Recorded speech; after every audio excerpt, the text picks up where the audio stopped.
Okay, do I have a motion to approve the agenda? So moved. Moved and second. Any items to be taken off? Yes, I'd like to remove Bill number 8. Item number 8 from the consent agenda. I would like to have item number 4 removed from the consent agenda. Item number 4 While we're at it, number 10, please. and number 10. Just do them all. And I'll do number 3. Ruined it. Okay, so items 3, 4, 8, and 10 removed from the consent agenda, and let's put them at the beginning of unfinished business, if that's okay with everybody. About after city council report. Okay, so it's been moved and second and amended. All in favor of the agenda as adjusted, maybe? So moved. Say aye. Aye. Opposed? Okay. Presentations and proclamations. There are none. Student liaison reports. Students are home studying? Okay, that's good. Okay, public comment.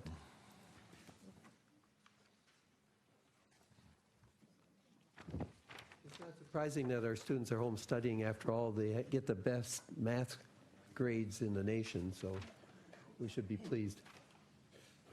They're probably studying meteorology after this last weekend. Yeah. Thank you. Glad somebody is. Okay, public comment. This is an opportunity for the public to address the council.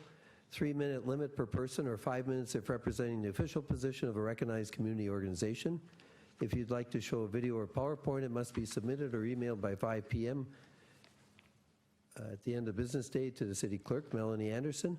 Please be aware that council meetings are videotaped and available to the public. So when you come up to the rostrum, please state your name and address. And we start with Cindy Taylor, followed by Todd Southwick.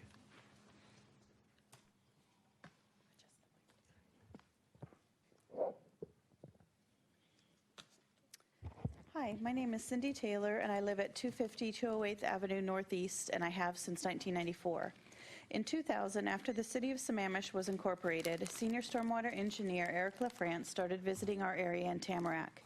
It had 125 homes and was 60% built out. There were no signs of runoff and no drainage issues or erosion.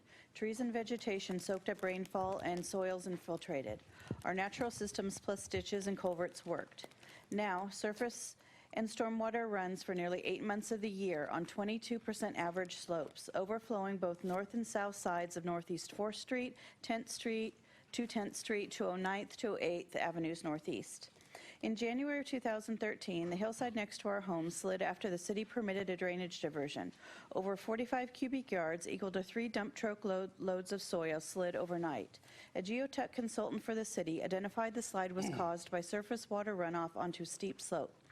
The city put a flex pipe on the slope that still exists today to take at least part of the runoff to the bottom of the landslide area. The city understood their liability and wanted to fix the problem. In this instance, steep slopes were never properly identified by the city staff when the permitting occurred. In October of 2014, excessive uncontrolled stormwater ran over the hill again and started eroding a second deep hole, which would have exposed the municipal sewer main if we hadn't diverted the water. This sewer main was built in 2004 to serve 60 Tamarack residents. As of this past May 2016, 44 new homes in Barrington above our neighborhood now connect to this public sewer and water main, which runs along Northeast 4th. Additionally, 20 new homes in Morningside by Barrington will be built and also connect to the water and sewer through Tamarack. Consequently, Northeast 4th Street is a key corridor for multiple basic utilities serving over 120 homes. Stormwater is sinking the ground enough that for safety, my neighbor's play structure had to be removed in 2015. After every rainstorm, flooding on 208th creates pools that seep and infiltrate into where the pipes for the water and sewer mains lie. Management of this stormwater runoff is needed to protect public infrastructure. Since 1999, the city has been permitting homes lot by lot in Tamarack nonstop. 40 new homes have been built without any additional drainage infrastructure. 20 of these new homes are in the Northeast 4th Street subbasin directly above us with greater than 20% slope. Flooding, erosion, and sedimentation are a result of this city-permitted development. Going from 60 to 80% build-out has overrun our ditches and saturated the soils. Under the Growth Management Act, the city must provide adequate facilities and services. Critical areas must be identified and protected. The city is in charge of surface water and must provide management and drainage services to preserve and protect the environment, public and private property. Please, it is time for the city to provide the comprehensive stormwater management required in Tamarack. Thank you. Thank you. Todd Southwick, followed by Jita Sahota.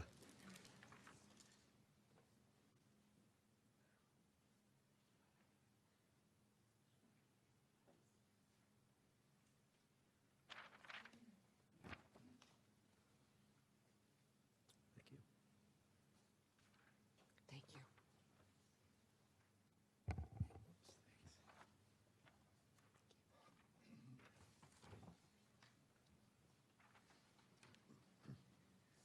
Thank you. Hello, Council. My name is Todd Southwick. My address is 413 209th Avenue Northeast, City of Sammamish, Washington 98074. I hear the City of Sammamish is worried about the use of public funds in private areas, and I know that King County is aware of related statute in the Washington State Constitution. However, King County has offered a neighborhood drainage assistance program since 1992 for private owners or residents in unincorporated King County. In the early 90s, King County, undergoing incredible growth, realized older drainage codes were not as strong as they needed to be. Thus, the county had to increase the surface water fees collected, and they realized that all property owners were required to pay surface water fees. Thus, King County created and implemented their neighborhood drainage assistance program, addressing flooding, erosion, and sedimentation problems that affected private property. Design and fund capital improvement projects and repair existing drainage problems were part of the program. And neighborhood draining assistance targets problems beyond control of private home and business owners, including drainage pipes and channels that cannot convey increased storm runoff from upstream construction or cleaning. The service offered and project types include construction projects, including small capital improvements, system repair, maintaining existing drainage systems, including one-time maintenance, technical assistance, and enforcing draining code requirements. Their program objective is to correct as many of the most urgent problems as possible. An engineer will investigate and identify possible solutions, assess severity and frequency, and then it is ranked based on cost and severity. Problems are assigned to solution group, and participants are notified. A single private residence or a whole neighborhood may apply. Typical project costs average at $25,000 to $30,000. But costs can also be quite small, less than $1,000. King County presently has a budget of $60,000 annually for neighborhood drainage assistance. Very expensive problems that require a major capital improvement, including retrofits, are still done. They are funded via King County's CIP program. The City of Sammamish must include policy and programs to address stormwater problems. Public benefit for private areas receiving drainage assistance include address problems before they become larger, avoid costly emergencies, involve stormwater management so the city can avoid lawsuits. All rate fee payers are requested or can request to be provided services for problems. Sammamish has in the budget $200,000 a year for neighborhood drainage assistance. All or a portion of these funds should be available to private homeowners who experience drainage problems they did not cause or are beyond their control. Do you have any questions? I think. Actually, I do. I want to make sure I understand your point. You're saying the city should have something similar to what the county has? Is that what your point is? That's what my research is showing, and if there's a question around that, I can probably get back to you with more information. But I just want to be, you're not saying that this is available to you as a Tamarack resident? I'm unsure of that. I need to check with my team and see how deep that goes. Mm-hmm. Okay, it'd be good to know one way or another. Okay, thank you. Right. I think the point he's making is that the county is supplying money in unincorporated King County. The city would have something for the corporation. Okay, that's what I wanted to There we make go. sure. Okay. Thank you all. Thank you. Gita Sahota? She's not here yet. Tom Epperson, followed by David Compton.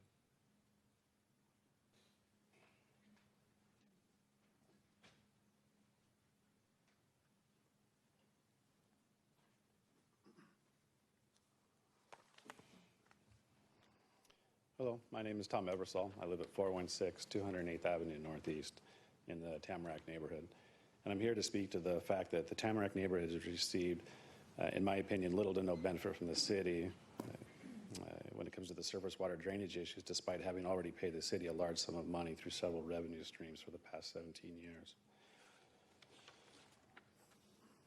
And the way I understand it, the revenues are collected and paid to the city in 3 streams of money, the first being through surface water fees or taxes.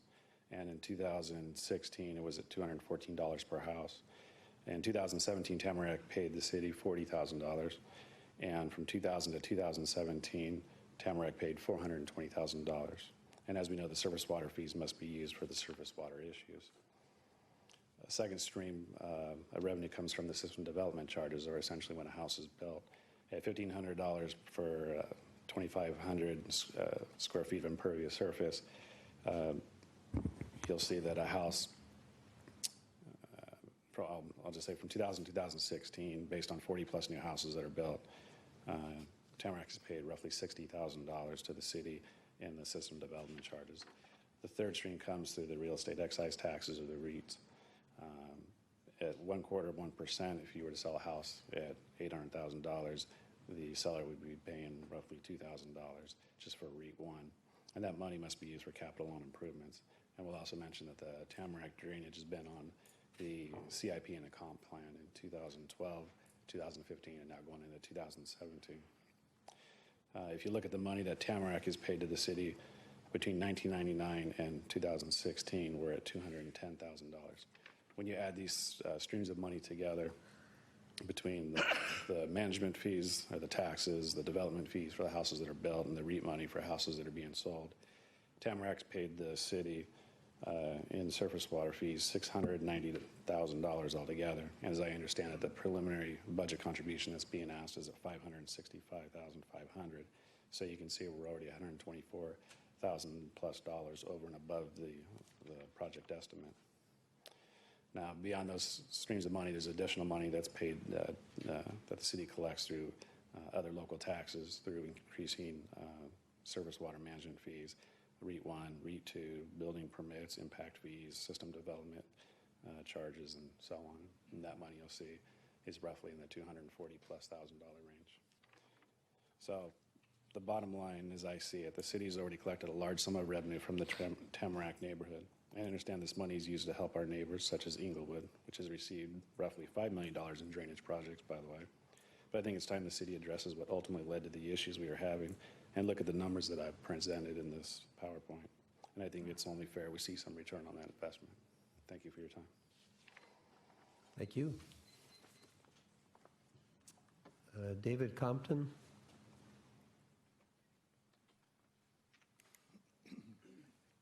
Good evening. My name is David Compton. My address is 407 211th Avenue Northeast. I live at the top of the hill.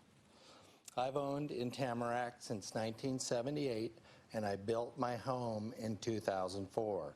My permits were required, issued, and approved by the city of Sammamish, and all building requirements and codes were followed, especially for all drain.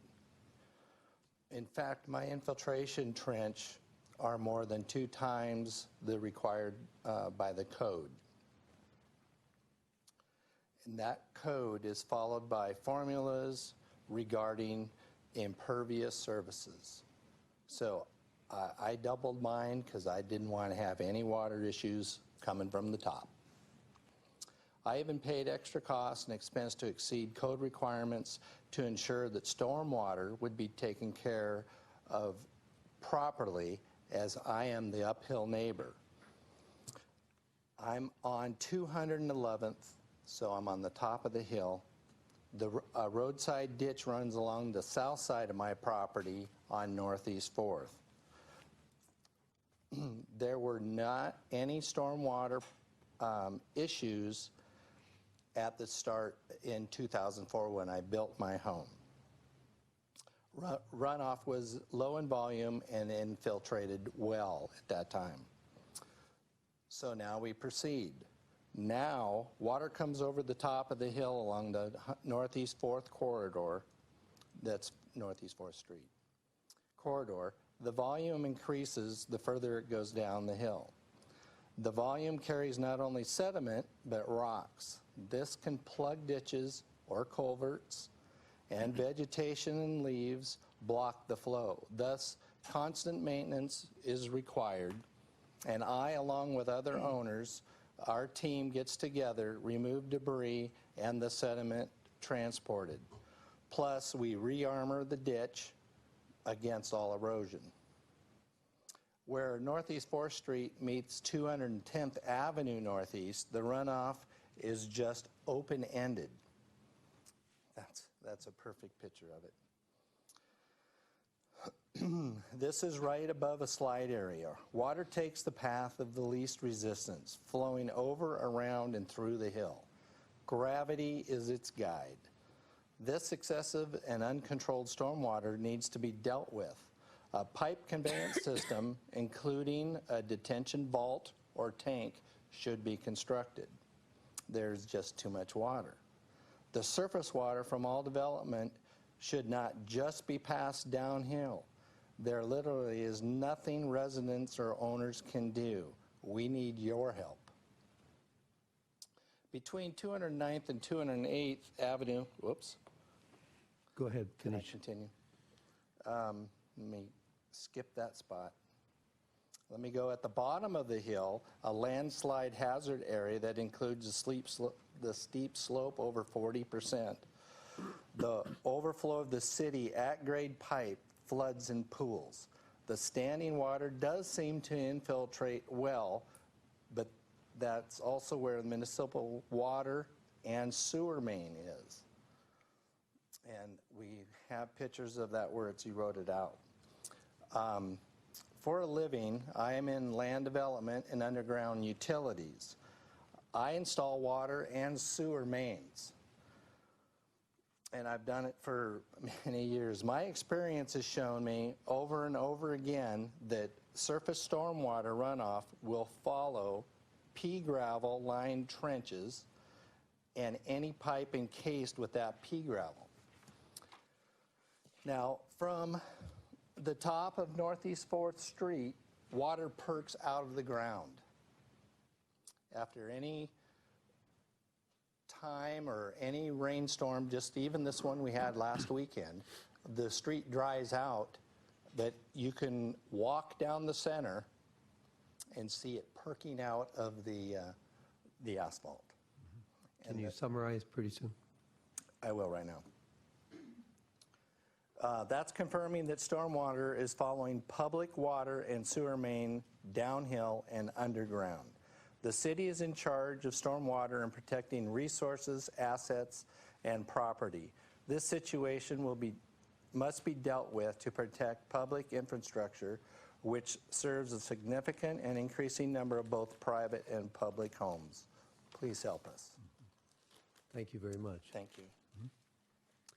Mary Wichter, followed by Jeffrey Weems.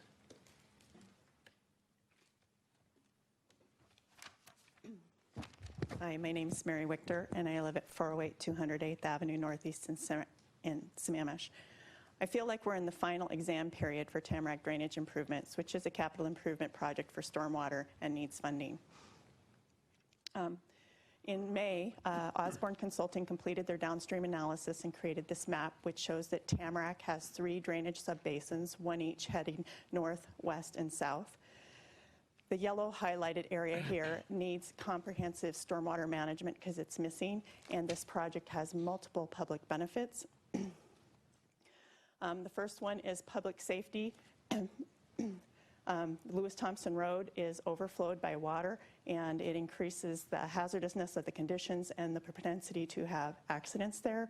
And the water also picks up sorry, this flipper really gets, the water also picks up metals, and that can affect the salmon and stream downstream. That water comes from where there's a cross sub-basin diversion because there's no place else for that water to go. That should be studied as part of a basin plan for Zaccoose Creek. The water that comes there comes from the 20 houses that were built as infill development along Northeast 4th Street. Those were permitted by the city since 2000. The Growth Management Act says that adequate facilities and utilities must be provided for existing development as well as future development. And if you see those 30-some red rectangles there on the thing, those are mapped vacant lots in Tamarack. Also, environmentally critical areas should be identified and protected, including steep slopes and landslide hazard areas that you saw in Cindy's presentation and also in Dave's. And Dave talked about protecting public infrastructure where pea gravel channels can follow downhill along those lines. Something needs to be done to address that. And in 2012, the city did permit a private storm drain to take water down below Tamarack to the parcel below, and that flows sort of like a stream for about 6 months of the year. And it ends right at the roots of a big tree where stormwater seems to become groundwater. And if you look at the new codes and regulations coming up, stormwater must be treated for water quality before it goes into the groundwater whenever it is within a quarter mile of a sensitive lake. And Lake Sammamish is one of those, and it's on the 303D list and needs help. So the summary of public benefits for the Tamarack project is you do need to have easements. They need to be given to the city, but there is a value of those that you're getting from $400,000 to $2 million. I haven't put a number on public safety, but there are bicycles, motorcycles, people that walk, families, older people, cars, trucks, buses, school buses, and no one wants their family to be the statistic. The $1.2 million project that you're doing for Zaccoose Creek is very good, but I believe the entire project is at risk because if you don't deal with the amount and quality of water going into Zaccoose, that can cost you the whole project doing the stream channelization. So if you do Tamarack, the cross basin overflows can be addressed, adequate storm drainage can be built, mitigation can occur in geologic areas, and you can protect public infrastructure. There's 120 homes, both public and private, that use that.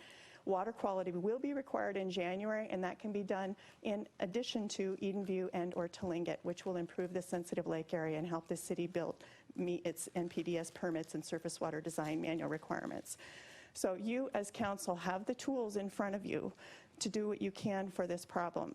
And I ask that you provide the leadership so that you can save the fish, save the people, protect the property and the environment. We need funding for Tamarack so that that project can be implemented as soon as possible.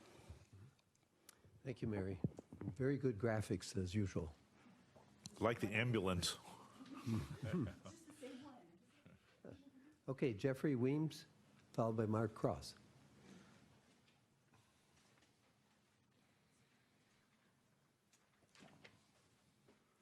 Jeffrey Weems, 941 206th Place, Northeast, Sammamish, Washington.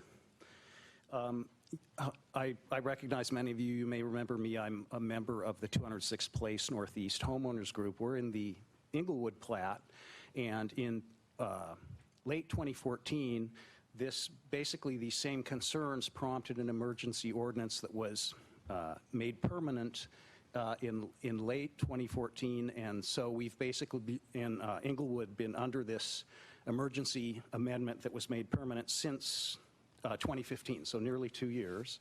And the gist of it is that to do development over 500 square feet of impervious, you need to have a tight line to the parkway. It's difficult to summarize something as complex as this, but that's basically what it is. And since most homeowners don't have the ability to run a drain pipe through the downhill properties that are already mostly built out in Inglewood, you would need one or more. Some people up the hill would need as many as 5 easements to get a pipe down to the lake. It sort of precludes doing any sort of significant development on parcels, whether there are a few vacant parcels left. I do own one next to my home.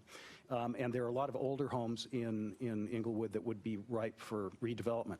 So the reason I'm here is I noticed in the agenda that the emergency ordinance that was applied to Inglewood is going to be applied almost verbatim. A couple of inconsequential modifications is going to be applied to the Tamarack neighborhood. Now, I feel for the people in Tamarack. I think it's terrible. You see the slides. I can imagine as a homeowner how I would feel if uphill stormwater was not being dealt with in properly. And I had things like this happening at my home, and I know that the rest of my group feels the same way, that we do not want to see problems. We're not aware of these kind of problems occurring as much in Inglewood, but I did have a couple of points I wanted to make. We didn't hear about the Inglewood amendment that applied to our properties until we were discussing with a developer the fact that he was blocked by this new amendment, that he could not go forward because he could not get a pipe to the parkway from the lot. And I went back and looked, and although the meetings, the public hearings of the Inglewood amendment, the emergency ordinance, were reviewed, they were announced only on the bulletin board in the entrance to the building here and in the classified ads of the Seattle Times. And we sort of wondered why, for many activities like the work that's going on Inglewood Hill right now, the city has no problem sending out a letter in the postal mail, and I think most people pay very close attention when they see a letter from the city. The city will send out a letter to the appropriate neighborhood announcing there's going to be work in your area, there's an issue in your area, whatever. But there was never any such letter sent out in advance to the Inglewood homeowners, and there are over 500 property owners in the Inglewood plat.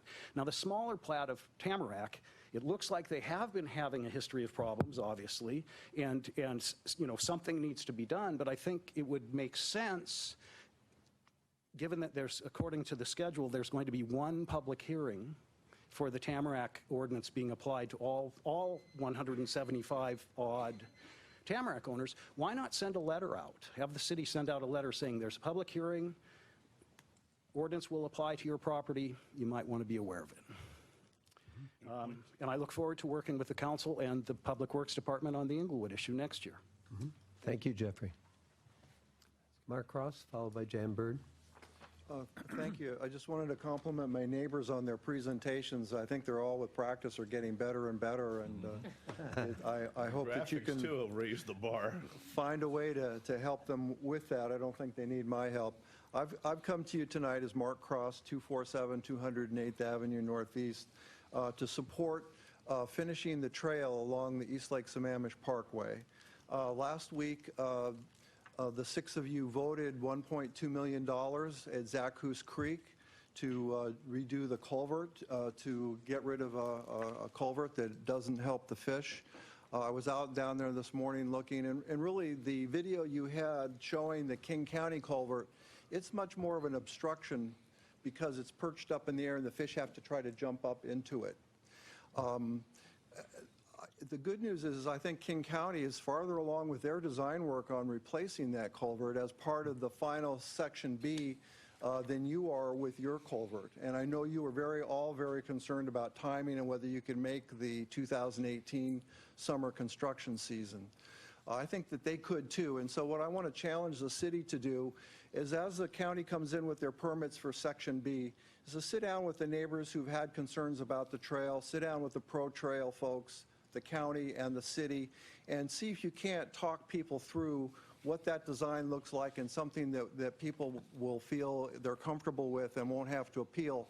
And then in that case, King County could construct their Section B, which would also include a culvert that would match the one that the city's spending so much money on, and that would really give you a complete solution to the Zaccoose Creek kokanee issue. The second thing I wanted to bring your attention to is that at the north end of the lake, next to our own Sammamish Landing Park, there's two docks being proposed by Bernstead. The staff has just put out the decision documents on it. I've had distributed to you my letter of concern. And one of the concerns I have is that when we had the shoreline plan in front of the city council, one of the concerns was that like across from the 7-Eleven, you have a big beach club, and couldn't they have a community dock, and couldn't we have a special provision for that?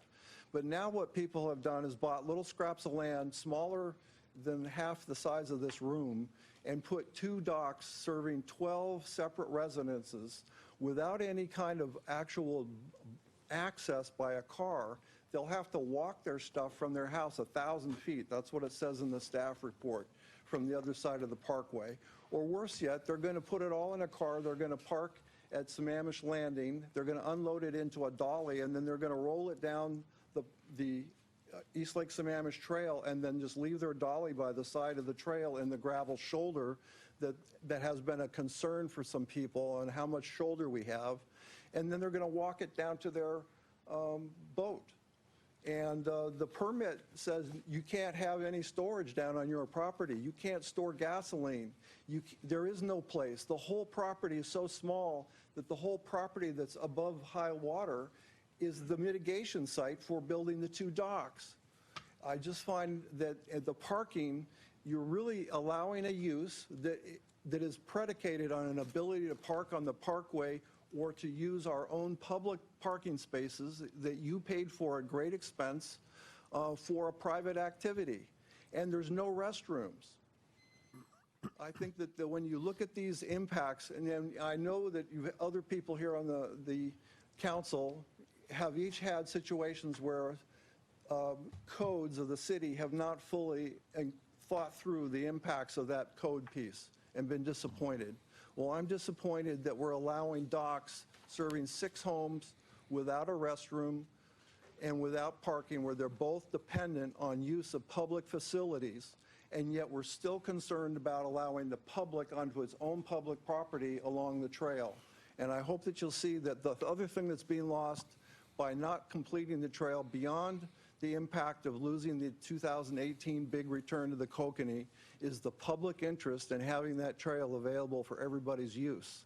But please do not include additional activities that are totally dependent on parking on the parkway, because people are not going to walk 1,000 feet from their home to their new dock when they can park 300 feet away at Sammamish Landing. Thank you. Thank you, Mark. Jan Bird, followed by... Can I ask a question to the city manager? Sure. As I understand it, King County has committed to building those 2 culverts already, have they not? I believe that is part of what their intent is for the design on 2B, yes. That's my understanding. Okay, thank you. I think what Mark was concerned about is the timing. If B gets appealed, they may not get to building the culvert till after the 2018 Kokanee run. Oh, okay, just to augment the run that we're doing on our side. Okay. Jan? Okay. Jan Bird, 3310 221st Avenue, Southeast in Sammamish. I am going to speak on behalf of a group, but I just want to do, before then, a quick thank you to Jesse Bond for taking care of our water issues with our stormwater project and our plants. We'll be doing our first planting this weekend, and it's good to know that over the summer they'll be taken care of. And thank you to Lyman Howard and the rest of the city staff that were here over the weekend for keeping the City Hall open just in case we needed it, and reuniting me with my umbrella. Thank you. Anyway, I'm going to speak on behalf of Friends of the East Lake Sammamish Trail. And I just wanted to share some history about the trail and why our group is concerned about whether the city plans on appealing the shoreline hearing decision. September 1998, the county first obtained the property, and in April 2001, the county applied for a permit, the PAUE, Public Agency Utility Exception, if I got it right. And it took a year later. The city did offer the permit, but had extensive conditions attached to it, basically to put gravel on top of the railroad ballast. So both the county and homeowners group appealed to the hearing examiner. Hearing examiner reversed, denied the PAEU in April 2003. He noted there was a practical alternative trail alignment, which was the homeowner's Harrell-Rundle plan, which would have put 1.7 miles of the trail off the rail bed up next to the shoulder of East Lake Sammamish Parkway and also East Lake Sammamish Place. He noted the city should have considered this route before they issued the permit. That decision was appealed by King County and the homeowners group to the Snohomish County Superior Court. Finally, in January 2005, our group, Friends of the East Lake Sammamish Trail, filed a motion in federal court, and we won. The order confirmed that the practical alternative part of the Sammamish PAEU did not apply to any rail-banked right-of-way. The appeal was remanded back to the hearing examiner. At this point, the city and the county came to an agreement. Permit was finally approved in 2005. Construction began interim trail 2005 and then opened in 2006. So basically it took 4 years to get that permit. So back to today and the permanent paved trail. We have 1.2 miles of trail, which is the segment we're currently talking about. The city issued the permit July 2015 with 19 conditions. It was appealed, went before the hearing examiner December 2015. City and the county were able to agree on all but 4 conditions. February 2016, hearing examiner made a decision striking 3 out of the 4 conditions that the city put on the permit. Homeowners' appeal was also denied. It was appealed yet again, first by the city, the homeowners, and then finally the county. Went to the Shoreline Hearing Board. They made a decision September 14th, 2016, sided with the county on 3 out of 4 conditions, and once again denied the homeowners' appeal. So my ask today on behalf of the Friends is that the city not appeal the Shoreline Hearing Board decision and to issue the grading permit. If you appeal it, it's going to hold up the trail yet again. And we still have another 3.5-mile section, and we all know that that's going to go through many layers of court proceedings. Consider the amount of staff time and the legal fees you've already paid for 2 appeals, and then added again for a third. Anyway, this is also a reason why we need to start acquiring land for the northern part of the Emerald Necklace that connects to the East Lake Sammamish Trail before it gets so closely developed that we have the same issues. And we need the trail to be finished for many reasons. One, as an alternative transportation corridor. Right now, you see cyclists getting off the trail at the bottom of 43rd, and once again, near Inglewood, and back on the parkway, all in an effort to get off the gravel.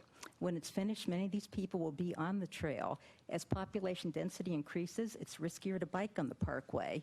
And the East Lake Sammamish Trail has even been mentioned in one of the transportation plans, at least several years ago. We have many families with infants and strollers. We have young children who need a safe place to learn to ride their bikes. And there are those of us that are getting older and we want a safe, level place to walk. We have people in wheelchairs using the new North End. There are organizations like Outdoors for All that do adaptive recreation for the disabled and often use the Sammamish River Trail. My guess is once the trail is totally paved, it would give them that option. Also remember, a woman once wrote a trip report on WTA about Evans Creek Preserve and how she wanted to check out the ADA part of the park, but it was gravel at that point getting down to the park from 202, and she noted how difficult it was to push her elderly mother in a wheelchair, and she just couldn't get too far. That may be paved at this point, but it wasn't then. Are you summing up now, Jan? Yep.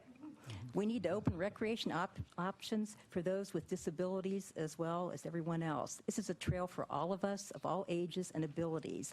Let's not delay it anymore. Thank you. Thank you, Jan. Jizian Zhang. Mr. Zhang.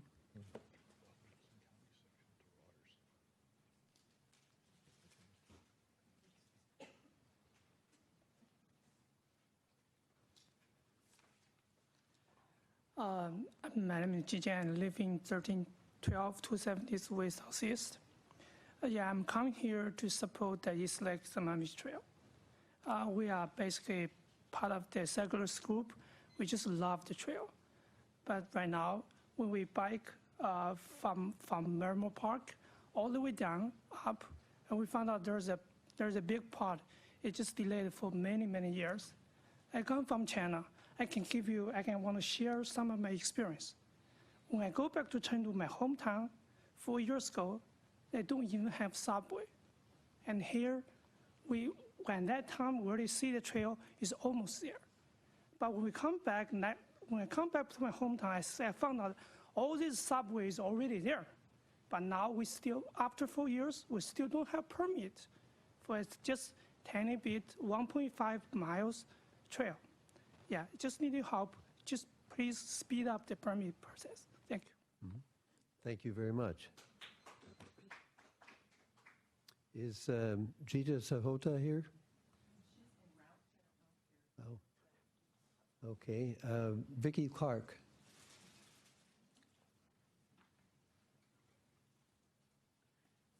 Good evening, Mayor and Council members. My name is Vicki Clark. I'm the East King County Policy Manager for Cascade Bicycle Club. We have over 17,000 members statewide, including thousands who live here on the east side of King County. Point to the microphone. Sorry. Thank you. We have over 17,000 members statewide, including thousands who live on the east side and several hundreds alone living here in the city of Sammamish. Which organization are you with? I'm with the Cascade Bicycle Okay, Club. thank you. Sorry, Vicky Clark, East King County Policy Manager. Can you guys hear me now? Okay, great. I'm here this evening representing our members, including those residing in Sammamish and neighboring cities of Issaquah and Redmond. We want to see the East Lake Sammamish Trail completed through the city of Sammamish, thus completing the 44-mile regional network. Completing the trail to national standards will let users of all ages and abilities use the East Lake Sammamish Trail. This isn't just about bikes. Children and other vulnerable users, such as people in wheelchairs and other mobility-assisted devices, feel safer on paved trails. The East Lake Sammamish Trail is more than a regional connection. It's a community amenity and a public investment. Delays to the trail, including lawsuits, have slowed and added huge costs to the trail, at a cost to the taxpayers of this city and the county. It's the public that loses out when public money is used to fight lawsuits and when projects that would provide greater access to nature, the outdoors, and opportunity for physical activity are delayed indefinitely. It's time to complete the East Lake Sammamish Trail. The Shoreline Hearings Board was clear in their September ruling that stipulations the city added to the county's shoreline permit either did not pertain to shoreline issues or pertain to stormwater issues not caused by the trail.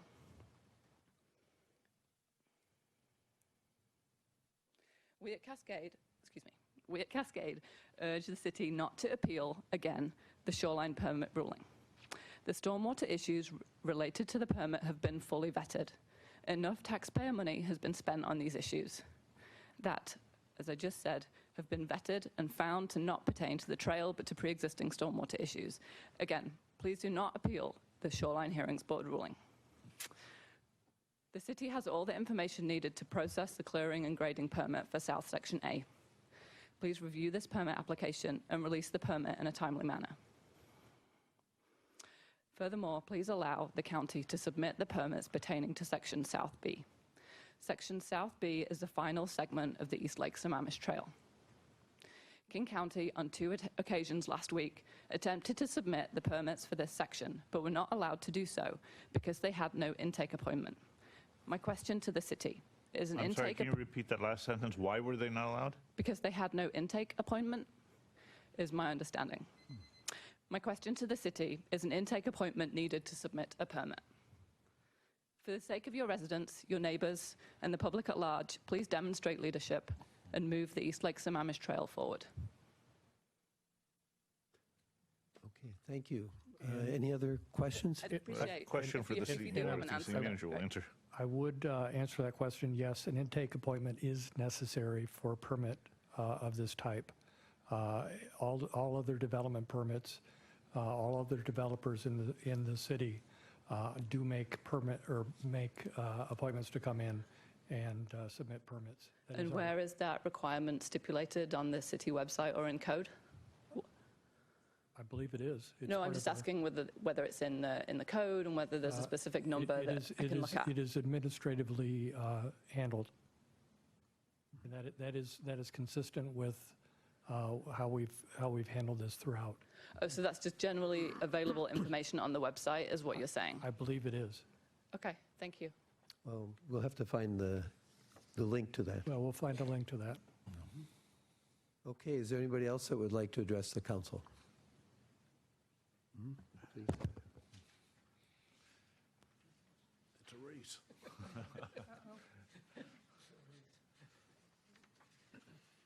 My name is Bill Way, 3451 East Lake Sammamish Shore Lane, Northeast Sammamish. I became aware and would like you folks to become aware of Bernstead Sammamish Ridge application for shared use docks on 2 adjoining isolated lots on the northeast end of Lake Sammamish. These happen to be 2 of the 3 missing link lots that otherwise complete a continuous 2,650 lineal feet of Sammamish Landing Park. So these are islands. They acquired a second parcel to their one side that they already owned as result of acquiring the Probst property. So they're applying for two six-slot piers that are next to one another, so for 12 residents and their guests. The problem with this is that there's no access. I think the council should consider a moratorium on shared use docks on Lake Sammamish. I understand that while conscientious efforts to assist the community beach across from the 7-Eleven worked out, that there's a whole trend going on with people acquiring lots on the upland side or matching that with a waterfront lot that's otherwise considered to be undevelopable and converting those into developments that are bigger than a home in terms of use and impact. In this case, there's no access for vehicles to bring food and gas for the day, nor ability to provide a porta potty for 12 residents and their guests.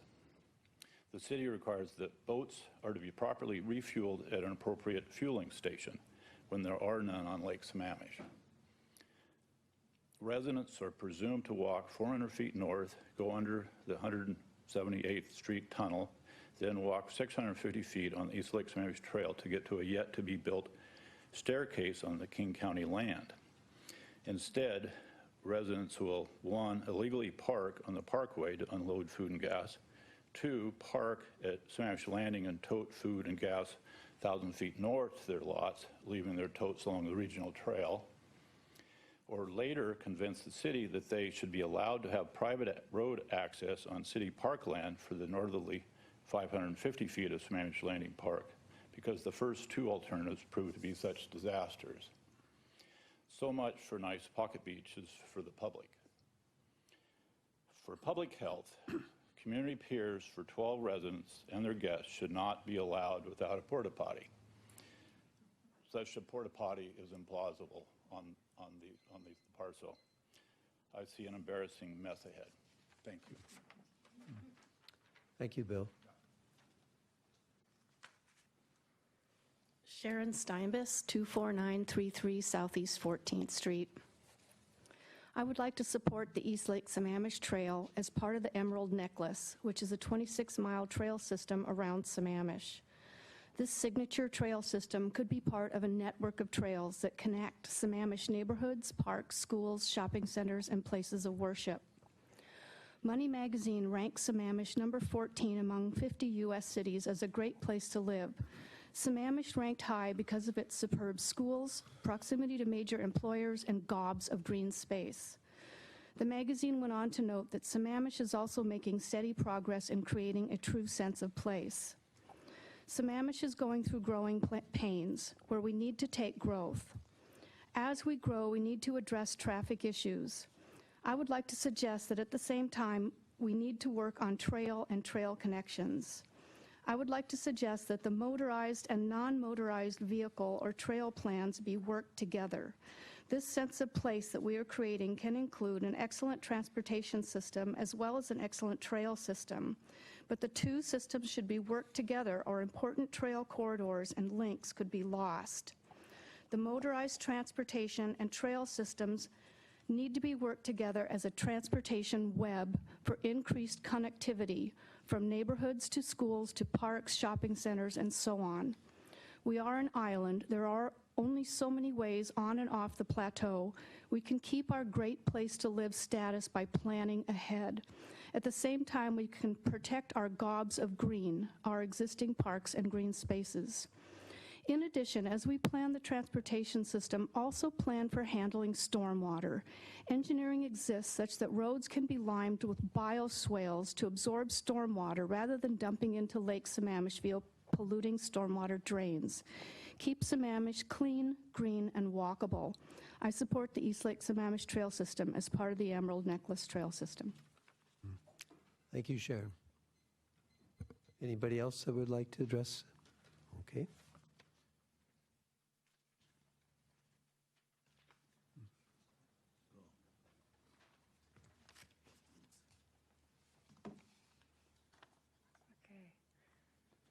So my name is Jagjit Sahod. I live at 402 209th Avenue Northeast in Tamarack. And I have a copy afterwards of what I'm going to read. So why a local improvement district or LID won't pass in Tamarack for drainage? The city of Sammamish has known about area drainage problems in our neighborhood since before 2007, more than 10 years. The city's senior stormwater engineer typically spent about half his time in Tamarack. His hand-plotted drainage complaints are all downhill and along the Northeast 4th Street corridor, which steeply slopes, receiving excess runoff from 20 new homes built since 2000. He knew a stormwater retrofit or improvement was needed, as first designed in 2010 by Parametrics, a consultant to the city as part of the Inglewood Subbasin Plan. Tamarack has 3 main subbasins. North, which flows to George Davis Creek. West, where over half the new development has occurred along the Northeast 4th Street corridor. South to Lewis Thompson Road and Zakusi Creek. There are only a very small number of lots that could truly be assessed under a LID. The city can only charge the benefit a lot more might receive. It can't be unreasonable. The city cannot charge assessments that relate to home's value loss, degradation. Assessments are hard to appraise. They can and will be contested. Each property owner can contest, so cycles of litigation appeals can ensue. City of Sammamish has never done a LID, but a portion of Tamarack did do a sewer ULID for the ability to develop vacant lots in a response to failing septic systems. It was with Sammamish Plateau Water District who has done a limited number of utility local improvement districts for water and sewer improvements, but only in response to requests versus initiating a ULID based upon project need and a local support. Per revised Code of Washington, affected property owners must improve with 60% support. A ULID can be a good way to fund a neighborhood project if the project has majority public support. Tamarack Sewer along Northeast 4th Street was done as a ULID S20 between 1998 to 2004, so over 5 years ago. Subsequent comprehensive neighborhood review done and questionnaires for Tamarack South show owners have not been in favor of any ULID nor the costs. If the city of Sammamish were to try their first LID, it would require significant staff time and effort to conduct neighborhood meetings, scope the potential project, and share conceptual details. A minimum 6 months, and likely well in excess of a year or more, would be needed, possibly increasing costs of the project through a legally intensive process that is not without risk. A LID or ULID would require considerable administration, including outreach initially and through formative stages, plus for the actual project to establish assessments and responding to appeals. Generally, LIDs and ULIDs tend to be relatively unpopular. It takes tremendous time and effort to set up a LID, which is wasted if it doesn't pass. Typically, elected officials don't like imposing projects and costs on constituents. If there is not support, political will can force a project by eminent domain. However, if the city chose this path, you need to clearly understand that underground easements for drainage as a utility would be required. Through the legal process of condemnation, the city would have to pay just compensation.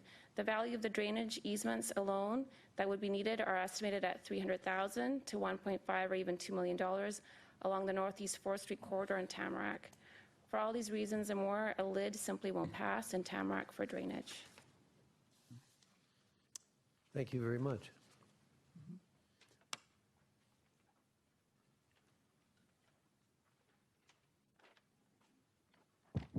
Good evening.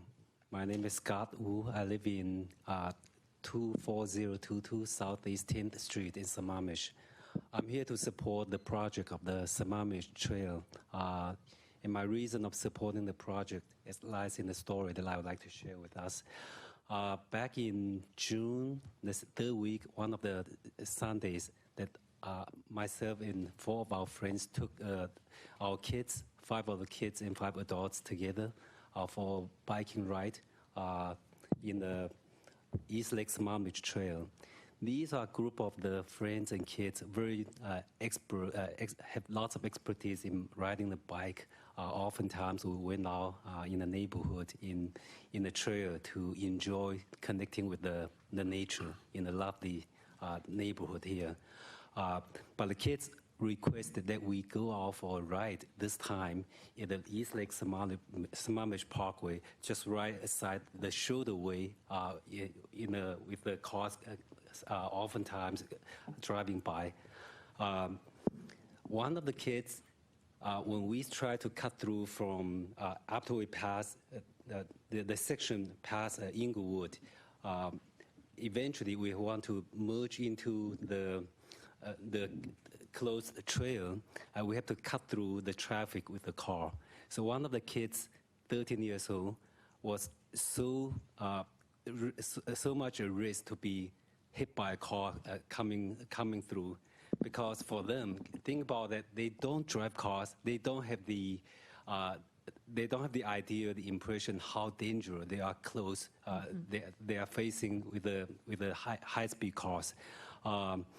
Luckily, one of the friends, his name is Danny, he found it and he just jumped off his bike and he dragged the kids and stopped him, and so that he saved the kids, but he got seriously injured, and we had to carry him down to the trail and rest for a whole hour.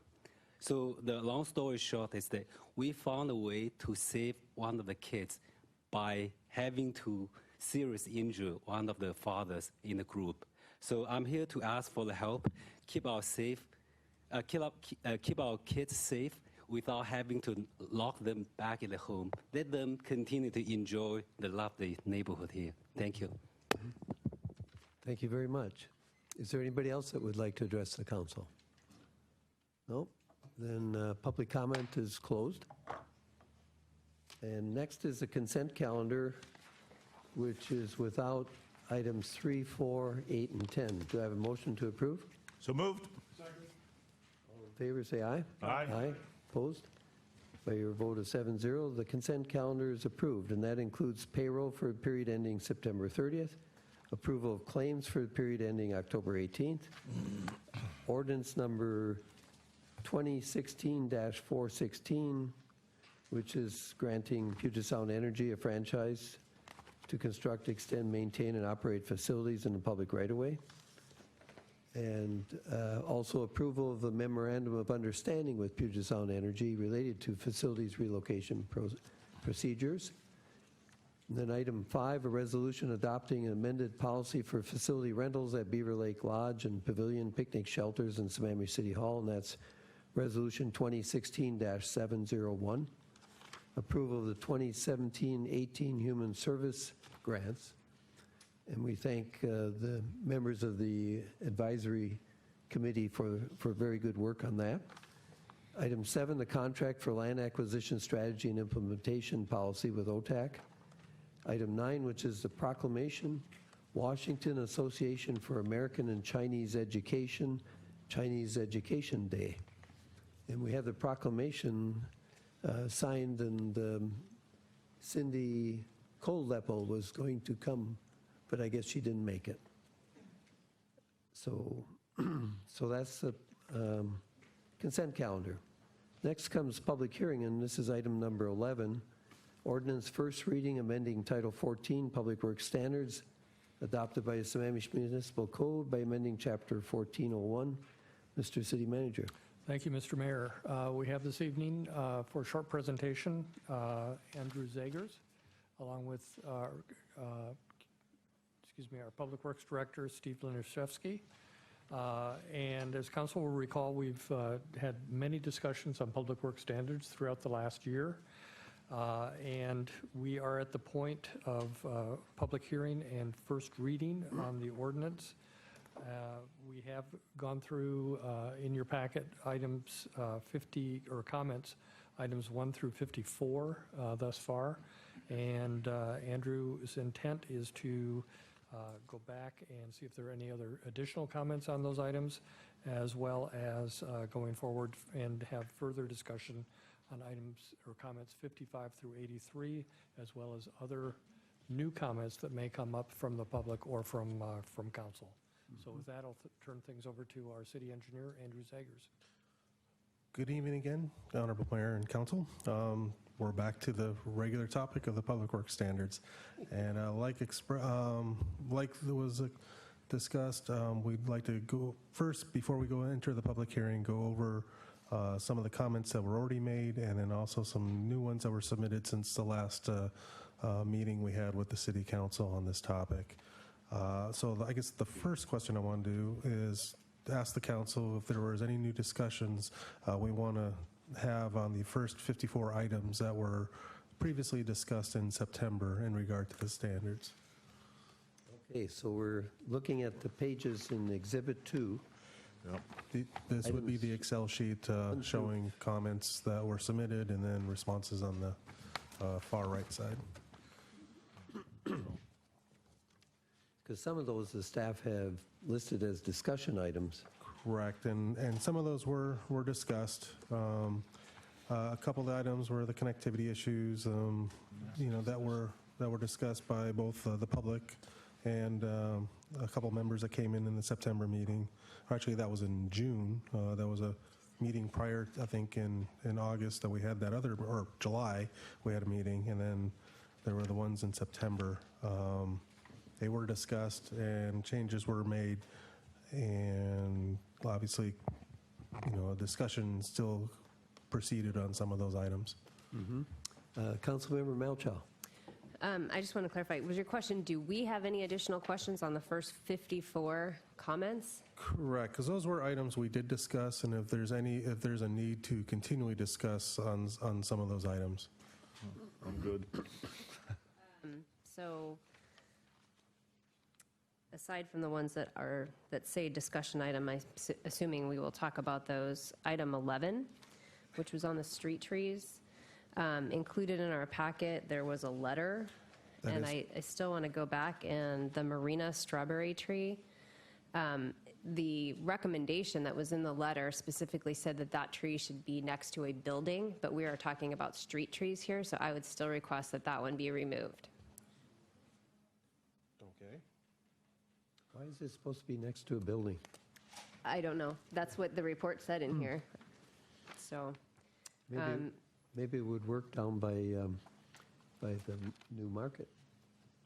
it could potentially, but I think, the way that we have it written in here, it could be used as a street tree anywhere. It doesn't specify that it needs to be next to a building. So if the arborist recommendation is that the tree needs to be next to a building, and I'm assuming that's to prevent it from having damage from winds or something, then we should specify as such. We could, that would not be a problem, striking that tree from the list if that's the recommendation by council. Is everybody comfortable with that? Anything about that tree, so. It was in your packet. I just read it in the letter. Okay. Then there are several things scattered through here in this first 54 items where it says that we've added verbiage. I'm looking at specifically at like 40, 41, 42, where it says that those have been updated, but they are not updated in the red line version that we have, and so I have no idea what those updates are.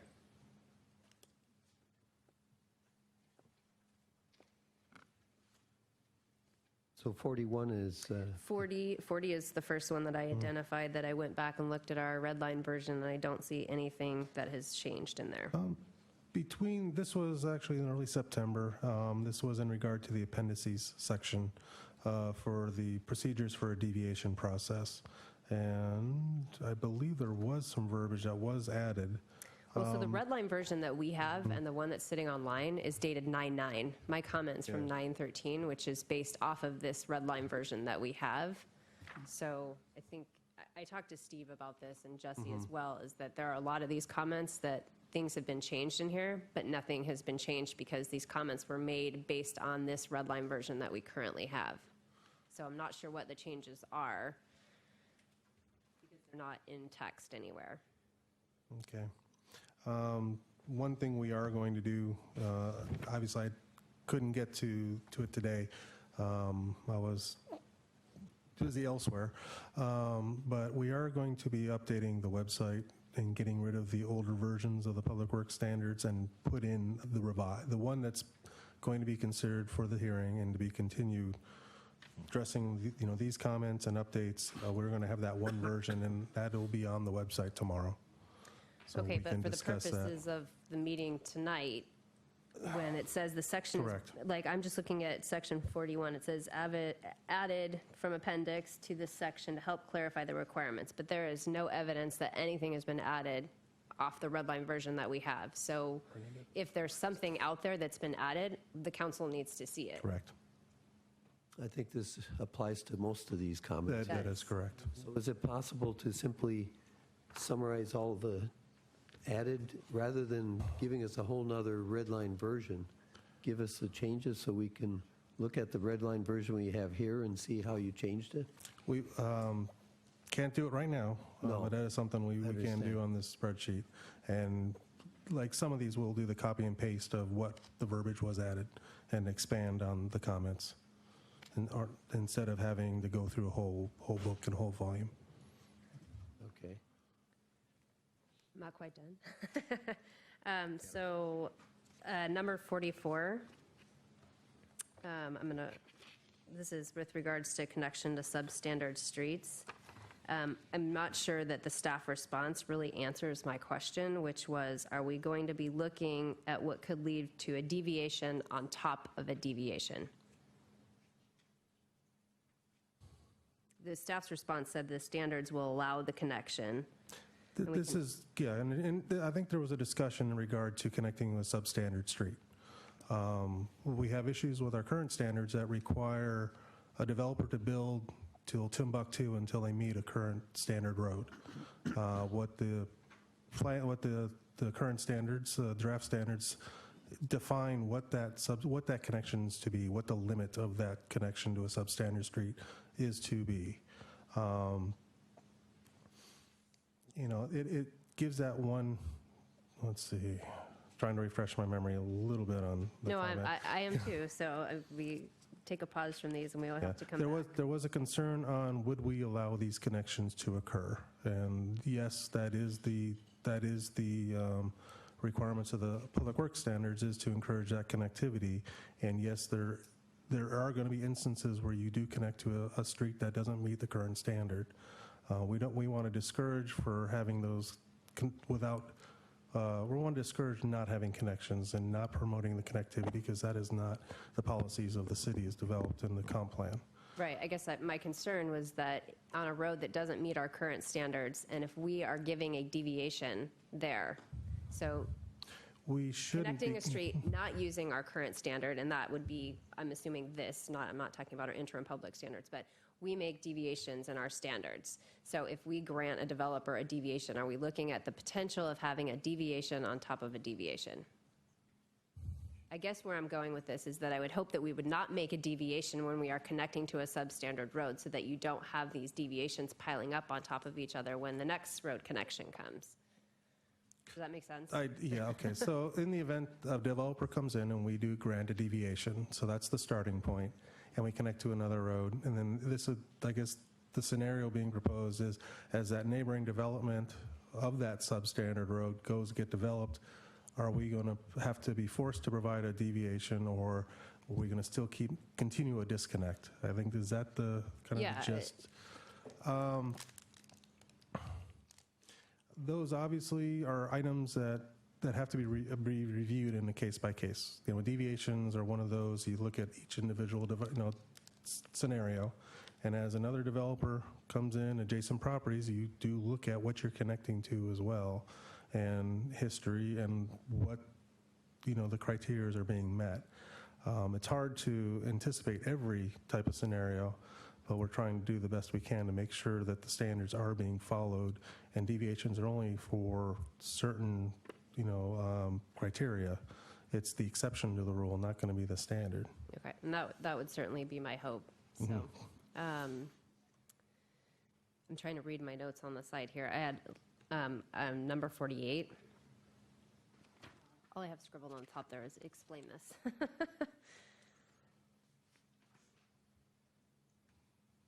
So this is with regards to the traffic impact analysis. It says timing is a design issue reviewed in permitting and not an impact analysis item to be reviewed.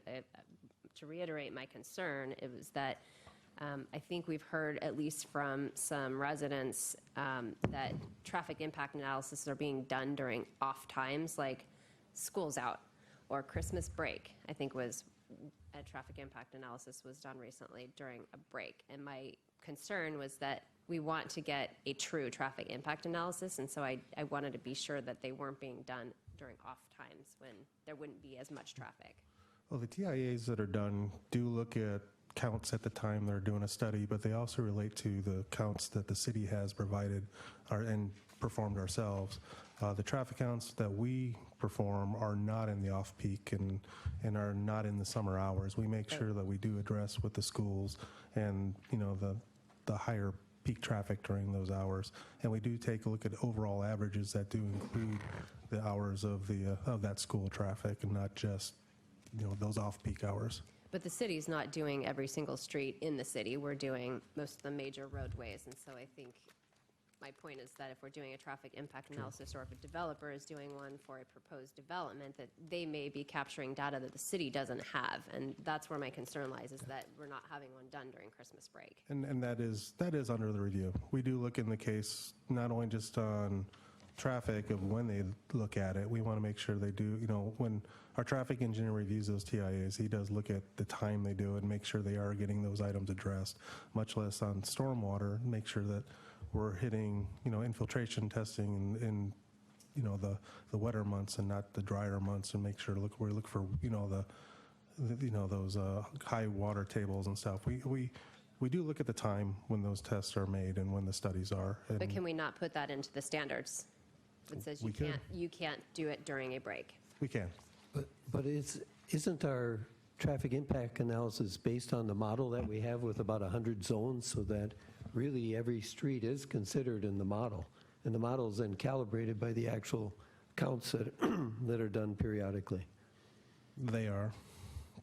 So when they're providing them copies of the model or the rankings that we have in the comp plan, that's all information that is provided to consultants for them to use in their analysis.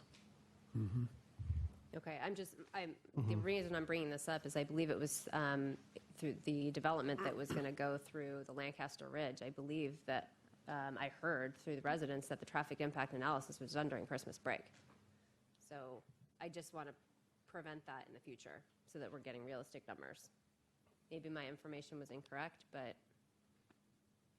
Yeah, I don't think, how can you do an analysis during Christmas break if there is no road? It's doing the model. It may be, I don't know. I mean, I'm not sure where they would have done their traffic impact analysis, but that was what came out of a neighborhood meeting there. Yeah. So, Yeah. Steve, do you have a thought on that? Yes, good evening, Mayor, Council, City Manager, and citizens. So I think just some terminologies, the traffic impact analysis is a review of all the impacts. I think the traffic counts is what you're maybe referring to as if everybody's amenable to it, you can certainly place conditions upon what and how we receipt traffic impact analysis and the data that is provided within them.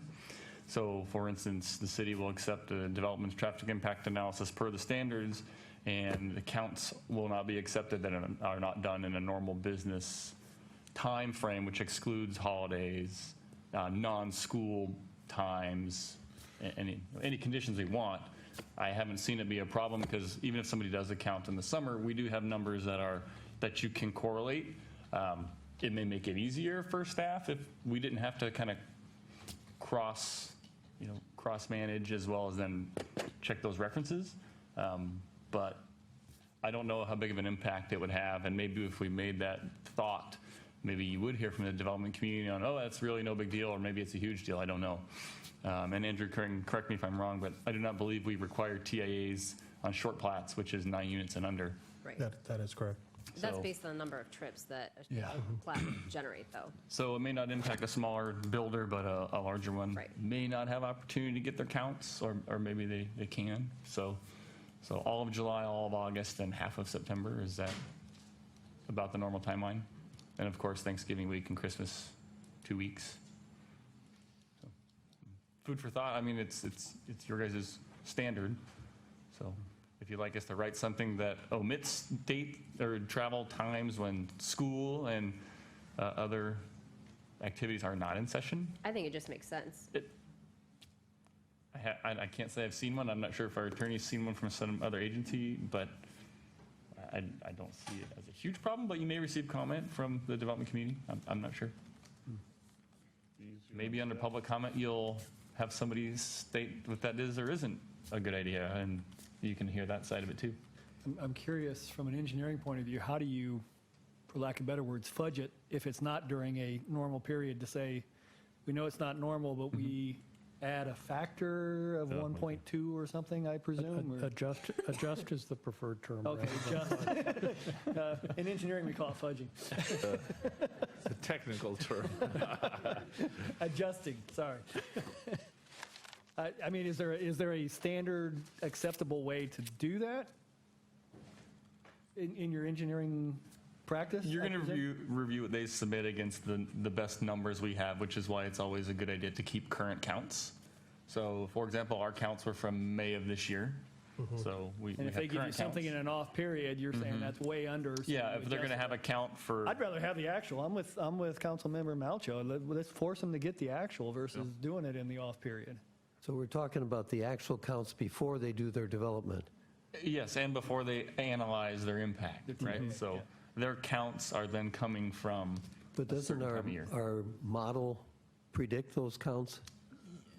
And then Yes, we- it does offer that calibration, and then Stephen Chen, our traffic engineer, reviews that with DEA, our traffic consultant for Right. the city's model.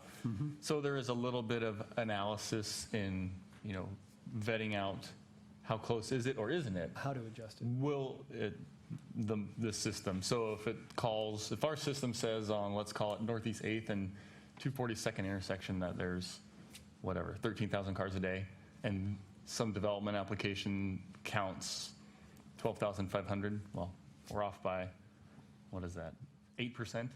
So we'll measure things and add some percentage of trips back in through the system. But I don't know that it's a large deal, but if it's something, again, you want to entertain as far as what data points we accept from what times of year, we could try it. Well, how often do we get actual counts?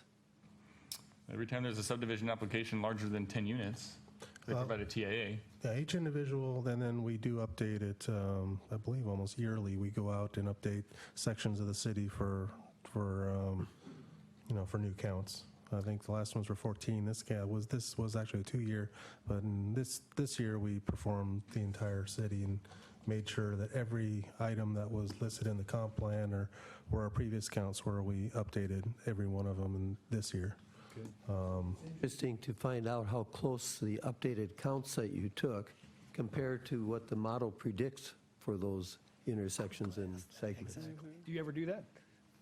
We do. Actually, that's part of the scope for our update to the comp plan is to actually rerun the model with the current counts and determine what the changes are between what was in the previous version and what they are now. So it'd So be that is interesting to actually learn. something. Well, but to your point, the model only deals with one of those 100 segments, right? I mean, if you have an impact, you shouldn't, if all the predictions are correct. It may add something that you missed in that TIA prediction. And those little Modeling. cells. You Yeah. need to feed the model. Yeah, first yeah, off the TAs. exactly. So to the mayor's point, the TAZs, the Transportation Analysis Zones, is a number of, it's a certain area that is prescribed actually through PSRC. So each area within the city has a certain percentage of, trips that are generated from it. So that is part of that complication, along with the model itself, do all work together. So I think to the mayor's point, you can tell if we have current data in our model, what is coming from where, and then we cross-check it relative to what's coming in via an applicant.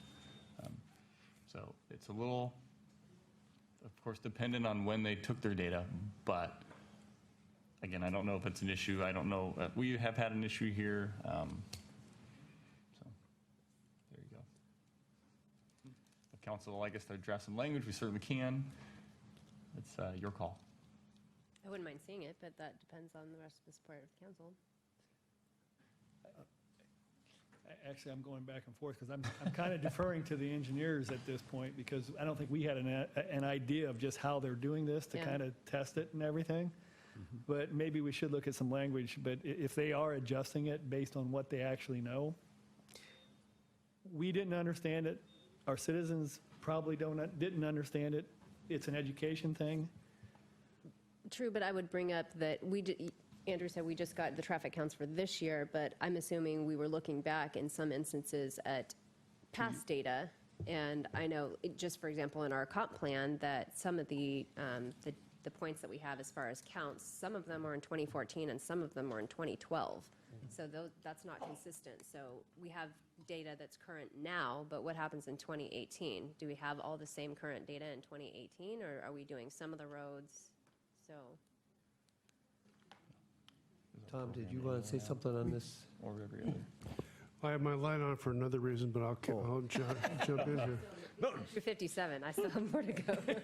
Anyway. She will not cede. I thought maybe you had. The problem with models is they are in fact estimations of what might happen.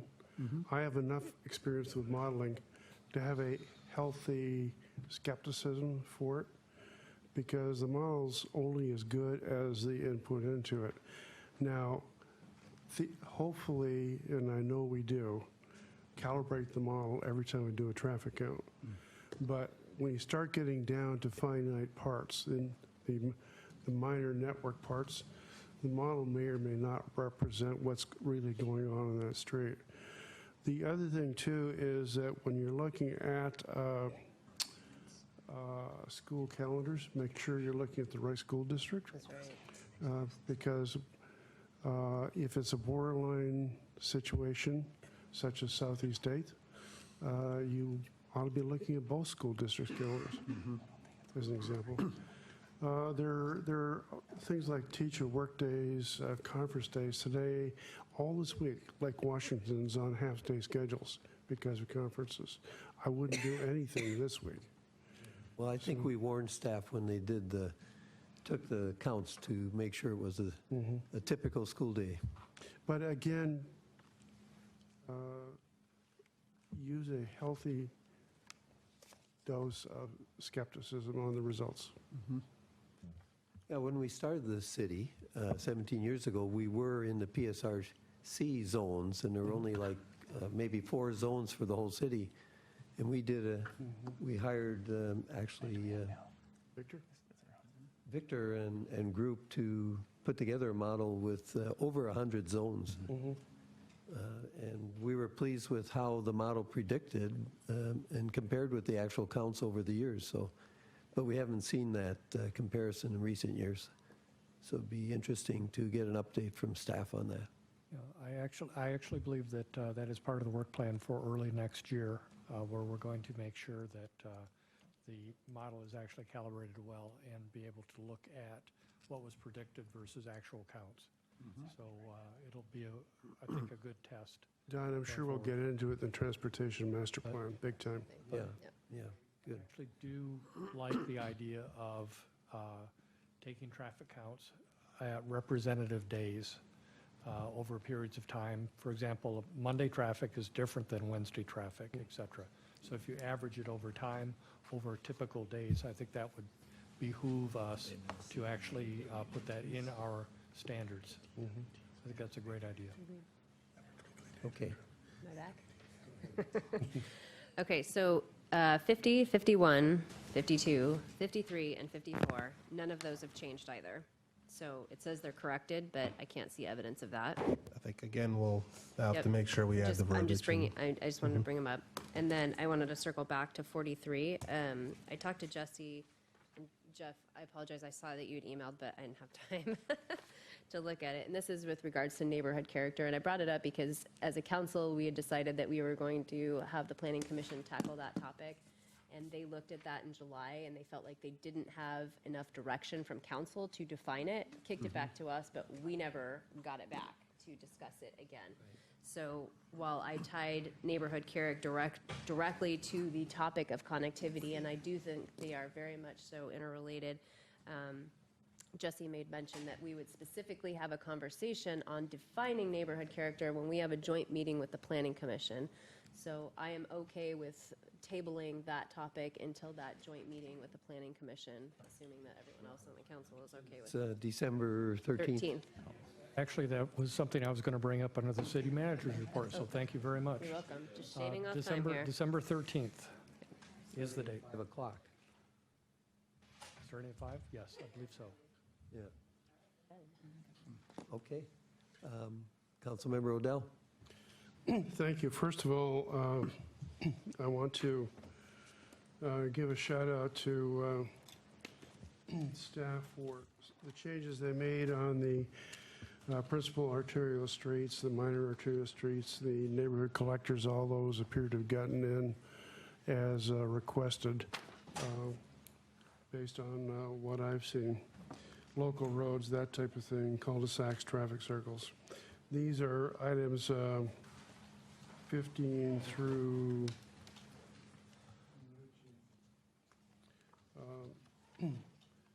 I do have a question, though, about the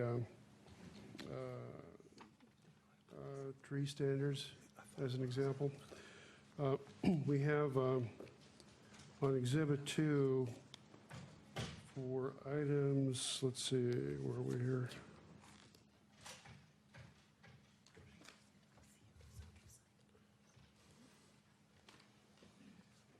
Items 25, 26, 27, and 28.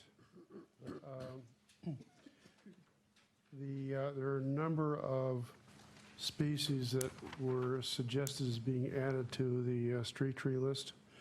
And one of the reasons is the street tree list is heavily deciduous in orientation. I'd say probably a good 90+% are deciduous. And one of the concerns that the council's had in the past is having deciduous does not really 100% deciduous or heavily deciduous. Does nothing to do help with the stormwater issue in the rainy season because there are no leaves and the trees are fundamentally dormant, so they're not taking in water. So I dug into my favorite tree book here and came up with a list of trees that were submitted to the council previously for consideration. These were addressed in Exhibit 3 of item 11, which is the arborist report back, where he or she, I forget who it is, Bob, this is he, actually agreed with many of them. And I'm not seeing them on the street tree list that follows the arborist report. So my question to staff is, what happened? Again, that's I think that goes along the lines of what Councilman Malchow was mentioning, that the version you were seeing, that was a markup copy that was on the exhibit that was submitted to us by the arborist. The final version of the standards will be the next version that we're going to have on the website that'll show the edits. And then again, this table will be revised, showing and referring to the edits that have been made. And then the street tree list will be is being updated to accommodate the comments both by yourself and the arborist. I would hope we would still include a few birch trees, despite the arborist comments about the birch borer. These things come and go, and a birch borer may not be a problem 10 years from now, as it is today.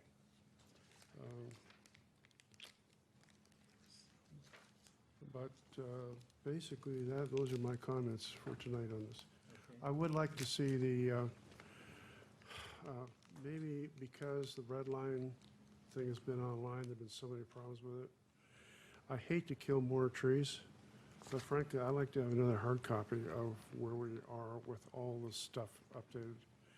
I find it very difficult to look at on the screen, frankly. We'll make sure the paper is made out of birch. Very good. Well, you could actually use the Douglas firs you just cut down in Pine Lake Park.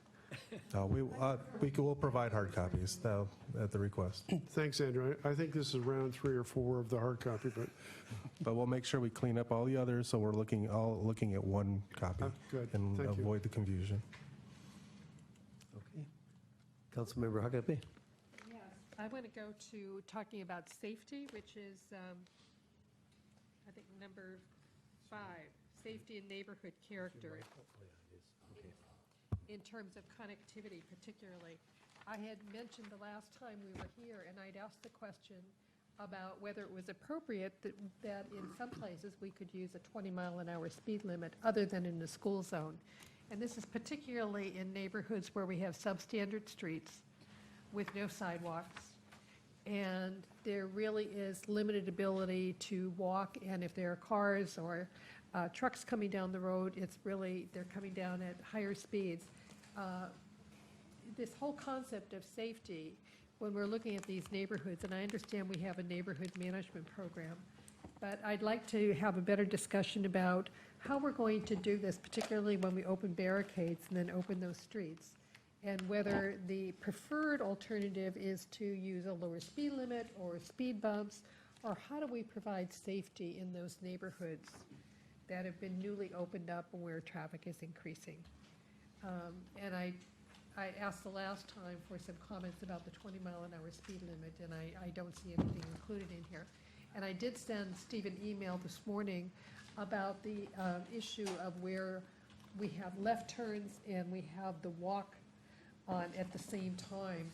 And I really noticed this morning it was dark and rainy, and the cars coming south on 228, their lights are really shining right in your eyes, and you're trying to make this left turn, and it's really hard to see if somebody is walking across to catch the bus.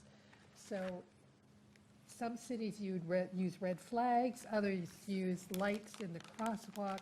Are there some things we can do to improve that? The same thing happens out here on Southeast 8th, where where the walk and the left turn occur at the same time. So in those situations, I'd like to see how we can improve pedestrian safety and make it more obvious to cars that are turning left that there is a pedestrian in the crosswalk. So as far as the, You don't have to answer tonight. So the standards for new construction require not only the roadway network to be built and designed a certain way, but also include illumination. So I think I mentioned to you, relative to that specific existing intersection, we would check the lighting and see what else is out there. We have seen flags in other places deployed. That's just one of those things, where do we start and where do we end, as far as intersections in town. It's just as we get dense and we get more people who are crossing the street, I just would like to see that addressed. I apologize if you responded to me and I didn't see it. So. Is that it? Okay, are there any other, yes, there's Councilmember Hornish. Yeah, I just want to understand what Councilmember Huckabee, were you asking them to propose some language about 20 mile per hour in lieu of what, what's currently 25, or? Yes, only in those neighborhoods where you have the kind of substandard streets with no sidewalks, and there's really no way for pedestrians. They're walking in the street, there's no other option. So can we use the 20-mile-an-hour speed limit in some of those areas? Instead of 25? Instead of 25. And what's the rationale? Is there a scientific issue as to the 5 miles, or? I don't know, that's what I'm asking. So you're asking them to investigate I'm it? asking if they would investigate that and see if that would be appropriate. That's what I wanted to All right. understand. I Not didn't proposed understand that language, either. but- Okay, got it, okay. Any other questions regarding the first 54?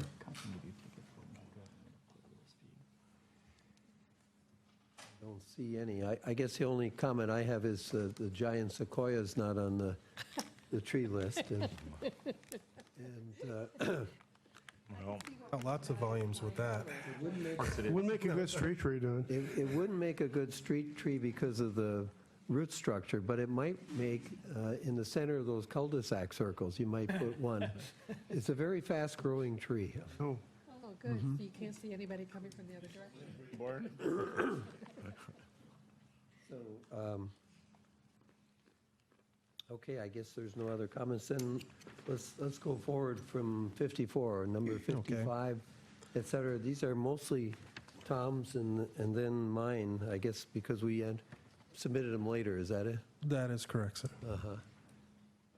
How about 54 through 60, which is the first page there? 70. Any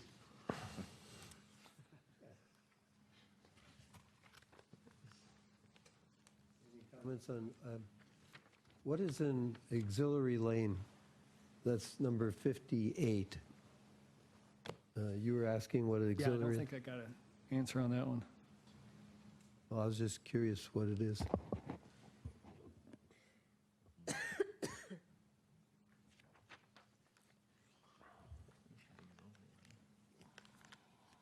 Well, I guess it's going to be on the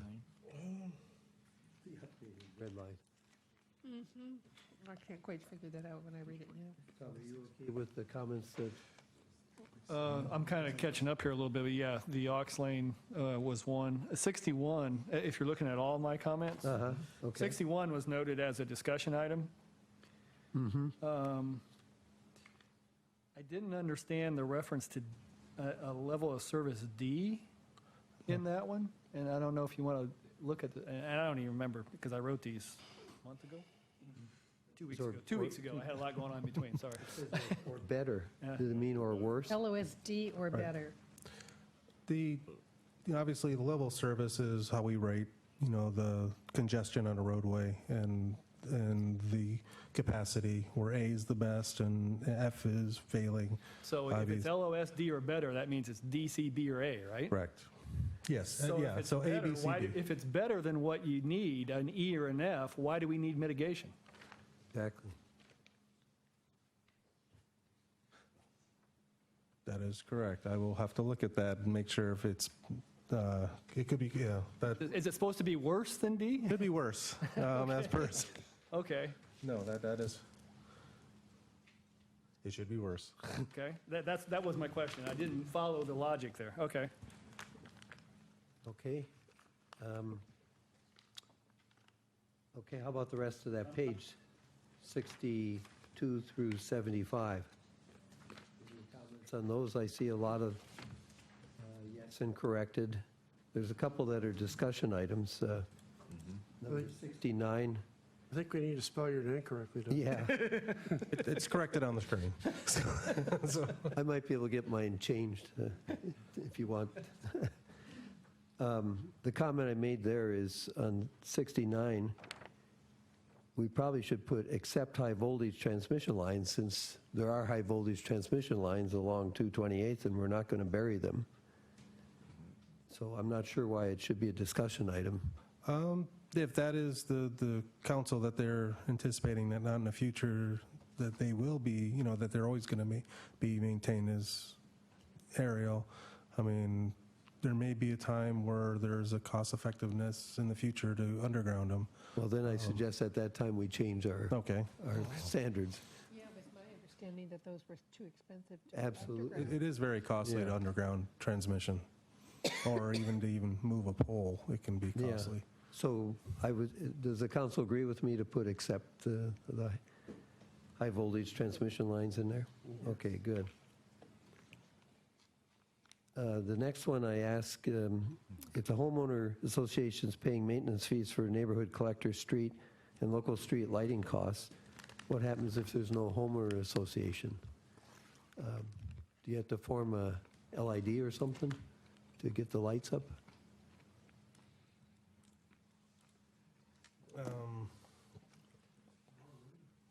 Well, I'd like to say that in my neighborhood, which is not an HOA, we pay our street light bills to the water district, which makes sense, doesn't it? But we do. And actually, the Water District would prefer the bills to go to the city, but so far we've escaped that. Kathy, we have an HOA and we still pay our light bill to the water district for the Yeah, we're still streetlights. trying to figure out who has to come out and put in the new light bulbs, whether it's the city or the water district. Into Light provides all those services, whether they're owned by the HOA or they're owned by the city. So Into Light is a subsidiary of PSE, if you weren't aware. Okay, so if it's a public street in a neighborhood that doesn't have a homeowner association and they want street lighting, what happens? They would go through a formal request to add streetlights to the roadway, which is then assessed through the Public Works and then presented to council if that is something that is to be added. There is funds on the every year, six-year tip to account for street lighting, and it would be part of that program. But the question is, who pays for the... Ultimately, if we were to put it up, then ultimately we'd be responsible for the maintenance on them. For the electric charge? Mm-hmm. Electric charge and replacement of bulbs and maintenance of the bulb. So the standard today, Andrew, is all arterials, right, Yes. are the city-owned lights network. Correct. Right now, yes, we do maintain and pave and operate not operate, but we're responsible for the maintenance of arterials. And then when it gets down to the local roads, it's preference to the homeowners association, except for those little areas where that's either agreed upon by someone else or paying a bill, or if there's a new facility that's not there, that would be then there's no homeowners association agreement. That would be part of that street lighting program. So Kathy, your neighborhood keeps paying, but if there's another neighborhood, maybe the city will pick up the charge. Possibly. I think we moved there 30 years ago, and so the county had asked the water district they would pick it up because it was a utility that was billing monthly. Okay. The next one I had was 71, where the comment was that on a principal arterial, the sidewalks could be up to 10 feet in width. And my point is that we have only one principal arterial, that's 228th, and we already have 12-foot sidewalks. That one is technically not a sidewalk, but a shared use path. The one that's on the east side, and that's why it is 12 feet wide. We're suggesting is maybe on the other side, we could go up to 10 feet in the town center area, for example. The town center has its own standards for wider sidewalks. It does. For that area. But the arterials for concrete sidewalks would be the 6-foot width, and then unless you wanted to add a shared use path that's similar to the east side of 228th, which then would be a separate design. So basically, Sahali Way, which is principal arterial, could go to 10 feet It could. at the discretion of Public Works Director. Okay. Anybody else have any questions on those through 75? How about on the next page, 76 through 81? I guess if we look at... You're the guilty party. Yeah. If we look at 76. Don doesn't sleep at night. The need for 5 feet of pedestrian access for projects with more than 2 units seems rather restrictive. That's my comment. And I suggest that at least for projects more than 3, and I would take 4. I'm trying to visualize, we're trying to minimize the impervious surface, and already on a private street, we require a width of 20 feet. And if you've got 20 feet serving 2 homes, I think a 20-foot road can serve 4 homes, and your pedestrians can walk on the road in 20 feet. The private road that I'm on is 6 homes on it, and it's only 12 feet in width. And we don't have a problem with pedestrians and cars. There's so few cars, the pedestrians get off to the side. So if we want on a road with just 3 or 4 homes to require 20 feet of pavement plus a 5-foot sidewalk, I just think that's overkill. I think you get into situations, too, where you have some really odd-looking stuff out in the middle of an area that doesn't have these sidewalks. You get sidewalks to nowhere. So I agree with you, Dan. Whether that street and sidewalk is going to continue on if there's future development further on? Yes, that would. So maybe if we say if it's a dead end. Well, the intent of this comment, was actually in regard to, or sort of match the difference between a shared driveway, which is 1 to 2 homes, or when you trigger the requirement for a private road, which is 3 or more homes, 3. And in regard to the standards for the private road, it does require that sidewalk. That's why it's 3 or more. For 2 homes, that would be a shared driveway. per the standards. Now, obviously, we do have instances throughout the city that were developed in previous county standards and do not meet our new ones in regard to 6 homes on a private road or a shared driveway, or the width. The width of the private road was to accommodate two-way traffic, so we don't have the issue of having, one, a little conflict along the roadway. That's why there's the 20-foot pavement width. Yeah, I guess my point is, I understand the 20 feet, even though the 12 feet works very fine for us. Around Pine Lake, where you're trying to minimize the impervious surface, to require 3 homes to have a 20-foot wide driveway plus a 5-foot sidewalk, I think is foolish, quite frankly. Yeah, I would prefer to gravel path in those areas. Yeah. So maybe we can make some Don, exceptions. I'm wondering if we have a half a block long or a 1 block long cul-de-sac kind of situation, like you have with your deal, I can't see the need for a sidewalk there. On the other hand, if it's I'll use Southeast 4th as an example, between 218th and 212th. If there were a 3-home thing to happen in there, and because it is a fairly long street, maybe it does make sense to do it. You'll have kind of a weird-looking thing like we have down in the Parkway, where we have this wall with a sidewalk that's about, half a block long. It looks like it's stuck out there like a sore thumb, but I want to avoid that, but I also want to have it where it makes sense. And I'm not sure how we get there, given the variety of situations. Talking about a dead-end street. Are we talking about a thoroughfare? Or are I'm we trying talking to about distinguish. a private street that dead ends? It's not a thoroughfare. So how?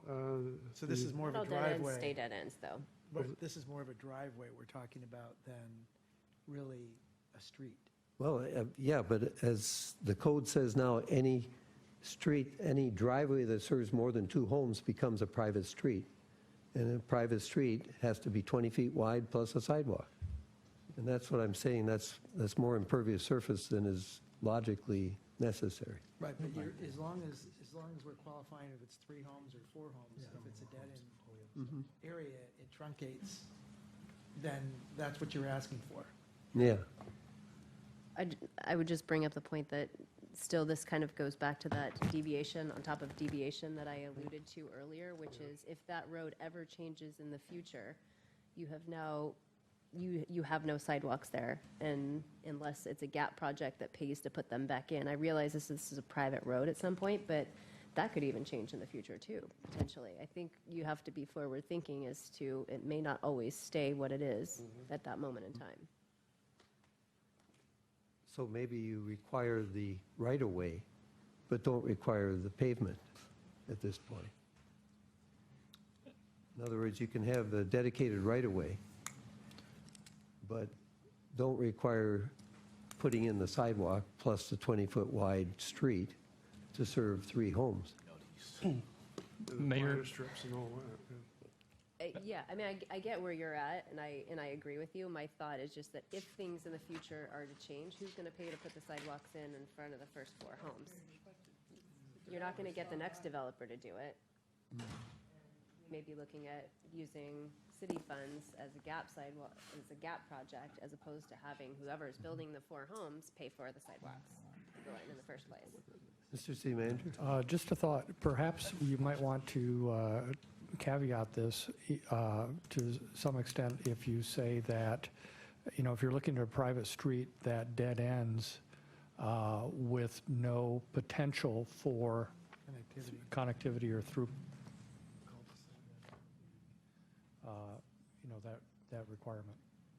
Steve, you think we Steve? could do that? Mayor, just a clarifying question for you to help us understand. So some of the terminologies that I've heard here are private streets. I think what you're thinking of, the application of, is more of a tract, where you have an odd-shaped remainder of land from a subdivision off of public right-of-way that may serve 2 to 4 units, right? We're not talking about a private street that looks just like a public street, which should have curb gutter sidewalk treatments like our standard, but where you have these remnant spaces where you try to fit in a few more units if it meets the, the net density calcs, where you're extending from a newly built public right-of-way up into some sort of corner piece, which may have a couple of flagged units off of it. Is that kind of a correct representation of what you're trying to apply? It So in that doesn't case, necessarily mean a newly built road. It can be an existing road. you can have a small 3-lot subdivision that's going nowhere. Right, exactly. Doesn't need to be built to a public road standard, but needs to service 3 homes. So I think in that case, my question for Andrew, since I'm not up to the code as maybe as much as he is, if you have a small subdivision, how many units can you have off of a private driveway or tract? Currently is 3 to 4, and then when we hit 5, it turns into a public road on the standard. Now, obviously, our draft standards are upping the amount of units it can be on a private road. So we can extend it to, I think, up to 30. Yeah, but Private road? For a private road. Private street. That's in your table, table 12.5. I just wanted to confirm I was hearing what he was saying. But it says private street, 4 or fewer dwelling units. The pavement is 20 feet, and the tractor easement is 26 feet. Correct, to account for the sidewalk requirement for pedestrian safety. So you're not wanting sidewalks on what looks like a traditional subdivision that may be on a private road, but you're looking at the small flag tract private road servicing up to a certain number of units that you may believe doesn't need sidewalk access, as long as it has street access somewhere else. Yeah. Right. For example, on Southeast 20th, there are some very long, narrow lots that go all the way down to Pine Lake. And they have right now a driveway going all the way down. Yes. Now, they're probably zoned so that they could put a couple of houses up near Southeast 20th. But under this code, then, they would have to put this sidewalk all the way down to the lake for the last house down on the lake. It doesn't make a lot of sense. And 20-foot wide strip all the way down to the lake. That's just an example. True. And we've seen some creative ways of where to try to limit that private road tract. So if you were at 3 houses, the private road would extend for that first lot, and then the second 2 would be technically a shared driveway, because it would be 2 lots serving on the one access. So in that instance, in that scenario, the sidewalk wouldn't extend all the way to the lake. It would just extend to where that shared driveway begins. So it would be a smaller section. That's some of the ways, some of the creative ways we've seen on a lot of our development submittals to address the public road, private road, shared driveways to develop those flag lots in those corners. Okay, this is a first reading, so maybe that's enough discussion I on this. just had one quick question. Oh, okay, go ahead. Where we have a street going in and we don't want to put in a sidewalk at the moment because there aren't enough homes there, but we can see that it would be extended at some point in time. Can we collect an impact fee or collect funds from the developer at that point in time without having to build the sidewalk, but just collect funds for future building when the rest of the street or development is finished?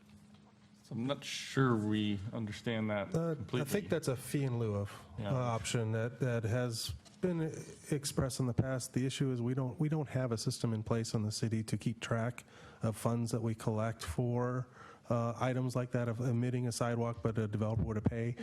Typically, it just goes right into a general fund, or it doesn't have a separate account, and then we can't verify that it's going to actually be accounted for when we need to build that sidewalk. For future development. Right. Would that make sense that if we considered something of that sort? I would defer to the finance, and if something, that would be something they would entertain wanting to keep Okay, tabs Aaron's of. sitting right over there, so we'll ask him later. He's not making eye contact. You learn fast. You learn fast.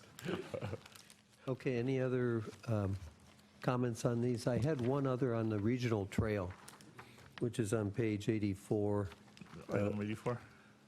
Item? It's item 79. in the section 14.4, they talk about regional nature trails are trails that provide recreation for pedestrians and/or equestrians.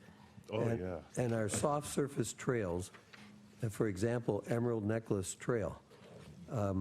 If the Emerald Necklace Trail, well, certainly part of it is already the East Lake Sammamish Trail, but if we're trying to complete it up in some pretty wild territory in the northeast corner of our city, I just can't see that as necessarily being a 10-foot wide trail with 2-foot shoulders on both sides. Yeah, no, I agree with you. That would be economically unfeasible to require that. So I would suggest taking off such as Emerald Necklace Trail. Okay. then we I'm don't have to deferring to keep- the Parks Department on that comment because they're the ones who are reviewing that section. But Well, Dow will mention that. Just removing the emerald necklace, I will run it by well, them. but there's a question, is that all regional trails then are for equestrian, is what we're doing that way? So should we drop the equestrian? Well, it says and/or, so I guess what you're saying, it could be pedestrians or equestrians. Yes. So that's okay that it doesn't require That's it correct. to be for equestrians, is that right? That's my understanding when I read the comment. Okay. The minutes reflect that. But is there a place in here where the Parks Director can make exceptions? Well, that would actually be part of the deviation process for any of these items. So, you have a minimum standard, and if there were items such as topography of steep grades or significant trees or items that were deemed more, valuable to offset, or prevent building the standard, that would be something that's reviewed under a deviation process. I will point out that number 1 on here says that very thing about topography. It says, regional trails shall be at least 10 feet in width and 12 feet is preferred. Regional trails should be a minimum of 10 feet unless topography or other limitations are present. Did you submit 82? And as far as the terminology of regional trails, again, these were submitted to and through us from our friends at Parks, but regional trails are more of the East Lake Sammamish Trail, right? You're not going to put a regional trail through a place that isn't going to receive a regional trail, i.e. it can't either fit it or it doesn't make any sense to go there. So just food for thought. Yeah, even connector trails, the trail going to, what's it called, the Outlook up there off of Sahali Way? The Gerund Overlook? Going down to Evans Creek Preserve. I mean, what classification would that be? And certainly, Local, right? it doesn't have much width going down that hill, so. That would, Paved. Well, we've talked about looking for the possibility of 1 or 2 trails that would go from the plateau down to East Lake Sammamish Parkway, and certainly it wouldn't be a paved trail or a hard Right, surface trail. right. So I guess basically I'm a little concerned about putting all these rigid dimensions and requirements of clearing on the trails. I just don't understand why we're doing that. Okay.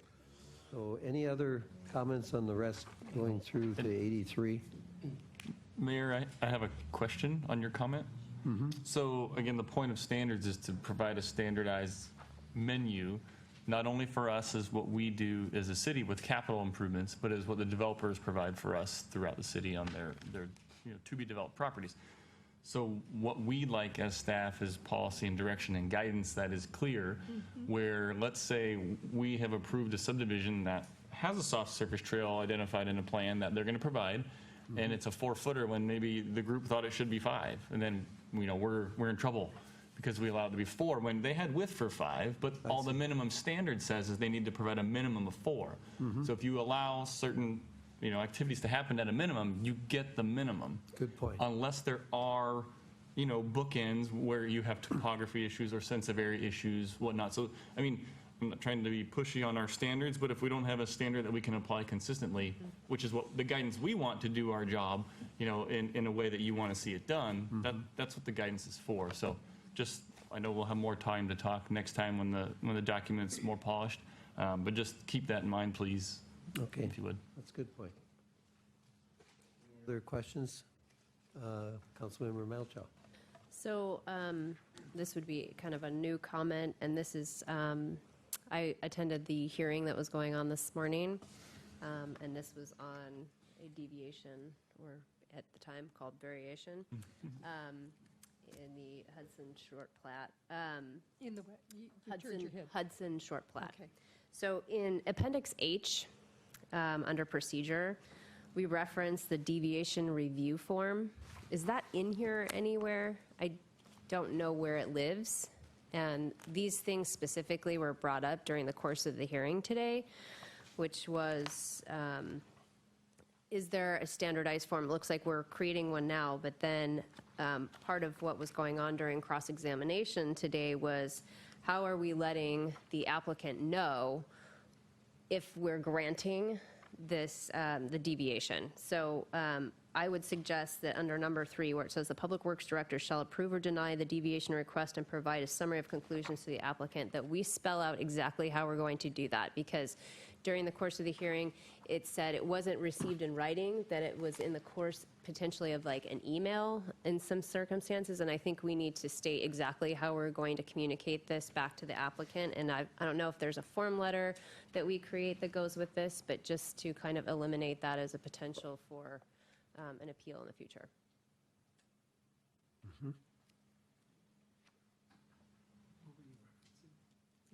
Where? Appendix H.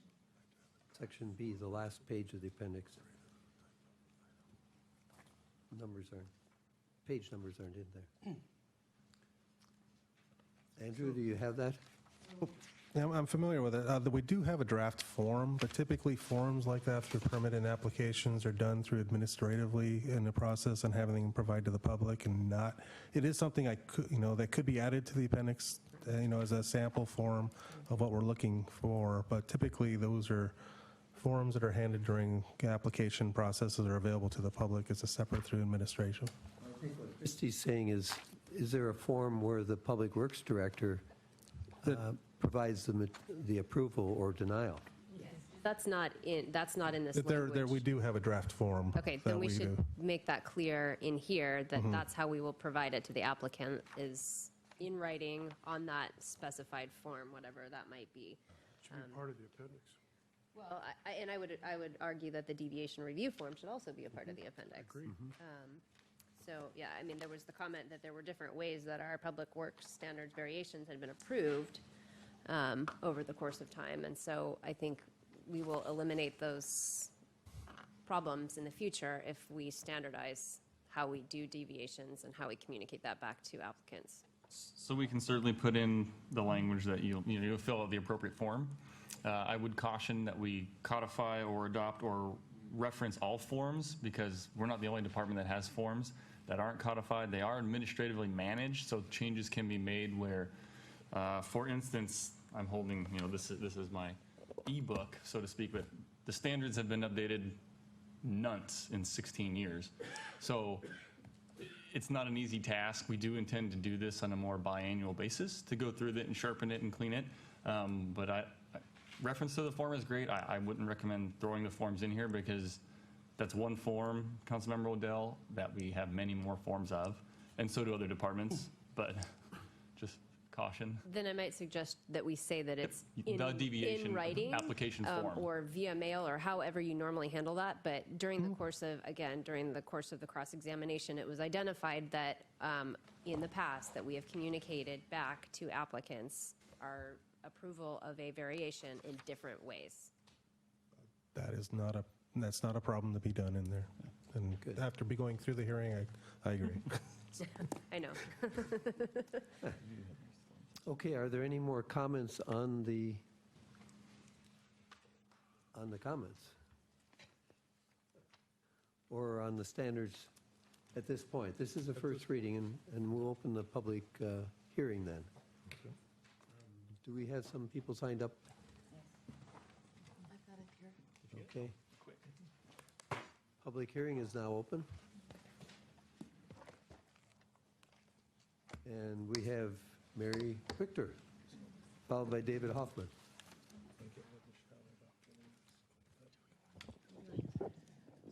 Hi, my name's Mary Wichter, and I live at 408 208th Avenue Northeast, and I won't be fighting with the remote this time. I didn't read the whole packet of Public Works standards, but I know there's been meetings over the last year.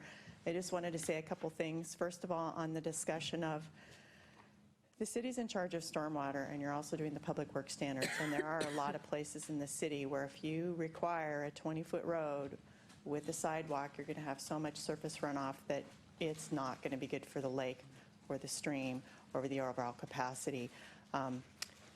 I have seen 12-foot wide roadways with graveled shoulders. I've also seen graveled shoulders that are 5/8 minus crushed gravel, and I've seen pea gravel, and I think that actually pea gravel channels or trails can work as good as a sidewalk that has like pervious concrete in it.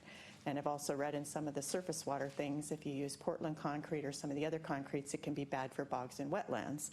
And sometimes like pervious asphalt is better. So I think there's a lot of things when you guys start doing more of the stormwater you're going to see, and you're going to like treed streets with narrow pavement, with narrow things, and it also slows people down just by the nature of people aren't going to drive fast when they see a thing, and sometimes you do need to have water diversion bumps or traffic bumps, but I think that's really important to keep, and I think only having that the only way you can have a public road is the 20 feet wide with a sidewalk, I think is too limiting. I also know King County, because they've been around a long time, they have a number of codes, and somebody handed me something from Woodinville tonight. A lot of times there are standards that say this is the standard, but for roads that were developed before such and such a point, there's more mitigation, because it's not really fair for super old roads to have to leapfrog and all of a sudden be better than the other roads. Like where I live, there obviously aren't any sidewalks, but Edenview in 1977 doesn't have any sidewalks either. Montage in 1990, which kind of looks like a new subdivision, only has thickened berms. It doesn't have any sidewalks, though it has stormwater.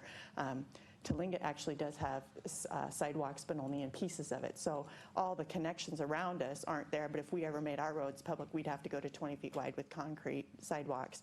And we're definitely in an area where you're having surface water problems. So the whole thing, you don't want to make the requirements to hurt yourself. You need to understand.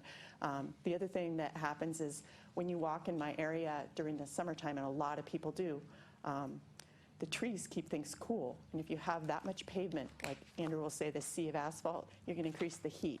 And I'm from Bozeman, Montana. I grew up there. In Yellowstone River this year, one of the rivers actually closed due to people because the temperatures changed so much that the fish are dying, so they're not even letting people recreate. So like if you have a rafting company or something, you went bankrupt this summer, so they're trying to do things. So you have to watch the temperature of the water. And I think the more and more that you see the water story, you're going to realize that roads are important. And I think even at one of the transportation meetings, they say, well, roads are kind of like water. You've got, the traffic going in and out, you've got the drainage going in and out, and I think they're very related. So I think that those things are important. And if that's my time, I'm done. Great. Thank you, Mary.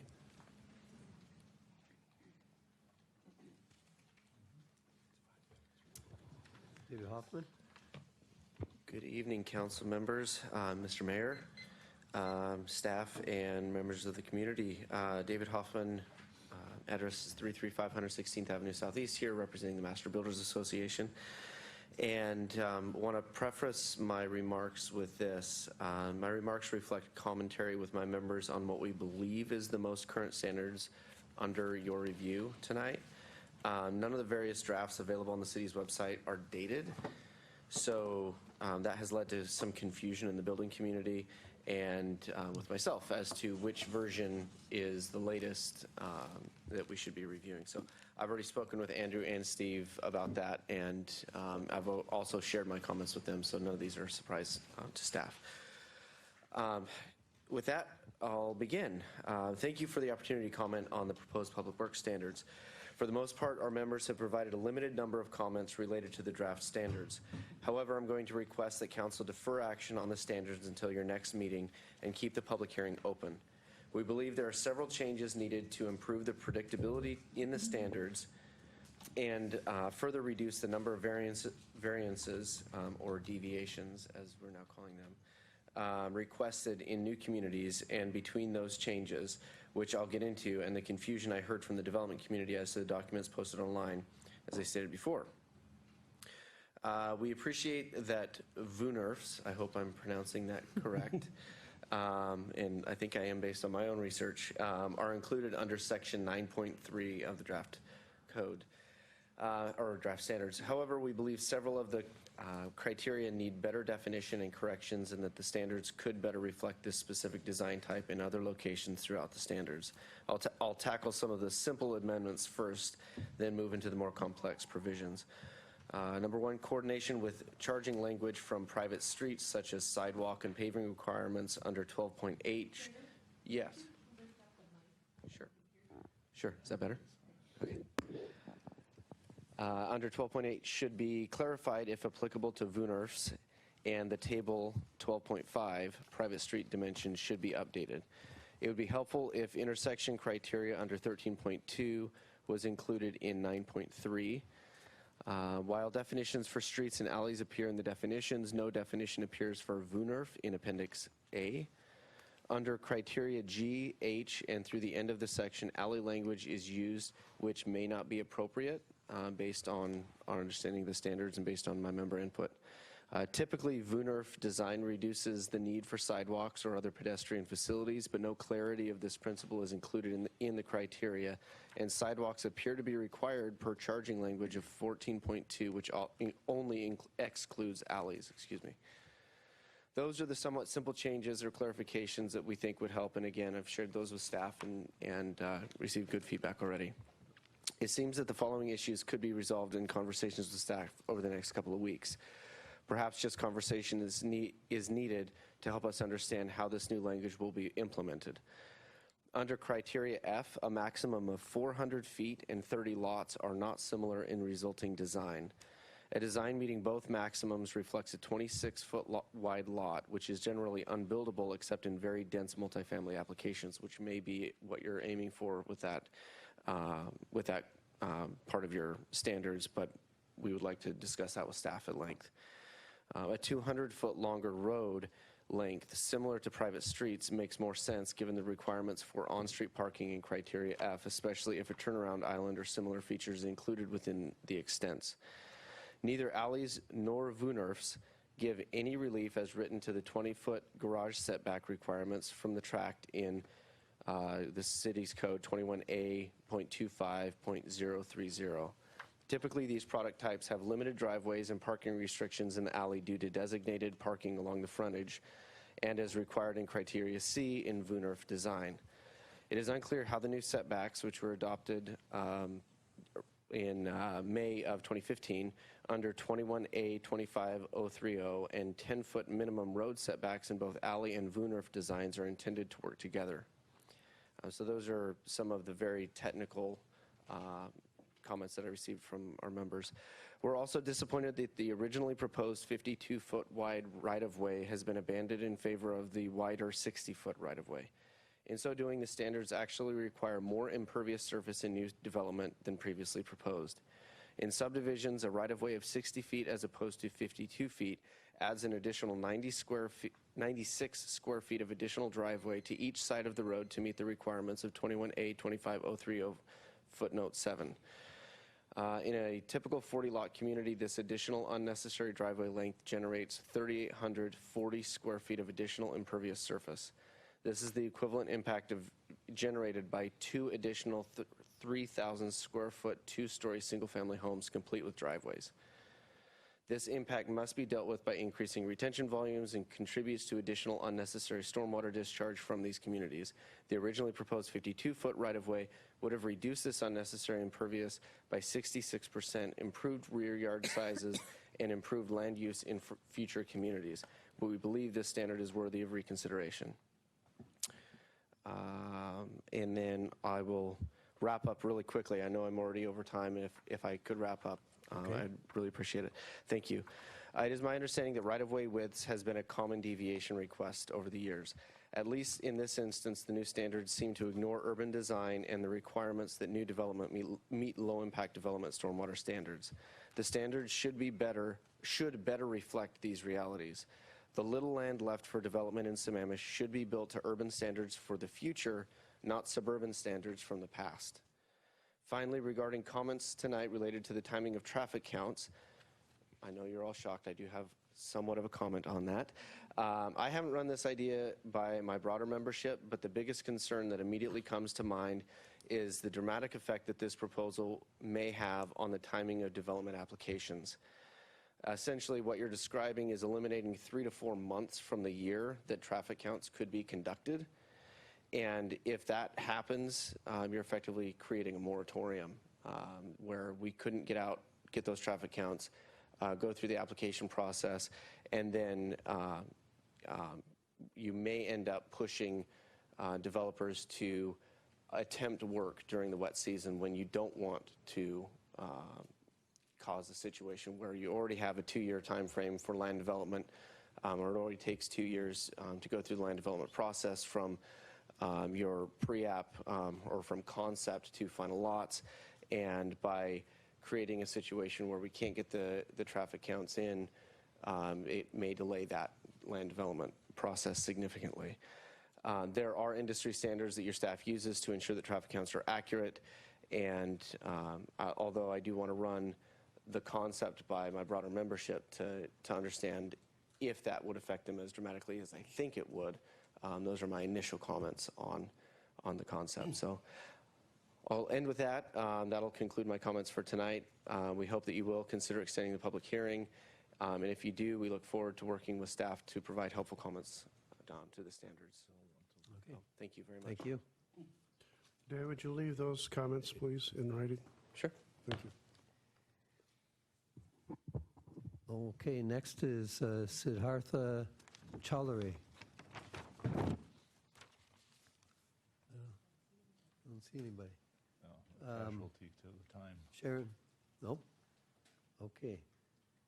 Is there anybody else that would like to address the council?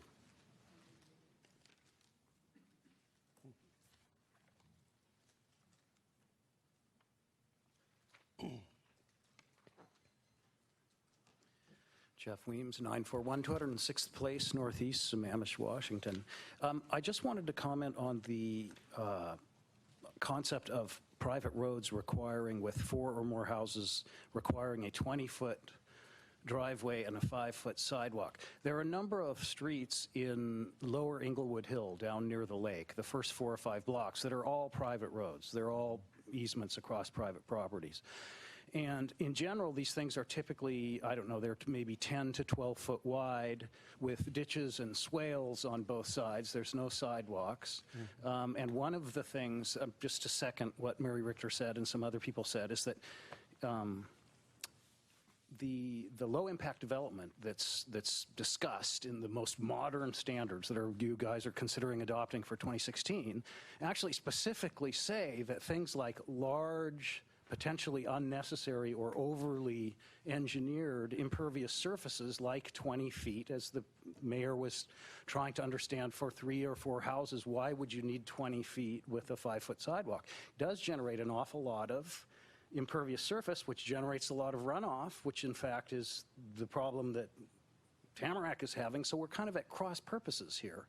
And I just have a question. So I've lived for 20 years on a road that's been there for 40 years. Or I'm sorry, I've lived there for 30 years on a road that's been there for 40 years. It's 10 feet wide. It's paved. It's in a very steep neighborhood. We've never had any flooding troubles. There's never any standing water anywhere in the neighborhood that we can see. What would happen to us if somebody wanted, there are a couple of lots left. There's 10, let's say there's 10 houses there now and there's 3 vacant lots left. So it would go from 10 to 13 houses. Most of the houses have been there for 30 years. Is development of one of those lots now, in addition to a tight line to the parkway, a drain pipe down to the parkway, also going to involve potentially having to get a variance from a requirement to have a 20-foot road? If you're doing a modification to an existing private road, do these codes apply? I don't know. I mean, that would be a question that I would have. So I thank you for your time. Yeah, good question. Does staff want to comment on that question?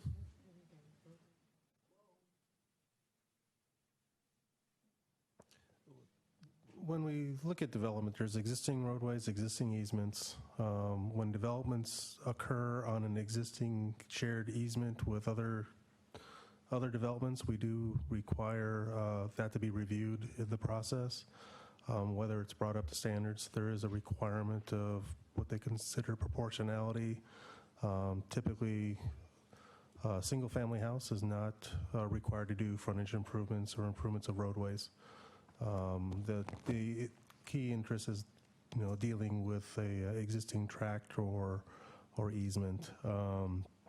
We do look at whether it's a public right-of-way or a private tract when they are constructed, and making sure that the access is provided to the property. But the requirements, like I say, improvements typically are exempt for a single-family house. So in other words, they wouldn't have to put a sidewalk right in front of their house when there's none in the rest of the neighborhood, huh? That would be correct, because they wouldn't be exempt from having to do those improvements based on the permit application. They would be exempt. Sure, would be exempt, sorry. It's getting late, but obviously short plats, or when they hit them, then those are things that have to be reviewed with that development. Yeah, okay. Okay, what do you think? Should we continue the public hearing to? Yes. Okay, so we'll continue the public hearing to the second reading.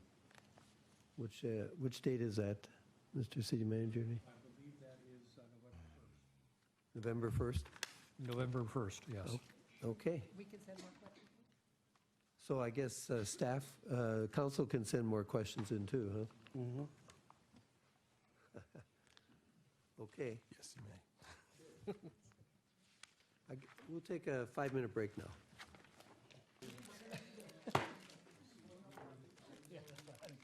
Hey, let's get going here.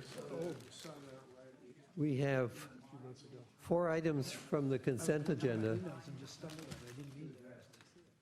And the first one is item number 3, the resolution granting final plat approval to the plat of Penny Lane North.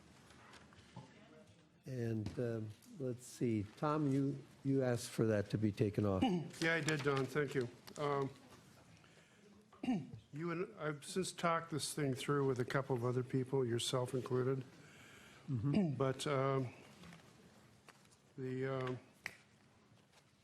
what got my eye here was the fact that this development is on 244th, which is, in other parts of town, one of the main north-south arterials. And when I first looked at it, I thought we're building a cul-de-sac that might preclude extension of that piece of 244th further north to somehow, someday, some way link up with the rest of 244th. It's the kind of situation that has happened elsewhere in town, has created some of the issues we're dealing with in terms of how we get people to move around town with all having used the same street. So my concern, and I will admit that I looked at the map on Exhibit 5 and the map on Exhibit 4 without reading the fine print of the on sheet 2 of 5 about the right-of-way or the easement being there. But it points out, very frankly, the need for some of the things we hope to accomplish in the Transportation Master Plan about providing guidance to both our residents and staff as to what the future road grid or even trailway or sidewalk grid of the city might look like. And my initial reaction has since been tempered, but I would hope that we would not box ourselves in the future by creating artificial cul-de-sacs where we may or may not want them. Thank you. Okay, good point. So if that's all okay now, could I have a motion to approve the resolution? So moved. It's been moved and seconded to approve the resolution approving the final plat for Penny Lane North subdivision, PSUB 2015-00225. Any further discussion? All in favor, say aye. Aye. Opposed? By your vote of 7-0, that is approved. And that is, Resolution R 2016-699. Next one's item 4, resolution establishing city council direction for determining shared public-private property storm and surface water management responsibilities. Let's see, who, Well, let's see, actually, I think we have help here. Ooh, the cavalry. We have a gallery here. But essentially, this was an item that was discussed with council previously on October 4th, and council directed staff in 3 ways. This is a policy as it relates to drainage facilities and public-private partnerships. The first item was to clarify which parts of storm and surface water system that the city would typically own. The second basically states that if the council decided to share in the cost of owning a private system, it would be in proportion to the benefit received. And then lastly, staff was directed to make those changes in the policy and put it in a resolution reflecting that particular policy. So staff has done that and has come back to council having done that. So if staff would like to comment, I think on item number 1 that was included in the policy is as it relates to what parts of the storm and surface water system the city typically owns, that would be appreciated.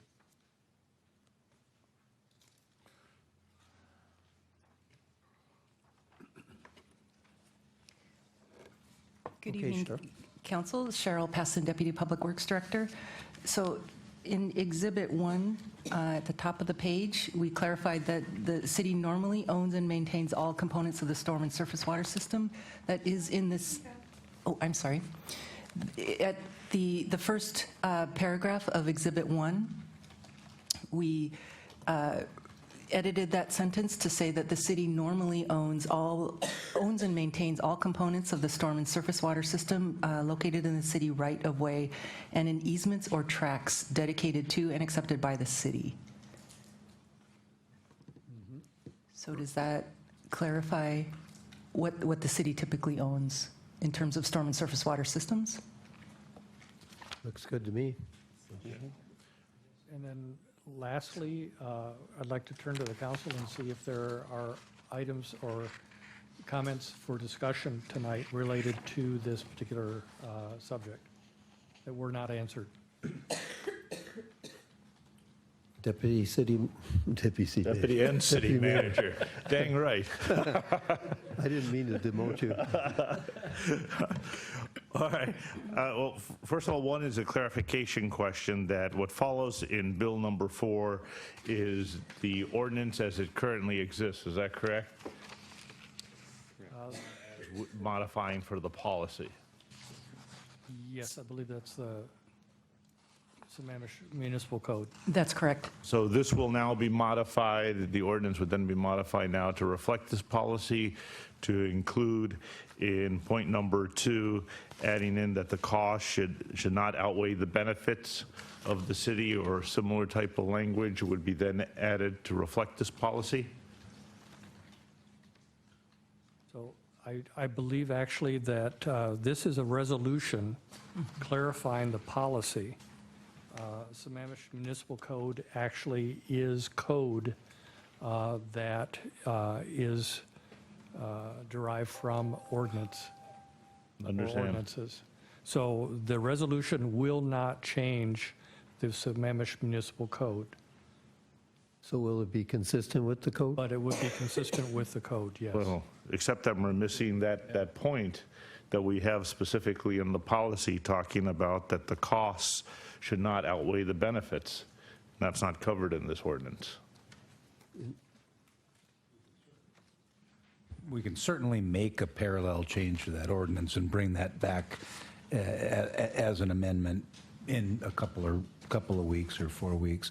The other thing, though, I mean, we can do that. It's probably not necessary because that whole cost-benefit equation that we've built in pretty strong language to the policy is frankly just a statement of the law and of what the state constitution requires in terms of no gift to public funds. So the only put more simply, the only way we could permissibly expend funds on this type of private drainage system is if we quantify that the public benefit exceeds that cost. But that's the whole point. This whole policy is a new policy that didn't exist before, where we were always at 100% at the user's private residence expense. So because of that, I'd like to see that added into that one point. I understand that you're talking about that the law should have that, but since this is a new policy, I'd like to see that language included in that we've included the others.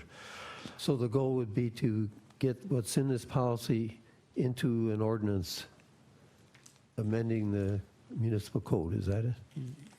Yes, if council would like us to do that, we could in fact do that, although, as the city attorney said, it's not necessary. What do people think? Well, one thing that I don't think is in the code about the capital expenditure to install, what's in the code currently is only about maintenance.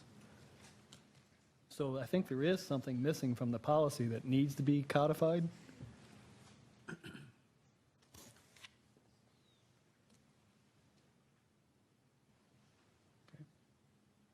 Well, maybe staff could come back with. Look at it, yeah. Yeah. Happy to look at that further, and But I don't think that should prevent us from passing the policy if we're okay with it.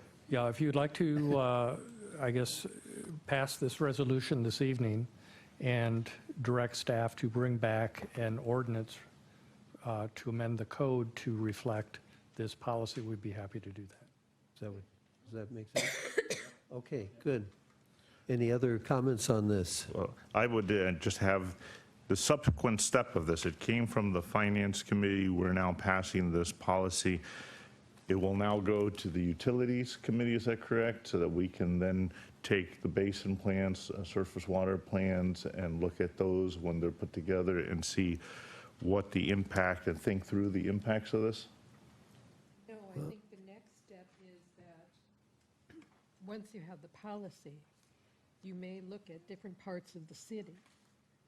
And some committee that this council directs it to, whether it's utilities or some other committee, to look at that area and see how to implement this policy. And it may be very unique on a site-by-site basis. You may have a private road that has 3 houses on it, that's all of 40 feet long. You may decide, well, we'll take over the stormwater system there.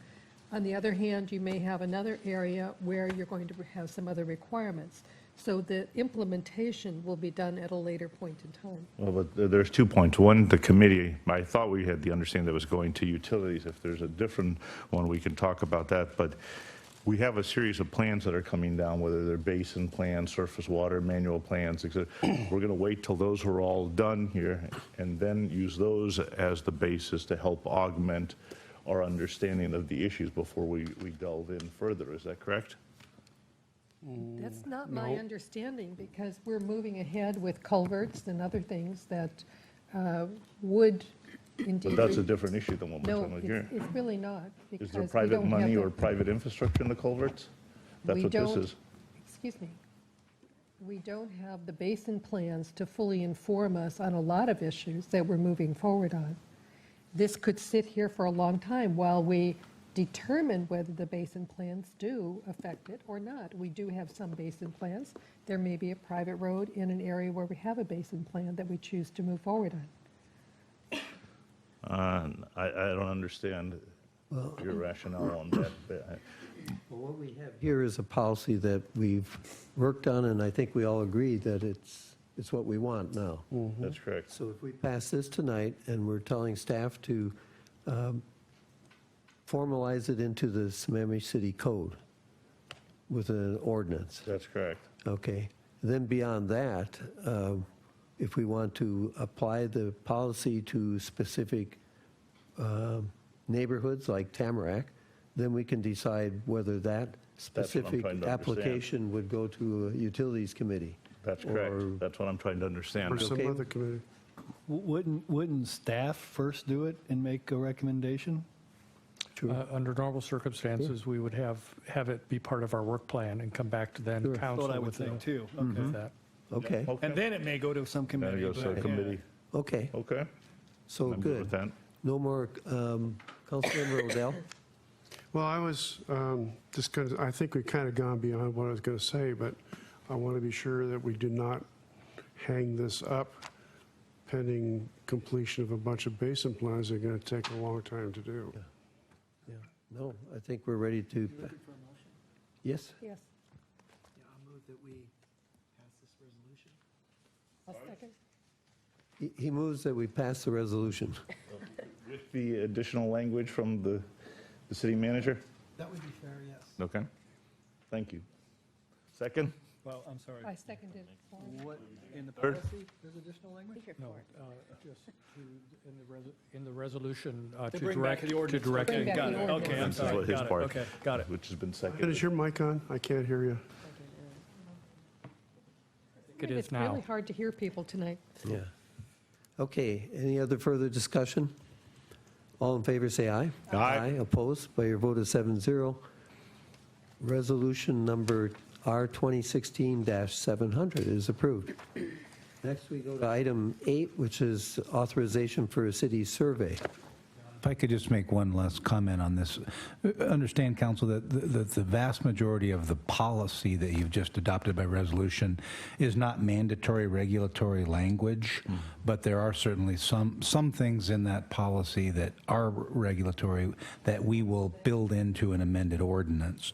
But the amended ordinance will not have near the text of this policy. We'll refer to the policy as something that the staff can use to supplement and interpret that ordinance. But Good. Thank you. Can I make a question on that, though? I mean, as far as who's going to implement it and decide or make recommendations, is it fair to ask staff to come with us a recommendation on policy? Or, I mean, that's our role, I think, right? How to apply the policy that we've now adopted? So I'm kind of going back to whether or not it would be appropriate for staff, or to apply this policy, would it be a council decision? I'm just asking.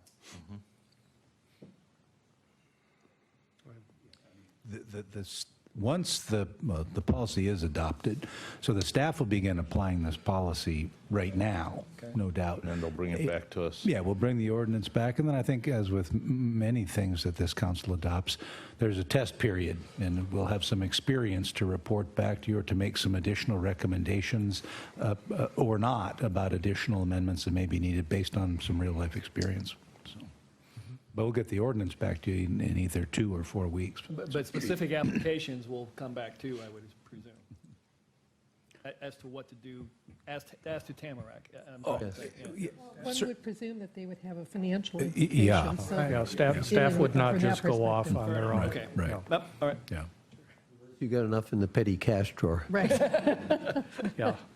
Councilmember Malchow. Oh, sorry, my light's on to speak to the next thing that we had started in on, and then we went backwards, so. We sometimes do that. Okay, back to item 8 then, authorization for a city survey. Councilmember Malchow.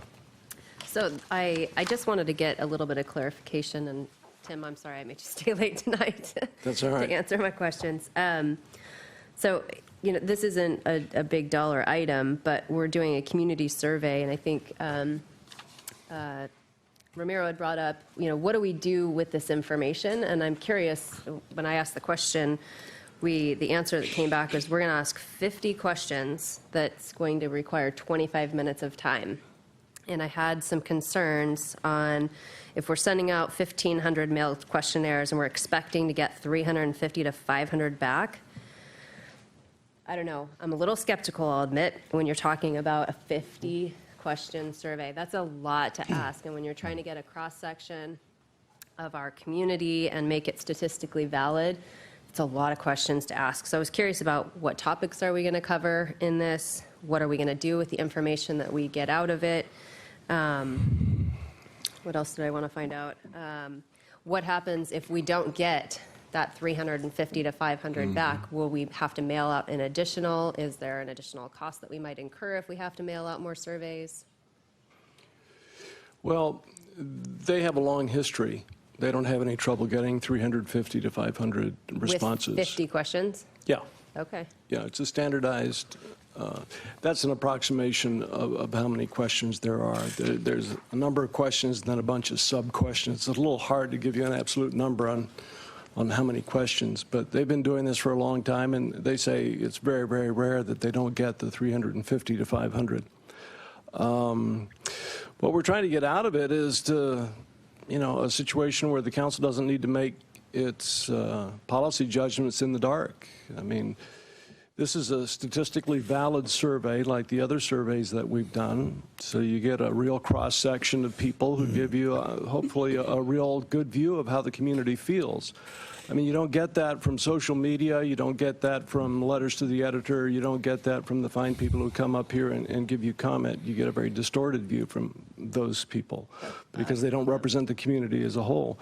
This is the only thing, even the virtual town hall is not, those are self-selected people, so that's not a cross-section, a valid cross-section either. So that's what our community surveys over the years have done, is given us a view of things, and it's always been a very encouraging experience because through the 13 years that I've been doing these things, the community at large has said it's quite happy with the council, quite happy with the direction of the city, quite happy with the way things are going. I don't know, this one might come out a little different with the uptick in the economy and, the trees and the development, but it's always been a good experience. And in terms of what you do with the information, it informs your policy decisions. Well, so how is it rolled back to council? I mean, once we get the information. You get a presentation from either me, or if you wanted to spend the money, you could have somebody from NRC come out from Boulder, Colorado, where they're based. That's an extra couple of $100,000. Extra $100,000. How much did I say? A couple $100,000? Concord? Survey's only 20. I'll do it for half that. Very so. expensive. I'll do it for half that. I'll do it for a couple of hundred. Yeah. I'm sorry, it's late at night. An extra $2,000, I think is what I meant to say. The topics that we cover are the broad topics that most community surveys cover. Quality of life, safety, traffic, parking, shopping, parks, fire services, garbage, overall city direction. Is the city going in the right direction? Demographic information, transit, snow removal, et cetera, et cetera, et cetera. It's a standardized survey so that you can compare it to other cities who've taken the same survey, but they do leave you some space for your own customized questions that you can add to the standardized survey. So you get a little bit of both. It's all mail, and it's actually 2,200 that we're going to send out, not 1,500. Okay, 1,500 is what came back to me. Yeah, I sent you a correction via email, but you probably didn't get a chance to look at it before the meeting. We went to 2,200 because we also want to do some subgroup and sub-geographic area analysis, and you need a slightly larger sample if you want to take just a chunk of the city and take a look at how people feel in that one area or in that one age group. Everybody I talked to about NRC was sky high about them. I talked to, Kenmore, I talked to Edmonds, I talked to Tacoma, I talked to Bainbridge Island, I talked to Issaquah, and they're all very, very happy with them. So they're easy to work with, very professional. They're affiliated with the ICMA. They're endorsed by ICMA, and they've done these surveys for a long, long time, and you can benchmark our results against all the other results nearby cities that they've done and also nationwide. So I was impressed with, we looked at 3 proposals, and I was impressed with what NRC gave us. Just for my own edification, how does this compare? We used to do phone surveys. That's what we've done in the past. How long? Phone surveys? Yeah. So how long did we have people on the phone for the phone survey? Just for. Well, we used to do about 30 questions. As I recall, I think they were talking about 10 or 12 minutes for a phone survey. Doubling the time expected to take. Yeah, but they get to do it when they want to at their leisure, at a time convenient to them. We're not interrupting their dinner to do it and that sort of thing. Now, that was a problem that we had with the phone survey because we had to make many calls to get somebody to actually take the time to respond. We found that in talking to other people, by doing this via mail, people can do it at night after the kids have gone to bed, rather than trying to get. Channel 21. Yeah, or, while they're watching 21. Yeah. So anyway, this is a bit of a change-up for us, but we think it's a worthwhile change to do it via mail as opposed to over the telephone. We also ran into the problems with people, whether they have landlines or whether they have cell phones, that type of thing. And so we've basically taken that problem out of the equation. A couple of the people that we've talked to in the past who've done phone surveys in town for us are saying, man, it's getting to the point where it's tough to do phone surveys. It's hard to get 400 people out of 60,000 to be willing to do a phone survey. So a lot of them are recommending a mixture. Get as many phones as you can, but then do online and mail to supplement it to get to the right number. Well, I appreciate the background, having not been on the council when we've done a community survey. It's nice to get an understanding of what kind of questions we had, because that wasn't contained in this. A few more questions. Councilmember Huckabee? Yes, we've done a lot of these community surveys in the past, and sometimes they didn't give us really good information. They say, I like this and I like that. Is there an opportunity to look at this, particularly the customized questions? Absolutely. Okay, I very much appreciate that, so we can make sure that we're targeting in those customized questions some things that we think are unique things here in We'd Sammamish. be very happy to take council Thank you. input. Okay, Deputy Mayor Valderrama. Yeah, as Christy mentioned, I had raised this issue, and I still have the same concern, is we do have, as Councilmember Huckabee just mentioned, we constantly get these reports. We say, okay, police is number one as far as appreciation and satisfaction, fire number two, and then we leave it. We never see it again until the next survey comes out, and then we go through the same exercise. And I think that we have an opportunity to feed into human services and other issues that you can take that information to start identifying. So I'm hopeful that if we look at the questions, there are things that the other departments can actually utilize for the policy-making decisions, rather than just commendations to the police and to the fire for their... And the city council. Yeah, oh, yeah, but we rank pretty low compared to the others. Very high. But the other piece, going back to the statistically valid survey, and we may have responses from different regions, I'm concerned as to a systematic error. So it could be statistically valid numerically, but demographically, which is the age group that's filling these out? Are we looking at that? Because we could have that skewed. I mean, it's the same thing we had when we started to look at the community center. We did it, but they were all families in their 20s and their 30s. They didn't represent the entire community, and this could also be skewed unless there's some way to filter that and look at that. Well, they asked for the ages of the people that are responding, so we'll know who answered the surveys. Okay, so we will be able to track that and see that they're coming back. Well, the question is, if we're sending out 2,200, if they all go to families that are headed up by 30-year-olds, we're not going to get a diverse survey. Well, So even if how it are they goes out to the others, if the selecting- 30-year-olds aren't filling it out, and we're blocking it. How are they selecting a diverse section of the community so it's getting mailed out to a diverse section? I don't know how they do that, but it's randomly sent out to 2,200 or 220,000 residences, or however many it was, and to the 2,200 residences, and out of that random selection, I would think you would get a random array of people. Yeah, that's exactly the theory. The other way that, or thing that we like to use these surveys for, and given the fact that we're making a transition from the telephone survey, and we actually had some issues with some of the questions that we had asked in the past, with some of the folks looking at those questions, the art of doing surveys has changed slightly. And honestly, some of the questions that we asked in the past, they basically said, I can't ask that question, that same question, that same way. So things have refined over time on the way that you actually put together surveys and questions to try to make it more equitable. And so one of the things that we're going to do is we're going to track this over time. So as, for example, every 2 years, we will come back with similar questions. We'll actually get a sense of where we're going, trend analysis in different areas. You know, are people still happy with the police? Are they still happy with the parks? You know, and look at those percentages. It's going to be plus or minus, but it's still, you're going to be able to derive some good statistical benefit from that. Anything You ready for a more? motion? Well, I was just wondering, because on one of the earlier surveys, we were still in positive, but there was a 15% drop in satisfaction. And that was raised at that time.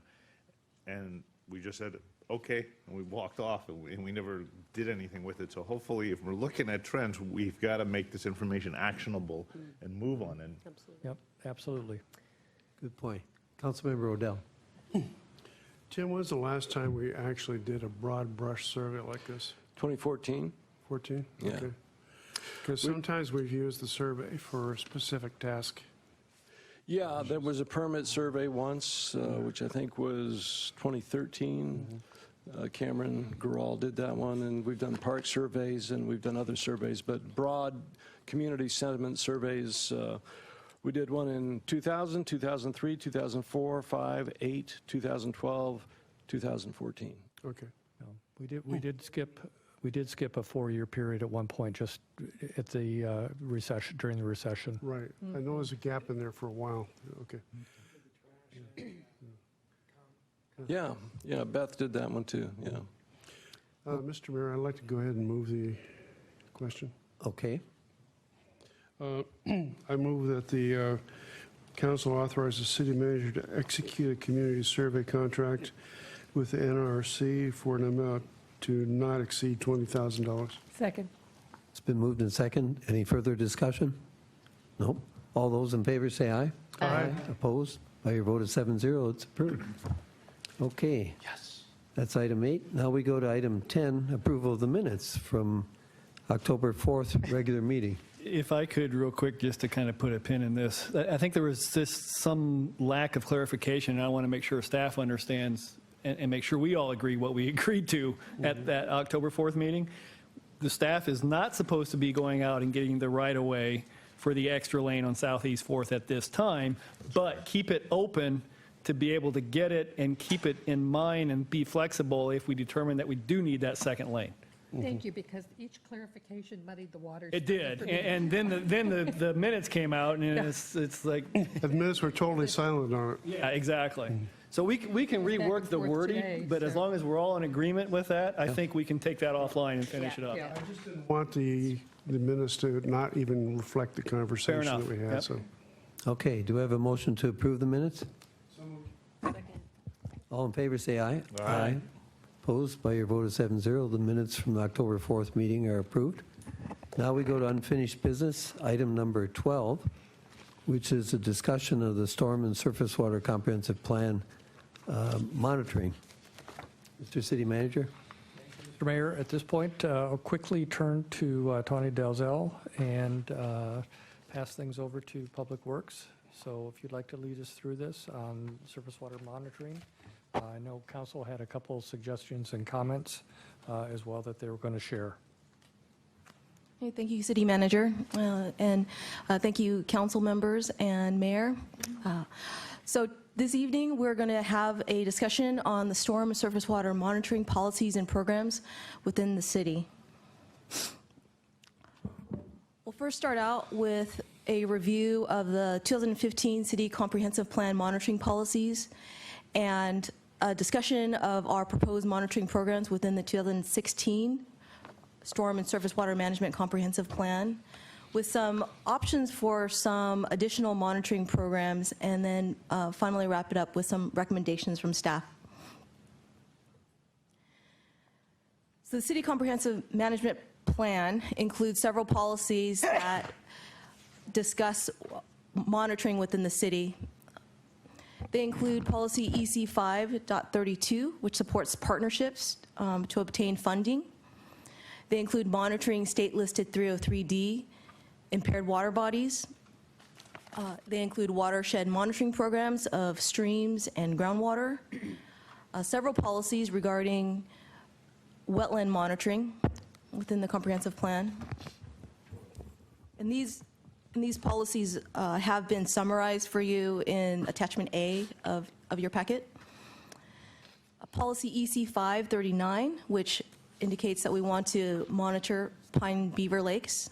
We also want to support expanded citizen lake monitoring, monitoring of pollution from site development construction sites, And then finally, requiring development to monitor treatment features for a minimum of 2 years. So the proposed monitoring programs within the Storm and Surface Water Management Comprehensive Plan include 4 primary programs. One is the continuation of support of the Washington State Department of Ecology Regional Stormwater Monitoring Program, the RSMP. Second is continuing support of the King County Lake Stewardship Program, monitoring of our swimming beaches, and then finally, monitoring of Ebright Creek and associated wetland headwaters.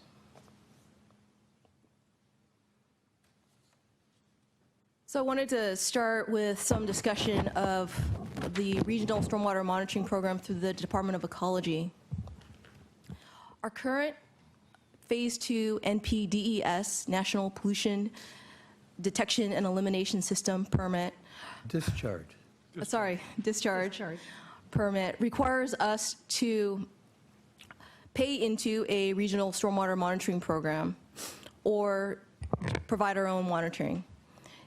In 2012, the city decided to comply with this NPDES permit requirement by paying into a regional stormwater monitoring program.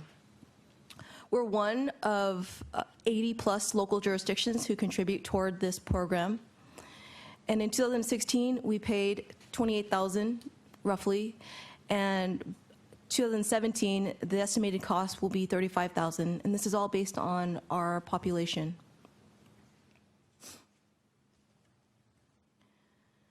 So the program consists of 3 primary programs within the RSMP. The first is a status and trends monitoring program. The second is an effectiveness monitoring program, and the third, a source inventory information repository program. I'm assuming these are statewide numbers, right?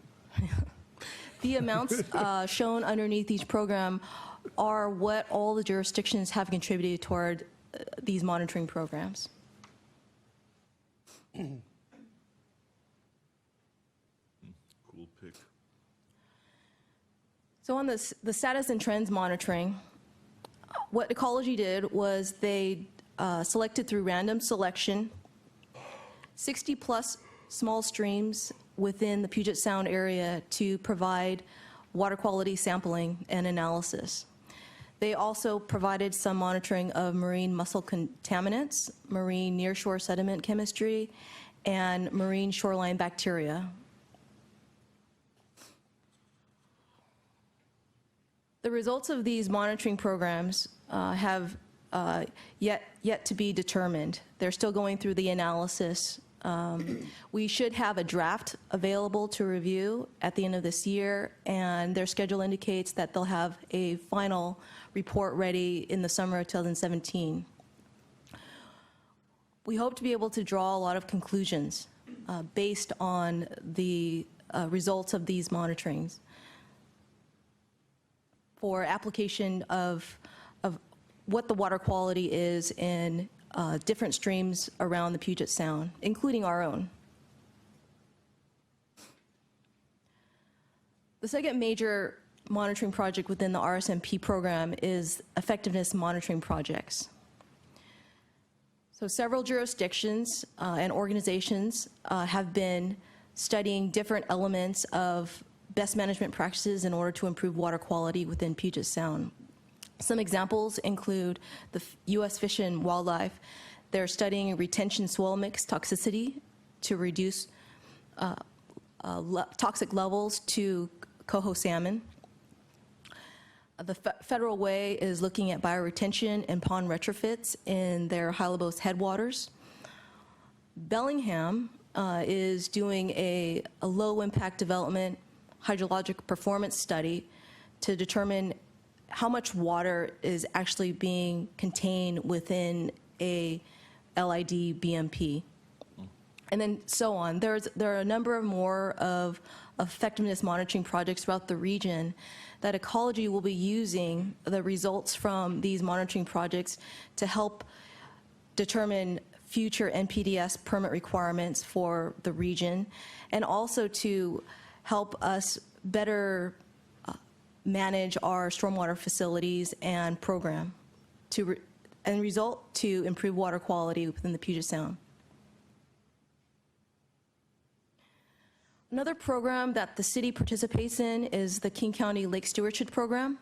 The goal of this program is to better understand the status and trends of water quality in Pine Lake and Beaver Lakes 1 and 2. The monitoring has continued since the 1980s for Pine Lake, 1997 from Beaver Lake, and 1971 from Beaver Lake 2. And just for your knowledge, Beaver Lake 1 is the northern Beaver Lake as part of the Beaver Lake system, and the Beaver Lake 2 is the center Beaver Lake. So what does this stewardship program measure? It measures total phosphorus, total nitrogen, and chlorophyll A. It's measured bi-weekly from May through October by a number of volunteers that have been trained. The annual cost to the city is $26,000, and what we're seeing in the results are that Pine Lake and Beaver Lakes 1 and 2 generally have good water quality. Another program that we participate in is monitoring of our swimming beaches. The goal here is to protect the public from harmful bacteria. We've been monitoring for a number of years Sammamish Landing, Pine Lake, and Beaver Lake beaches. We measure fecal coliform and E. coli on a weekly basis from June through September with an annual cost of $12,000. And what we're seeing is that Sammamish Landing and Beaver Lake remain stable through these monitoring periods, and with occasional levels of elevated fecal coliform in Pine Lake have been measured.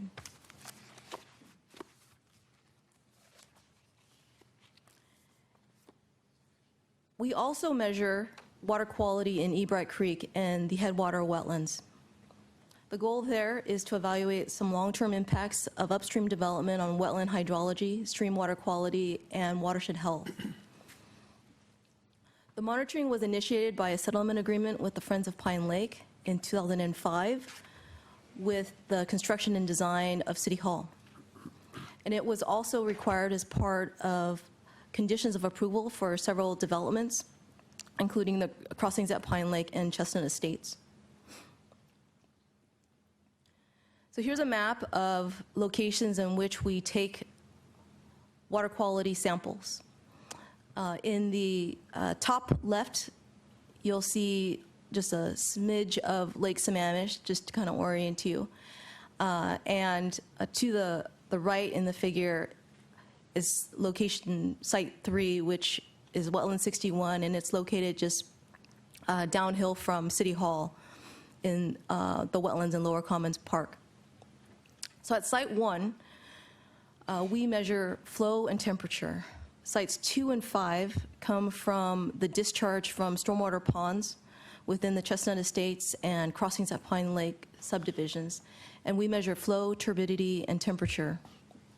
At Sites 3 and 4 are wetland locations, Wetland 61 and Wetland 17, and there we measure water surface elevation. The annual costs for this water quality measurements include $50,000 to $60,000, and that is shared among three parties: the city, Crossings at Pine Lake HOA, and Chestnut Estates HOA. And the trends haven't yet been determined. We've gotten one report, annual report from our consultant for 2015, and that includes the baseline data that they've collected. We should have another one at the end of this year, and then as years go on. So to summarize, I've listed the city comprehensive plan policies on the left and what the stormwater management comprehensive plan actions include. We have a number of actions that address these comprehensive plan policies, and there can always be more. So there are some additional monitoring program options that we've identified. including some additional monitoring of more wetlands. We have over 800 acres of wetlands within the city. We have very highly sensitive wetlands, including our sphagnum bogs, sensitive to pH. There are some additional streams that we can monitor, including some that have been identified as existing and or future kokanee spawning habitat. There are some additional lakes, and I use that term loosely because our definition of lakes per our SMC are water bodies that are greater than 20 acres. And so there's Yellow Lake within Klahani. There's Laughing Jacobs Lake and Mystic Lake. They're all called lakes, but technically they're less than 20 acres. We could do some additional groundwater monitoring. Some construction site development discharges, we could monitor those over time. Road runoff. So this would include looking at some of our arterials that are currently untreated to determine what we can do to best manage the practices that we currently do. So we do street sweeping, we do catch basin cleaning of these, but and some of the roads are directed toward water quality treatment facilities. So we could have some additional monitoring of these. We already know that based on the literature throughout the country and the world, that heavy metals are a problem from roads, and they're directed from cars.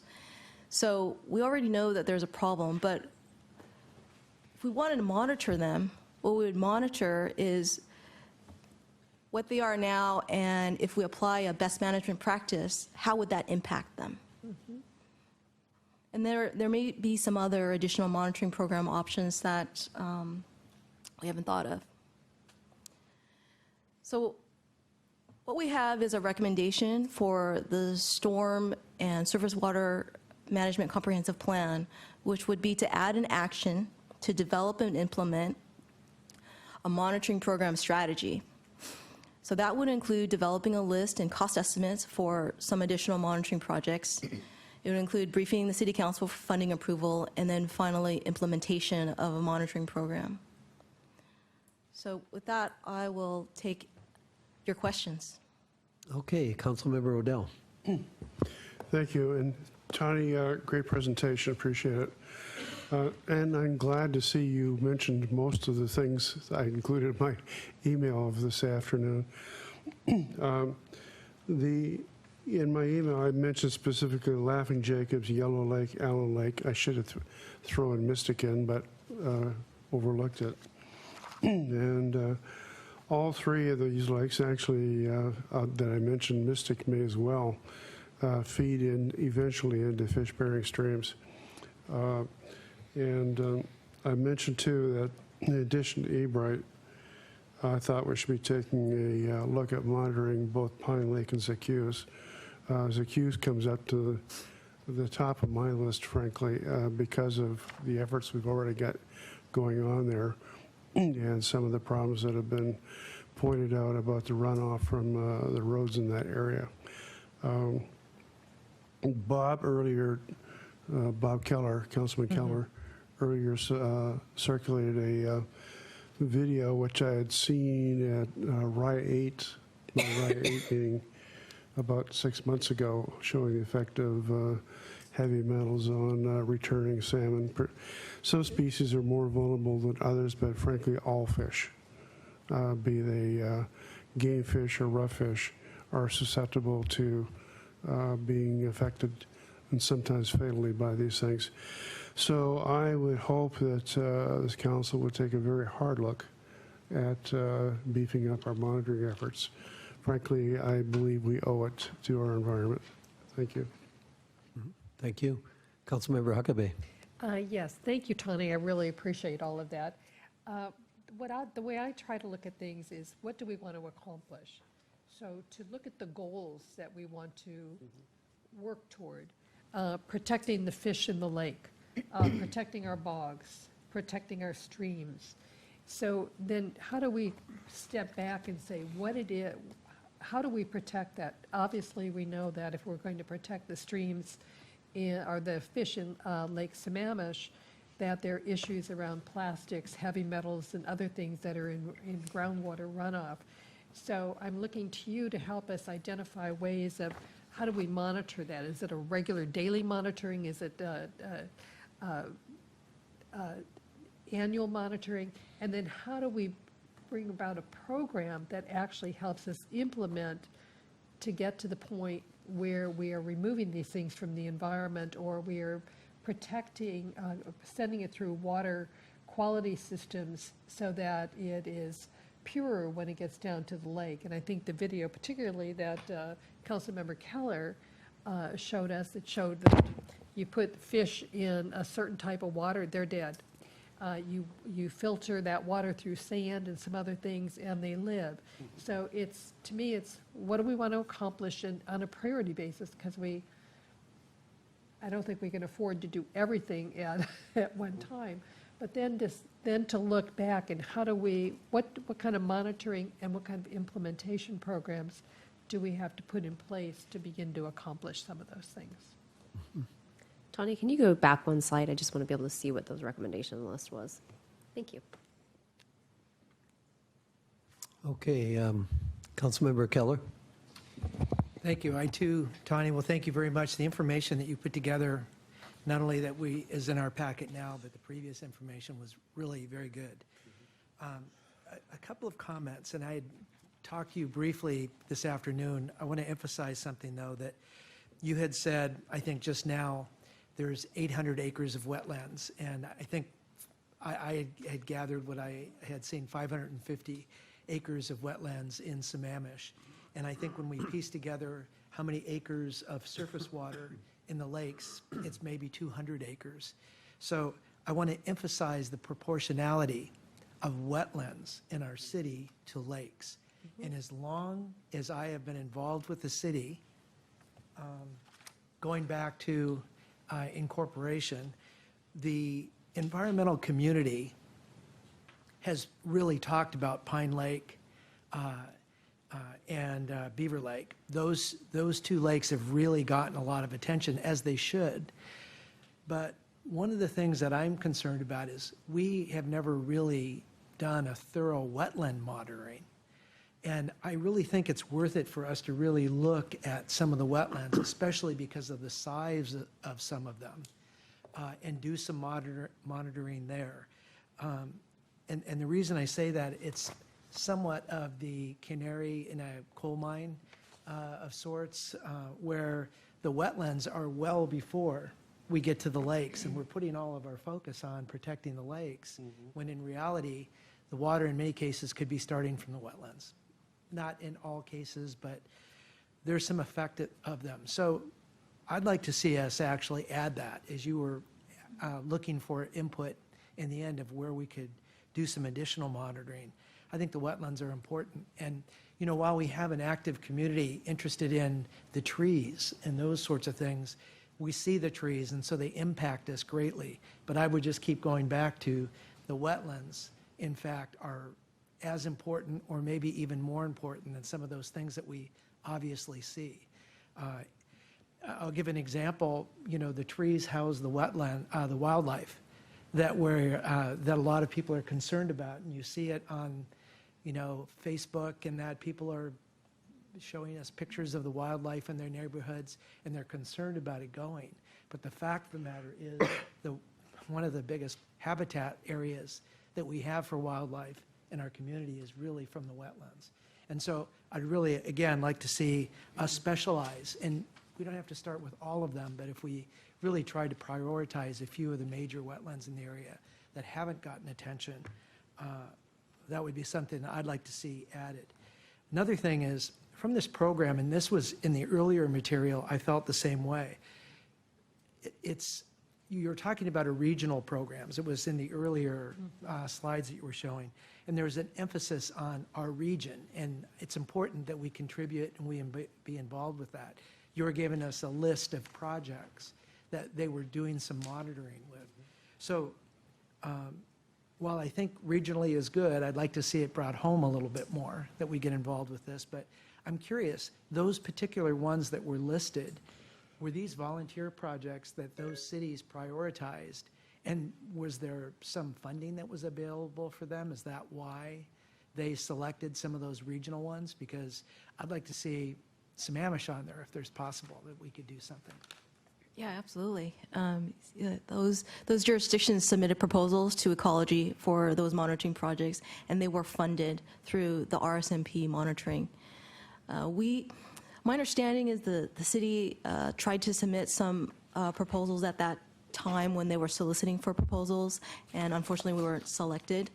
But there is absolutely no reason we can't try for future opportunities through that program. I'd encourage that we do that. So thank you again. Councilmember Hornish. Yeah, I've got 3 questions. You made a comment that Pine Lake water from the monitoring is classified as good. Can you help me understand it? It's still 303D impaired, right? Is it improving, I guess, is my real question. When you say it's good, does that mean we're making progress in improving it? Yeah, we are, actually. So the 303D list comes out every 2 years from the state, and the impairment for phosphorus actually reduced from 2012 to 2014. So Good. we are making really good progress on Good. Pine Lake. I just wanted to confirm that. And can you confirm, or I want to better understand, Lake Sammamish is also on the 303D list, is it not? Yes, it is. And we're not monitoring anything there, even though the comp plan says we would want to monitor the 303D lakes?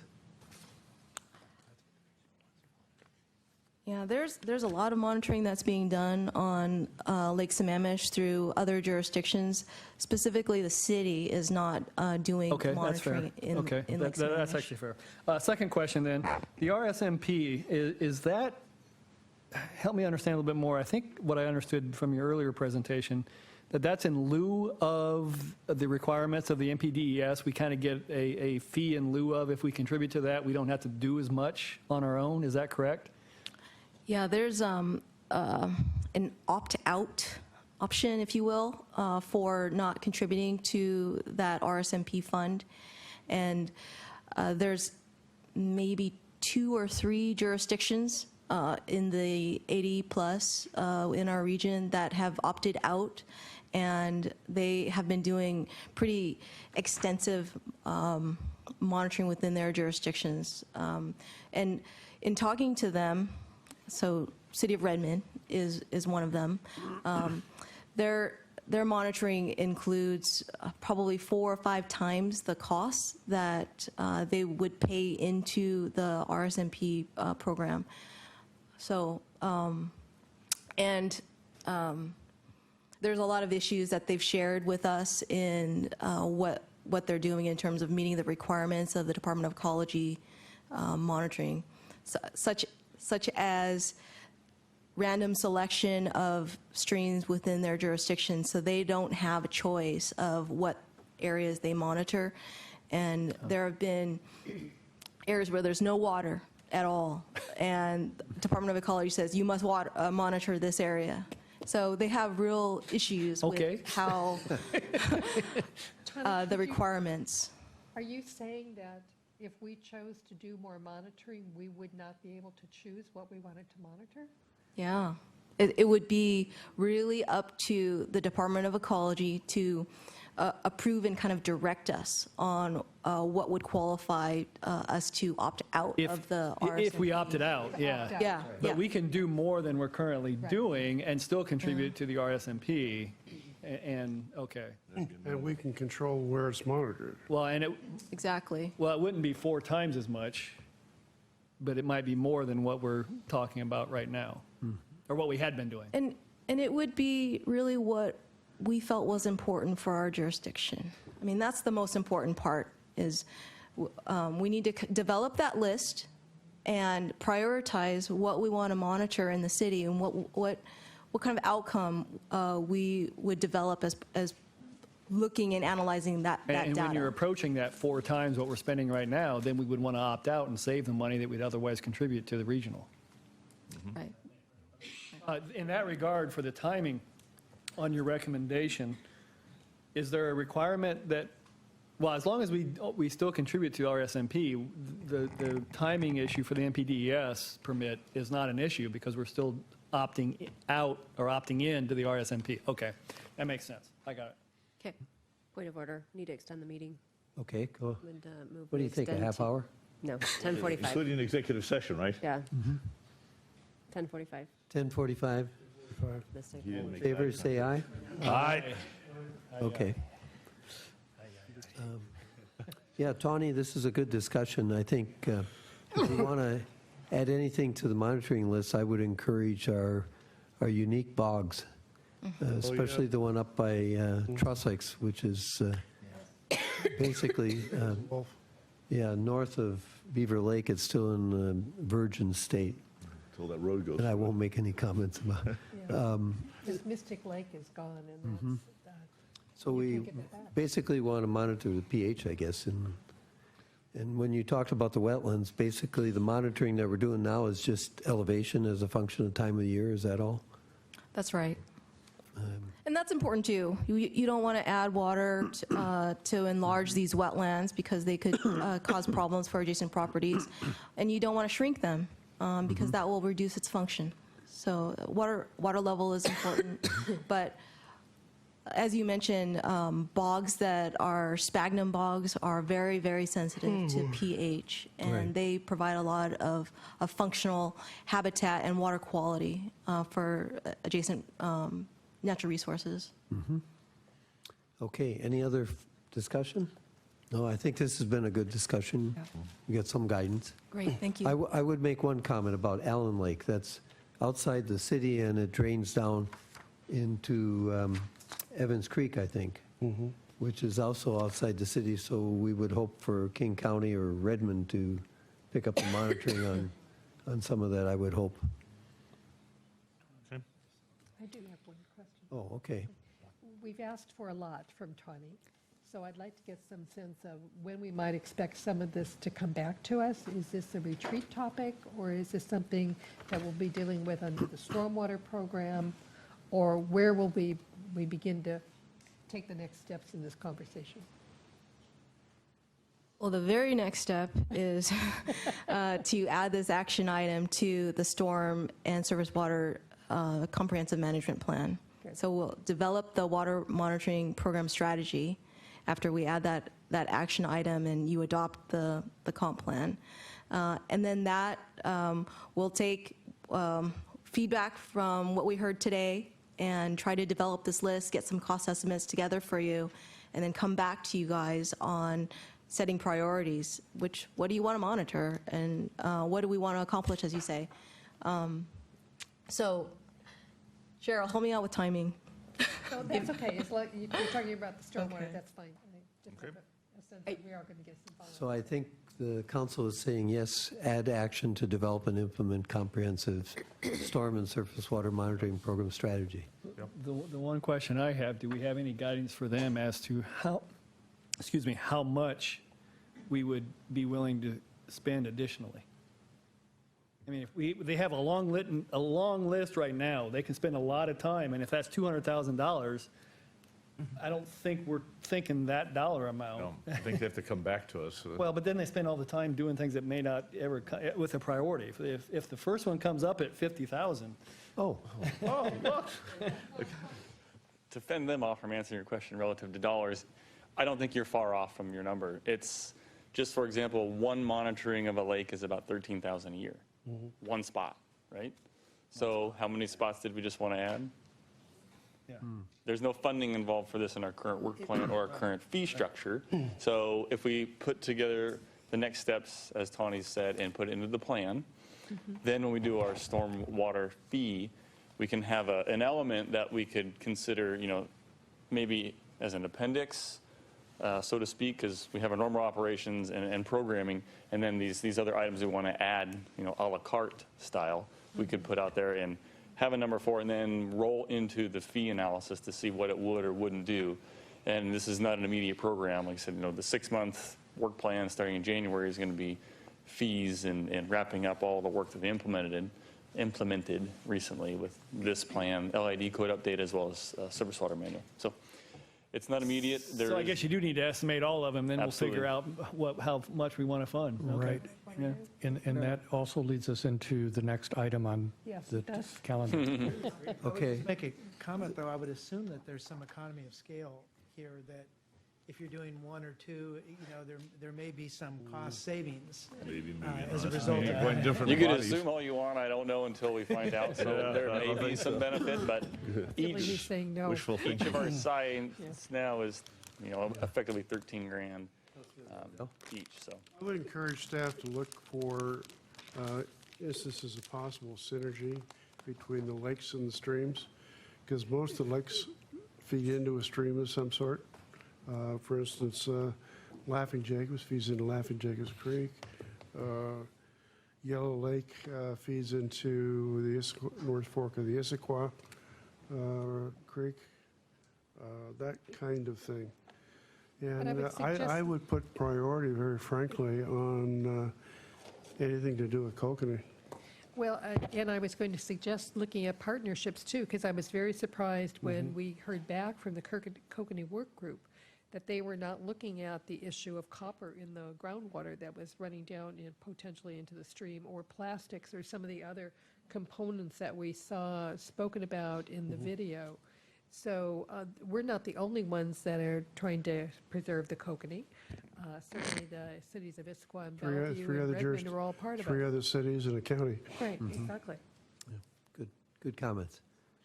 Okay, now we're on to bill number 13, which is consideration of an interim 2017 surface water management fee increase. Steve ran away when it came to the fee increase. Yes, actually, we have our esteemed finance department here.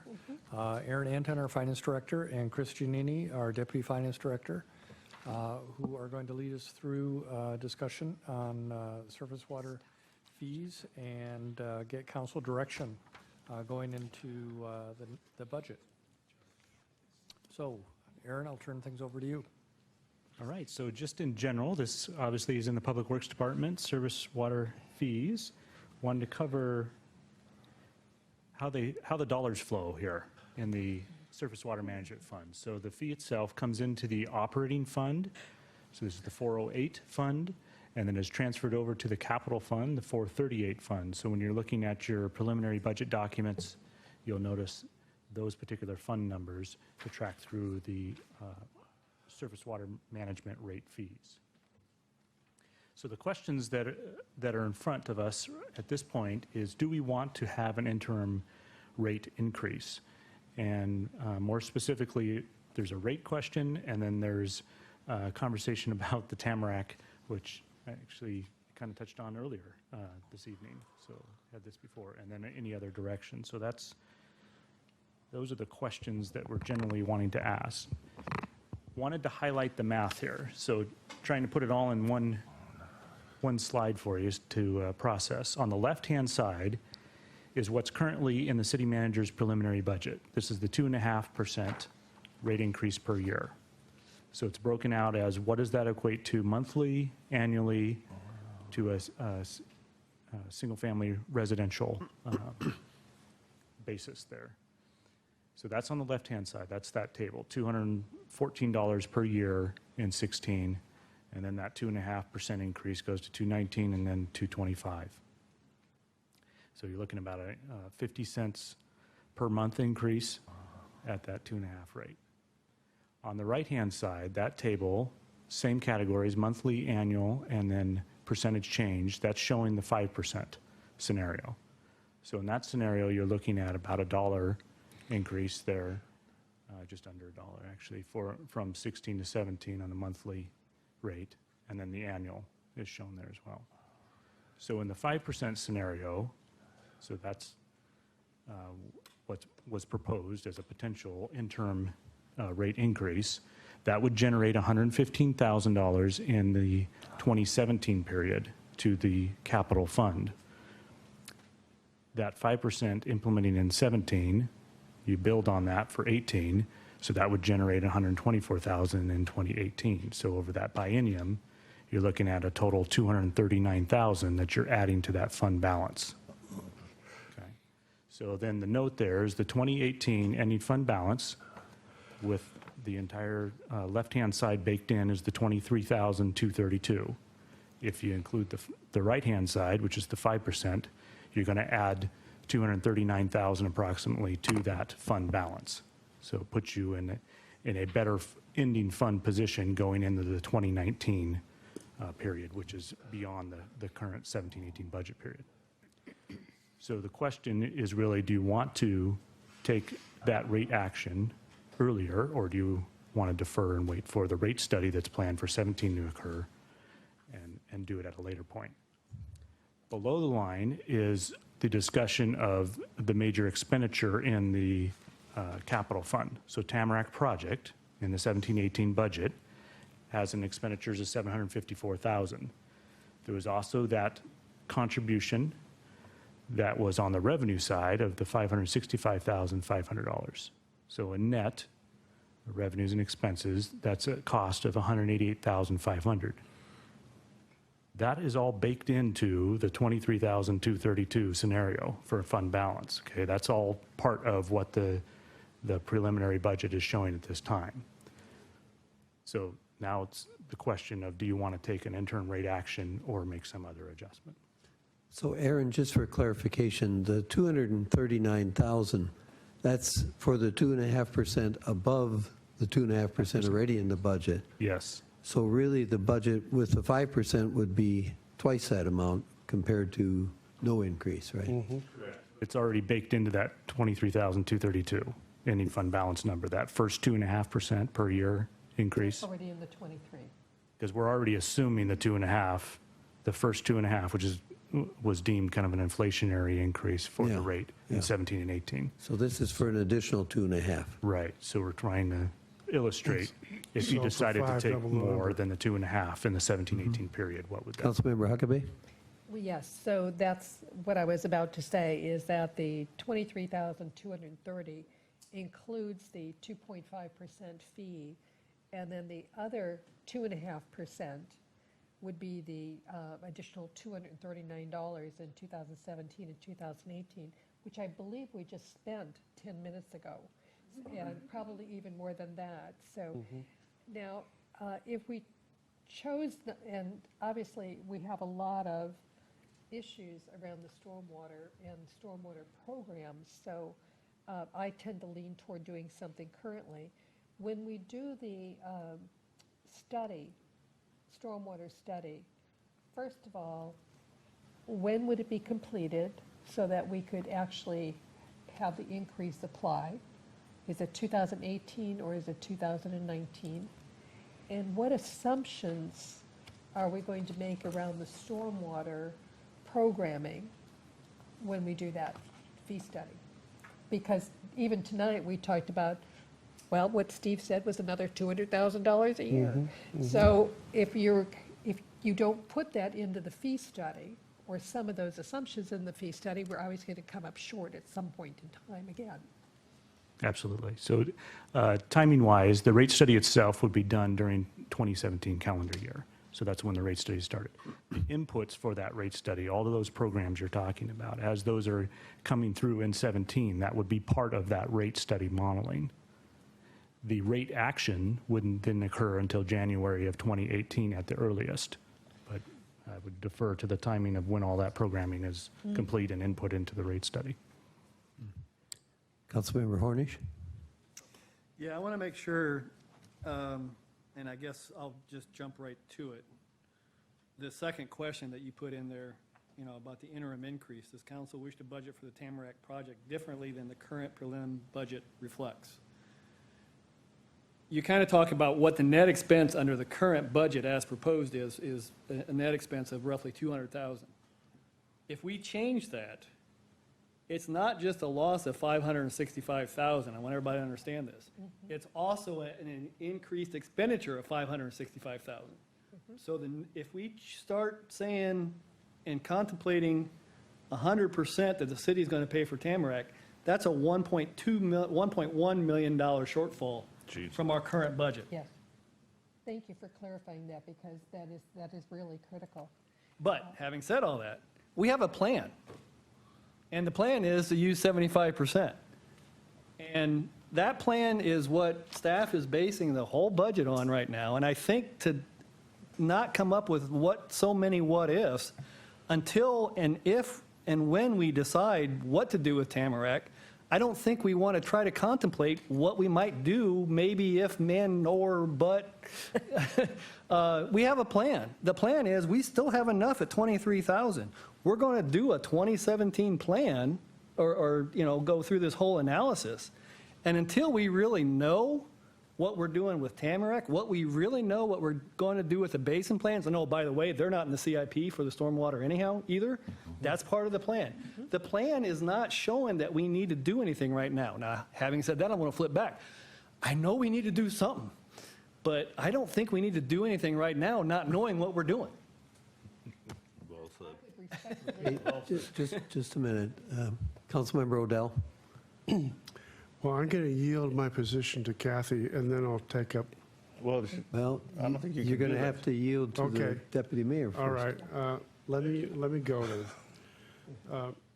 I think one of the points that Council Member Hornish just made is we know we're going to have to do something. And it's going to take more money than we have in the kitty right now, even with the 2.5 coming in. There are so many things out there that need fixing. There are any number of things that are kind of on the wish list. We just spent a lot of time talking about monitoring fish streams and lakes, bogs. It all takes money. It's got to come from someplace. So it's going to be probably a good year before we have any kind of a rate study done, realistically speaking. There are exactly right now 2.5 people in surface water. We may be going to another body, and there, if the budget passes the way it looks. But getting the work done is going to take a while, but at the same time, it's crystal clear to me, at least as a council member, that we need to start building the bank account now. We'll have no problem figuring out what to spend it on. Thank you. Okay, Deputy Mayor Valderrama. Yeah, I'll follow in suit with Councilmember Hornish. I have a real problem with this. It's unprecedented, and we're suddenly passing a policy, and we've just said that we're going to send it to staff. Staff's going to look at it. It's going to come back to a committee, probably the Utilities Committee, for whichever one. At that point, we were saying it could be Tamarack as an example, and now, boom, let's raise taxes on everybody for Tamarack. And not only that, we're going to go against staff's recommendation, and boom, let's pay it all. So I have a real problem with that. I think this is disingenuous, the way that this is being brought forward. We talk about wish lists. We talk about so much on our plate, but all this says is pay for Tamarack. I'll go back to a couple of comments made earlier. Councilmember Huckabee, consistently when we were talking about the culverts, which are our legal responsibility by law, kept raising we need to have the basin plans. We need to have the stormwater plans. So we said we're going to have staff look at that, come back to us. Now she's saying, no, let's skip that. Let's start funding this now without knowing what we're really going to do. Councilmember Odell likes to always say that we should do ready, aim, shoot, and not shoot, ready, aim. And here we're shooting ourselves and committing citizens' taxpayer money to a program that's not even vetted by staff yet. So I think we have a fiduciary responsibility to do what we said 2 hours ago, that we're going to send it to staff. Staff will look through it, look at Consider Tamarack, and bring it back to us in a systematic way so we can evaluate it instead of going through a gut reaction and shoot and then do ready aim on this. Thank you. Okay, Councilmember Huckabee. Yes, I beg to differ with Deputy Mayor. He's completely misunderstood anything that I've said. You did not say to look at the Excuse me. basin plans? Can I, do you mind if I can finish? Think it don't. Looking at the fee and increasing it by 2.5% gives us another $239,000. And I'm very supportive of that because we have talked about programs monitoring the bogs and other issues that we would like to see, that we'd like to start sooner rather than later. This has nothing to do with Tamarack. Tamarack is totally separate and apart from this. That additional $239,000 wouldn't begin to touch anything in and around Tamarack. I'm disappointed that it's kind of on the slide as implying that we're promoting that. Tamarack is a different issue. I think you're dreaming if you think you're going to get the 75% share from Tamarack, which is a shame because I just honestly don't think you will.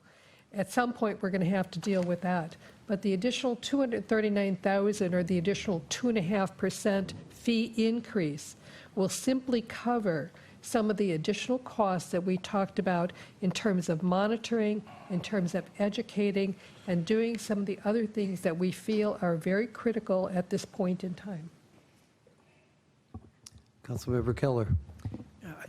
I want some clarification, actually. First off, I think I heard the first 2.5% of this contemplating this fee is basically cost of living increases, inflationary increases. I'm curious, is that what the Finance Committee came back with?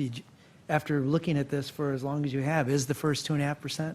Is that That's just a cost of basically a living. cost of living increase? Would It's you- been a standard rate increase over the last how many Yeah, years? so the 2.5% came in at the last rate study, which was back in 2012, I believe, was the last time a stormwater rate study was done.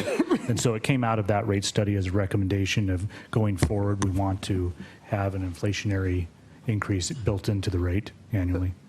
So And this that's the first 2.5. 2.5%, I'm getting the impression then from the rate study and from the Finance Committee, this is something that is valid based on the way it's being characterized right now. Yes. The second 2.5%, I do think that there are probably a lot of things, as I think it was stated earlier, we probably spent it just talking about monitoring because of the amount of dollars. But I would agree with Deputy Mayor Valderrama that the Tamarack, putting it on here right now, we really are talking about a policy tonight is what we're looking for.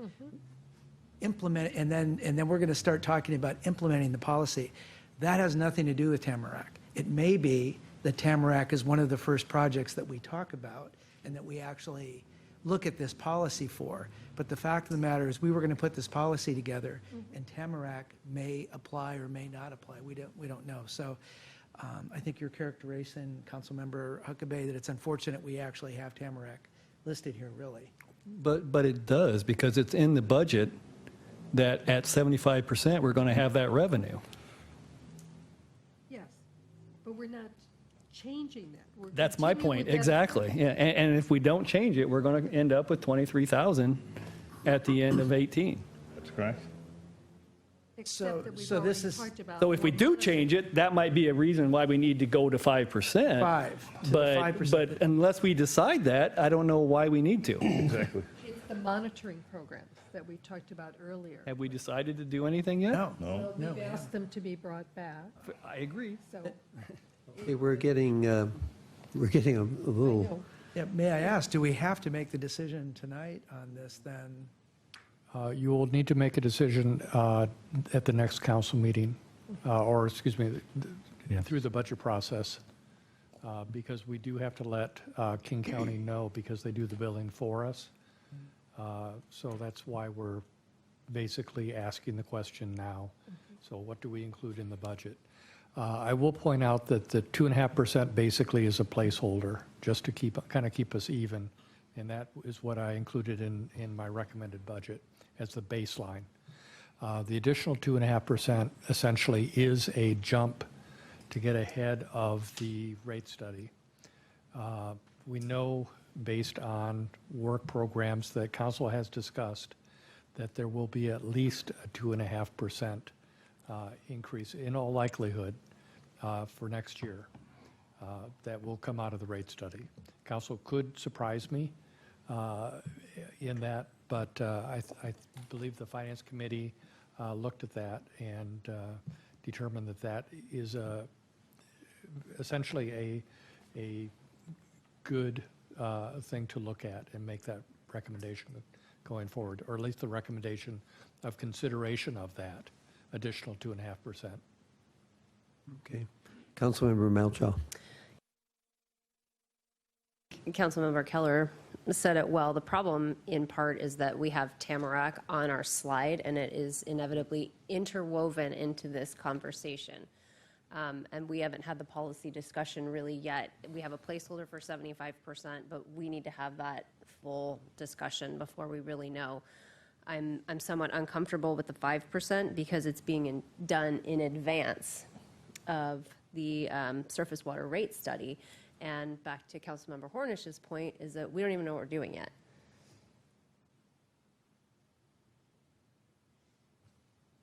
Period, huh? Period. I didn't know I had to Okay. punctuation Yeah, when I was no. talking. I guess I've heard both points of view. One is that clearly we're talking about increasing the monitoring programs, and that's going to take more money. And then secondly, it's unfortunate that we have Tamarack on the bottom of this slide. Well, we drew a line there, and actually you'll notice the Finance Committee tried to get all things on one piece of paper, front and back. So the Finance Committee did this? Or, excuse me, the Finance Director. Trying to save paper. So that might be the line in the sand right there, huh? Consider it another slide. The cost that is already baked into the 23,000. Yeah, basically in the 17-18 budget, you have put in a net loss of $188,500 presumed for Tamarack. Is that correct? That's correct. That's correct. And even with that loss, we would come out with 23,000 positive balance. That's correct. Right. So and we also know very well that we're not going to be able to get 3/4 of the revenue for the Tamarack project from the citizens because an LID would never pass there. In all likelihood, yes. I don't think, unless Mary wants to step up at 565. So in my mind, I am convinced that the city has to step up on Tamarack like we stepped up on Inglewood. So even though we're not addressing Tamarack right now, I would like to see a bigger reserve in the capital fund than 23,000 at the end of 2018. So I will support a 5% increase at this time. Now I have a second round of buttons here. Deputy Mayor Valderrama. Again, we are now talking about Tamarack each time we're speaking, even though we say that Tamarack is in there. Councilmember Huckabee and Mayor Jaron both mentioned the LID and the 75%. So the water for this is poison. When we then start to say that we are now talking about wish lists, there is no wish list in front of us at this point in time. I think this is very disingenuous to do. I think it's a bad precedent to do. And I think we're failing our fiduciary responsibility. The recommendation to stay afloat was 2.5%. I say until we have a justification to show why we're going to tax our citizens more, we should hold with that. Okay, thank you. Councilmember Hornish. Just to clarify and make sure I understand correctly, I'm going to talk about Tamarack. If we don't do Tamarack at all, our ending fund balance would then be $223,000, right? Roughly 200,000 more. You not have the net. The 188,000 plus Would the add to it. It'd be 23,000. roughly 200 then. Okay. Yes. That's my understanding. I just want to confirm. But the revenue, yeah, right. That is correct. So, I mean, I'll ask a rhetorical question. Is there a possibility that we don't do Tamarack and we end up in the same place as this? Of course. We have a plan that says we're going to do Tamarack at 25% with a 75%. Whether or not that's viable, then we didn't plan very well. But that's our plan. And I am much more comfortable talking to my constituents to say we're raising rates because of X, Y, Z, not because we're raising rates because we think we need to. Yep, exactly. Okay, Councilmember Huckabee. Yes, and again, I quite agree with Mayor Jarrett, because what I hear over and over again is that we have a stormwater issue. We need to deal with these environmental issues. We do not have enough budgeted in our stormwater fee to do the step up in some of the monitoring and some of the other things we're going to do. Tamarack is going to be something on its own as a capital expenditure that at some point we either going to make or not, and I don't know, from my perspective, I don't know if that's going to go forward next year, 2 years, or 10 years. But we'd have the money. Obviously, we would have that money, but we then are continuing to poison the fish by all the water that's flowing down in Tamarack, down Louis Thompson Road. And so that's an issue. Then to my mind, if we're not going to do Tamarack in the future, I would say let's not do the culverts, or the stream realignment. But I want to stick with the 5% because that is an issue that we have already decided that we need to step up and do additional work on the environment. That is what I hear my constituents asking for, and this is in response to what people are demanding, that we deal with some of the stormwater issues and stop allowing our environment to be continually poisoned. Councilmember Odell. Well, I fully support the 5%, and I'd like to move the question. Okay, question is moved. Is there a second? Second. It's been moved and second. Any further discussion? Oh, we got another shot? I made a mistake there. Deputy Mayor Valderrama. Yeah, I think that we should realize this is a tax on citizens without a purpose being put on, an additional tax without any purpose, supposedly. And if we keep raising Tamarack, I again say this is a very disingenuous conversation on behalf of our citizens. As far as constituents, I've had a number of constituents come to me and say, you'd better understand fully what you're doing at Tamarack before you set any precedent. And people who look at this slide, whether you like it or not, they're all going to be seeing this slide, are going to say, without following your own direction that you gave to staff, you're starting to put on the board 100% payment, making assumptions that they won't do what was planned, making assumptions.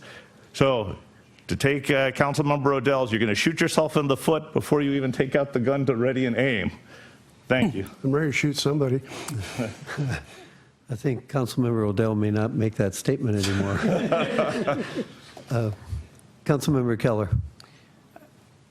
I'm sorry, I'm going to go back to Councilmember Horner, for clarification. So was the Finance Committee saying that if we did, and I hate to bring up Tamarack because, again, I don't think we created a policy that we should be looking at later, not necessarily right now, but if we were to contemplate this 25%, so are you saying now that we need the 5% to get to this deficit?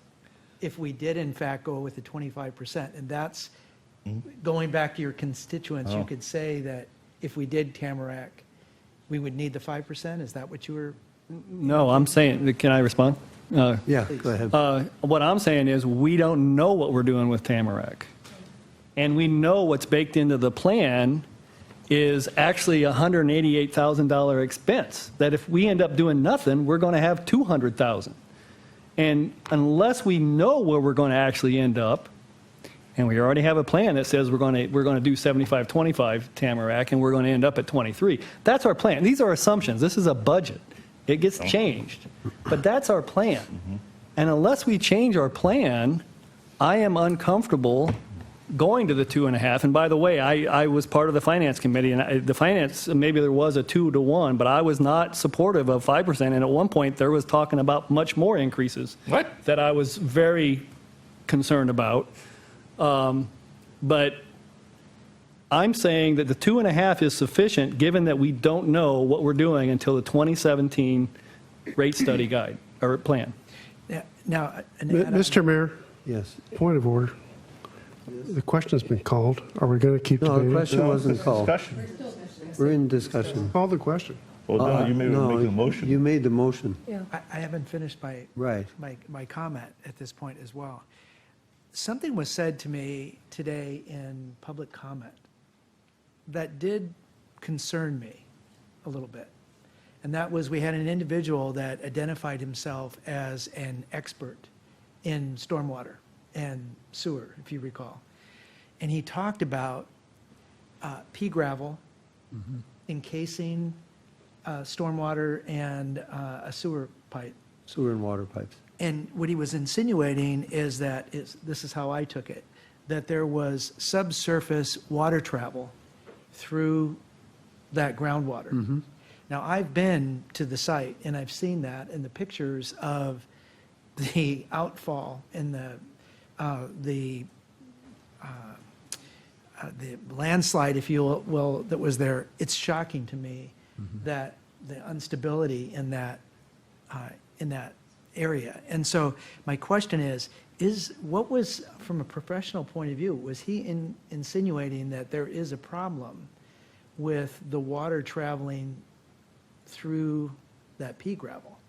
Is that undermining that area even more right now? I don't know. I'm asking from an engineering point of view. I don't know if Can we maybe delay our and public talk works about that when we talk about Tamarack? It That's isn't, another though. Tamarack It makes issue, a yeah. difference It is, yeah. in what I may decide right here, if there's a preliminary comment on it. Okay, Steve's going to make a comment, even though he's not a water guy. I was. So I'm not going to elaborate on what the gentleman was or wasn't insinuating, but as far as excavated trenches where utilities are now placed underground, when you backfill those trenches with gravel, pea gravel is a free draining substance, right? There's no gradation, it's one typical size, water moves through it. So when you cut a trench and you put gravel back in, you put your pipe in, and then you bury it back to the surface, subsurface water hits those trenches and becomes a conduit for water movement underground. It's not that it's making water, but it is an avenue for water to then follow a path of least resistance, like he said. So his comment about perking at the bottom of that area would be a consequence of that. Could be. That problem. Yeah, there's plenty of ways to divert that. You can put in trench dams underground, drain those to, drainage networks, other ways to get the water out of a trench, and just use different material as well. Try to not use free draining materials in your trench backfills. Okay. I guess the point I wanted to make was that before we did the Inglewood project, our capital fund balance was on the order of, what, $5 million or something like that? Something like $5 million. And now in this budget, it's at $23,000. And the point is the 5% would start to build up our reserves again. With that, I would take, I just, one more comment back to Bob. okay, I think to explain what the Finance Committee did. he's speaking to the mic. We were given a work project on stormwater. That work project assumed that Tamarack would pay 75% of the cost from the neighborhood and that 25% would come from the city. So we did not make a policy decision to do anything other than what was already assumed by the council in our TIP, in our long-range plans. So when we ended up with that $23,000 balance, Don is correct, we had a much more robust balance in the past. We know that stormwater is a major problem, and we felt it was irresponsible to end up with a $23,000 balance. Any little thing could tip us over. So despite what some have said here tonight, we made no policy decision with regard to Tamarack.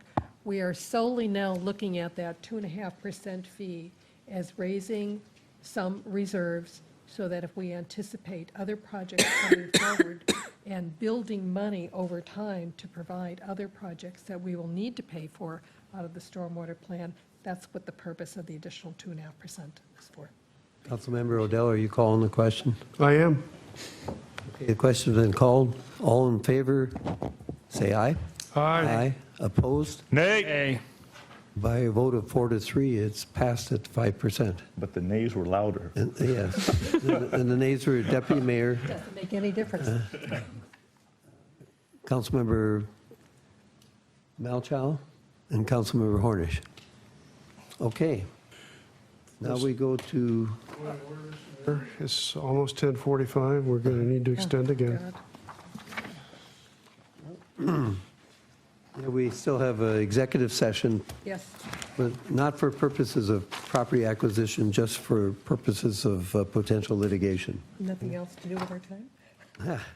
So would you like to extend to 11? Will that cover it? Depends how long we do on Bill 14. I think we better shoot for You're chewing everything 11:15. longer than we. 11:15. Okay, it's been moved and second. All in favor of 11:15, say aye. Aye. Opposed? 7-0, it's 11:15 extension. Now, Bill number 14, an emergency ordinance amending the stormwater management regulations for the Tamarack neighborhood. Mr. City Manager. Thank you, Mr. Mayor. Staff was asked by several council members to bring forth an ordinance that was very similar to an ordinance that that the council passed and staff enacted related to the Inglewood Hill area. Essentially a surface water management regulation related to development and to basically, it's hard to explain, basically to put a requirement in that the drainage would have to, I'm not explaining this very well, I'm sorry, it's late, that the drainage would have to be tight-lined down past through this particular area in order for a development to occur greater than 500 feet. So I'll turn things over to Jeff, and he can run us through the background and the logic to this. Thank you, Mr. City Manager. Good evening, Council. I'm going to try and be extremely brief to move your evening along.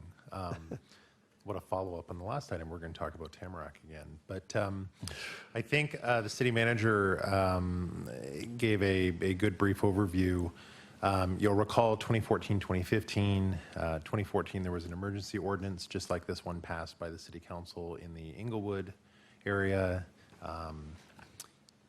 In 2015, that emergency ordinance essentially transposed itself into a permanent regulation that's now codified in our codes today in Chapter 13 and in our Surface Water Design Manual. So this emergency ordinance this evening that was brought forward by a couple of council members would essentially do the same thing. It would require drainage review when a project would go over 500 square foot threshold, being lowered from the 2,000 square foot threshold that's in play for the rest of the city with the exception of the Inglewood area currently, or triggered by one of the other list of conditions in Title 13 that are currently in code. So again, this ordinance would lower the threshold for drainage review essentially from 2,000 square feet down to 500 square feet. In addition to that, for projects then that would be in this area, in the Inglewood area, or in a landslide hazard area, unless specifically exempt, as the City Manager mentioned, a tight line system would be required through the area to an acceptable discharge point. We're not having a public hearing tonight. The emergency ordinance does establish a public hearing date. You'll recall from other emergency ordinances, we're required within 60 days by state law to hold a public hearing with the passage of an emergency ordinance. So we've set a date of December 13th, which is your last council meeting of the year, to have that public hearing. So it would be done in a timely fashion. And in addition, if you're inclined to pass this evening, we have one important amendment that we need to make that I can read into the record before a motion is made. Again, if council is so inclined to do this evening. The diagram up on the big screen and on your little screens in front of you depicts the area in red. That's the Tamarack plat that would be subject to the emergency ordinance before you this evening. The one last comment I'll make quickly is I've been advised by our friends in the Public Works Department Much of what is in this ordinance will be carried forward with your passage of the Surface Water Design Manual update, hopefully by the end of the year. That will be enacted January 1st.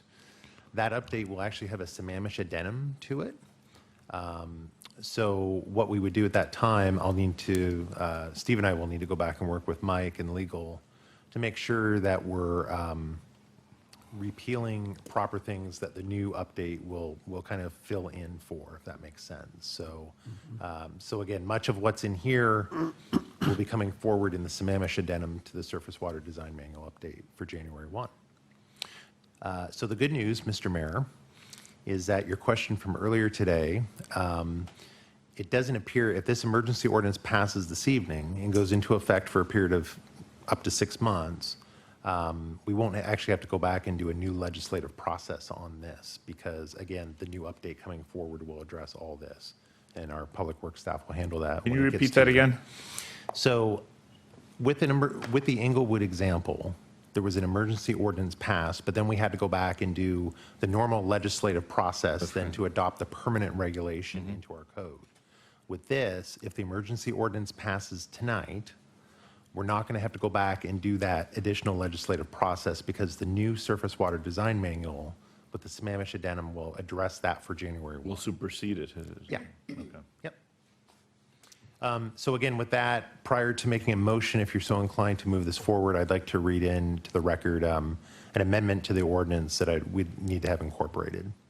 Okay, first, if there's any questions, Councilmember Huckabee? Yes, my only question was, it appears here that we are including all of Tamarack. When you look at the overlays to the erosion hazard area, it does not include some of the lots at the top of Tamarack. So I wanted to make sure that those lots which are not in that overlay are still included in this and will be subject to this ordinance. So can you roughly describe on the screen where you're looking at then? I think It's outside of the red boundary, is that your? I think it's right along inside the red line, right over in this area. There are some lots here. And if you look at the overlay map, and I've looked at that fairly extensively, I'm sorry I didn't bring it tonight. I was distracted with more metro stuff. There are some lots that are not included in the overlay area. So I want to make sure that nothing in this ordinance refers to the fact that only those Tamarack lots that are in the overlay area are subject to this. So the ordinance, and I'm not sure if anybody from Public Works has an answer to this, but the ordinance states plats approved, oh, I'm sorry. Where are we here? The second paragraph does talk about the landslide hazard drainage area. Yeah, that's not in the ordinance.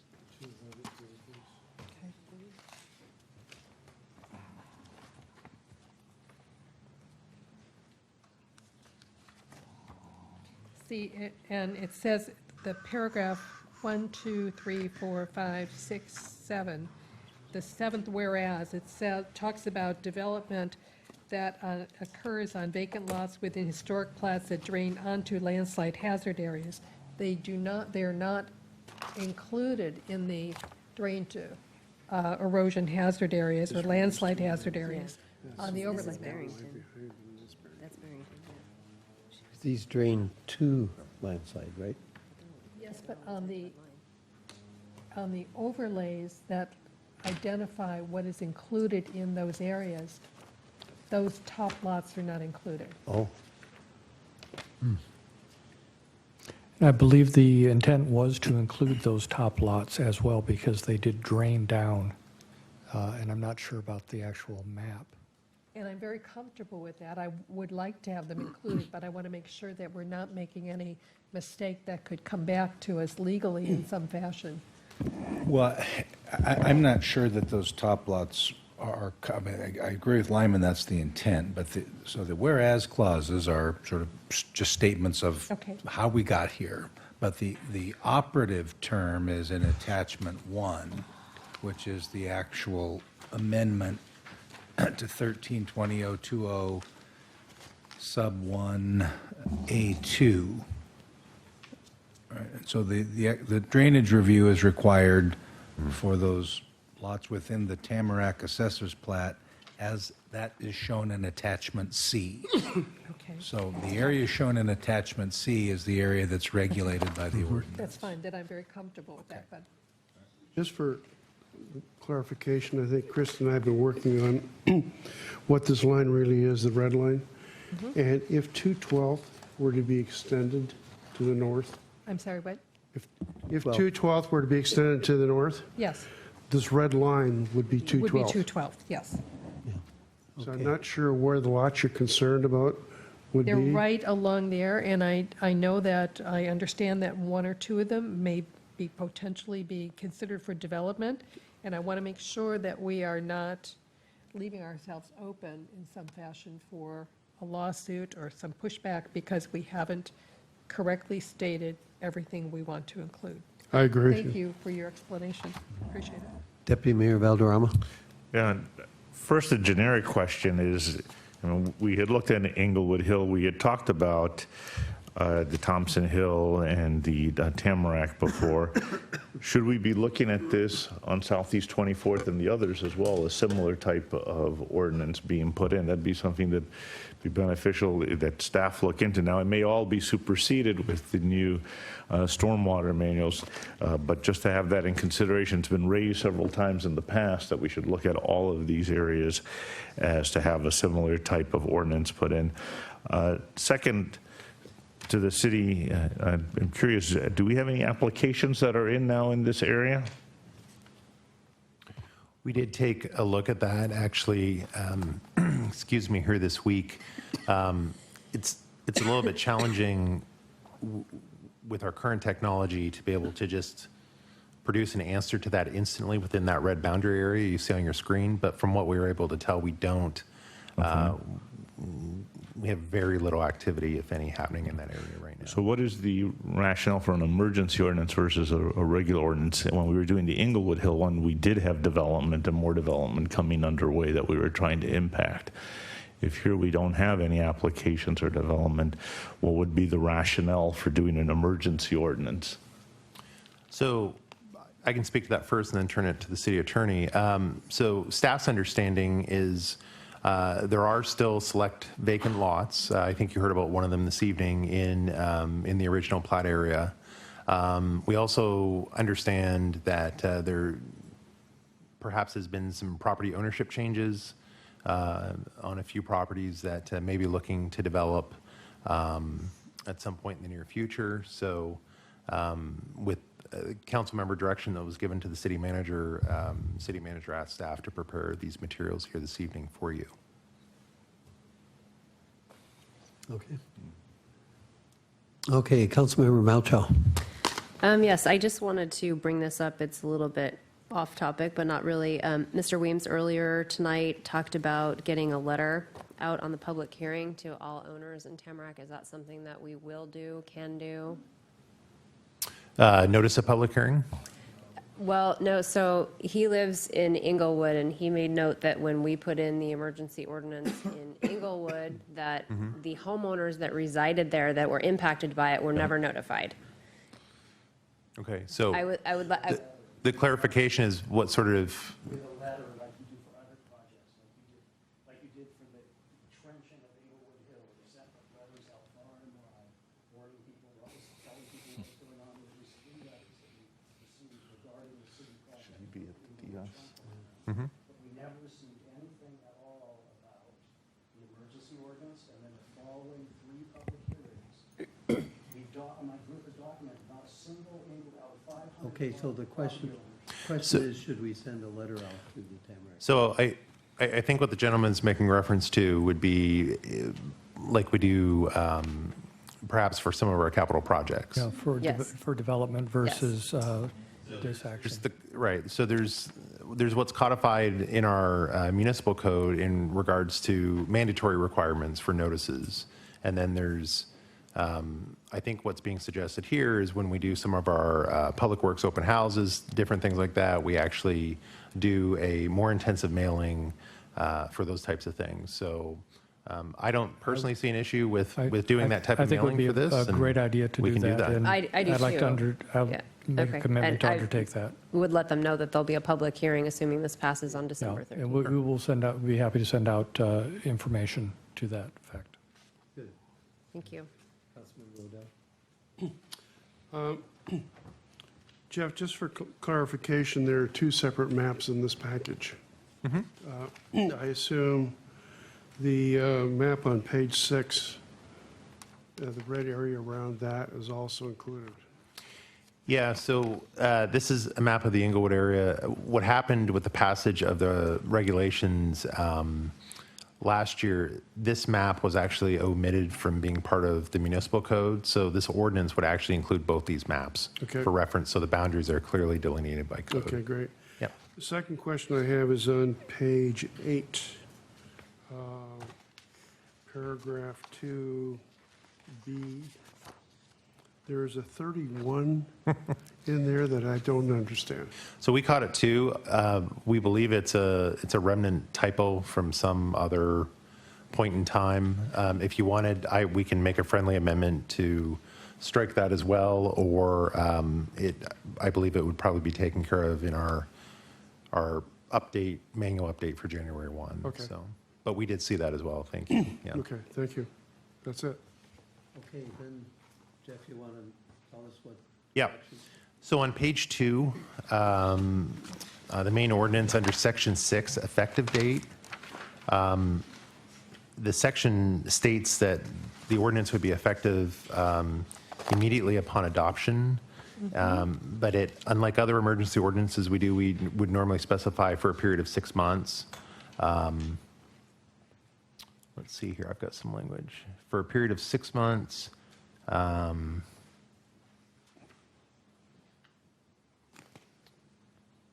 sorry, I lost my place here. Just give me one. Unless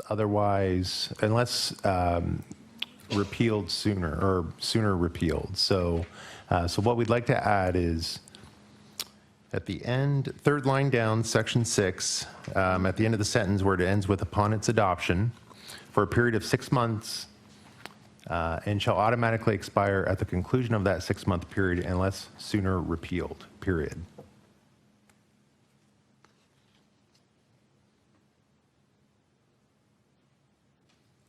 Okay. And then also take out that 31. And we can take that out too, yeah. Sure. So the motion, if it's so inclined, would be to adopt the emergency ordinance as amended this evening. I will make that motion, and plus the notification to the residents within Tamarack. Okay, it's been moved and second. Any further discussion? Councilmember Odell? Okay, all in favor, say aye. Aye. Opposed? By your vote of 7-0, it is adopted. Great. That is ordinance number. Ordinance number 2016-417. Okay, next we have council reports and council committee reports, followed by city manager report and then executive session. All in 15 minutes. Okay. I know, I can be quick. Can we That's skip a- council that's reports a till hint. next time? Can we skip the council reports till next time, unless there's something urgent? Unless there's something urgent, let's, Always skip council reports. we don't. You do. Start with you, Councilmember Odell. Okay, I'll start. Attended the Emergency Preparedness Fair last weekend. Timing was excellent. We had an impending emergency. People still showed up anyway. By about 1:30, they had over 200 people in attendance, which, considering the conditions, I thought was pretty darn good. The second thing is I want to remind everybody of the Sahali Way Open House, which is Wednesday evening at 6 at the Boys and Girls Club. If you're not into the debate, which happens at the same time, this might be a good excuse to not watch. Thank you. Okay, Councilmember Melchow. I too attended the disaster prep over the weekend, and I think you were going to talk about the. I just decided to let it go. All right, I'll let it go too then. We had the Communications Committee meeting last week. We have kind of tabled the discussion for an electronic newsletter until a subsequent meeting, but we did talk specifically about the outcomes tab from the virtual town hall and the roundtable. That will be populated at some point in the very near future with the main issues that we identified. We also agreed that we will start getting our city's newsletter out electronically as well, just the same one that they've got. We will probably link back to the city's website, but that at least there'll be an electronic version available for our citizens as well. Councilmember Keller. Is it okay if I take a few minutes? No. Go for it. Go for it. Just a couple of quick comments for the Public Issues Committee with Sound Cities Association. Can you put the microphone? Yes, thank you. There's going to be no meeting in December, just wanted to pass that on. And then also thank Chair Moon from Cummington for her service as the chair. Since we won't be voting in December, we'll be voting for our new chair in November. And historically, the vice chair is usually installed as the new chair, and Tola Martz more than likely will be our new chair for PIC. He's cool. The low-income tax credit, that did pass. However, I did not support it as directed from the council. The legislative agenda passed as well. That was to adjust the property tax cap, invest in public health services, and address housing and homeless. I want to make a comment very quickly. I think you may find this of interest.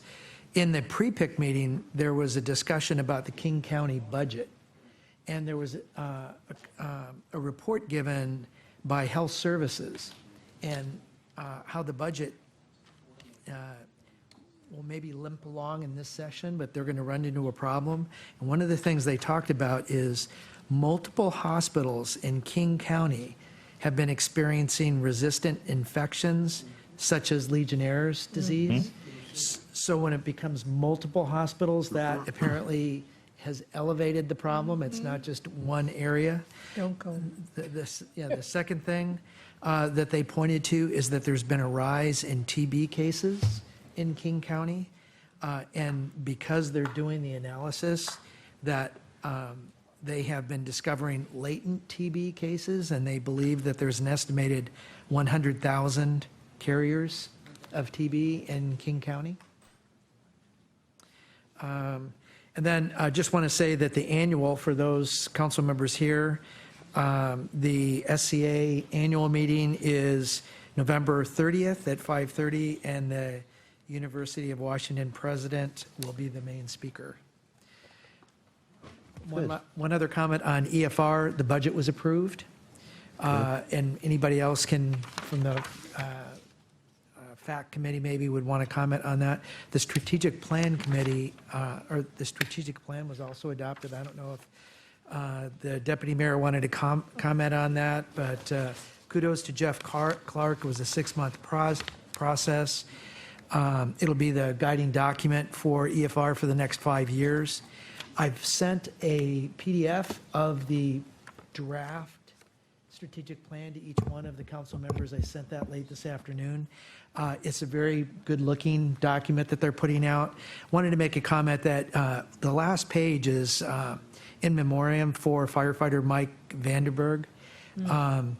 You know, from attending the services for the firefighter and the impact that he had on all the firefighters, they're actually going to dedicate this strategic plan to him, and I can see why. He, in the minds of most of the people that I talked to, really did reflect what East Side Fire and Rescue is all about. So that was my, other than 4 job offers have been made for lateral hires, and I believe they're going to be, I don't know if they've accepted the positions already, but it looks like they're going to be. So there'll be 4 new hires.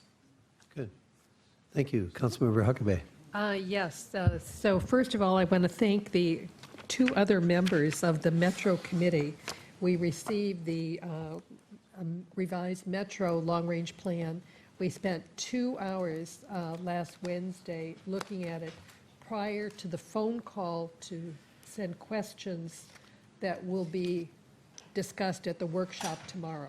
And it was Tom and Don and Cheryl joined us, and we had a really good discussion, sent many questions. The responses, some of them were sent back to us at 4:09 tonight. So I haven't had a chance to read them. But we're having a workshop tomorrow for several hours going through some of this Metro long-range plan. It's just, it's like a blob of Jell-O. It just keeps changing every time you look at it. And so it's very interesting. I also wanted to comment that there was some miscommunication about materials that were copied, and I think you've all received some very interesting data, which is the community attributes plan of where people go to work. You should have gotten copies also of the destinations, the origin of the trips that are going to the local park and rides, so you can see the number of people that are traveling sometimes long distances to get to the park and rides on the south end, or versus even long drives to the north end. So we're all using all this information to work with Metro to look at obtaining additional transit. And just today, there was an email that came. Metro is going to be looking at selecting 8 additional programs for alternative services.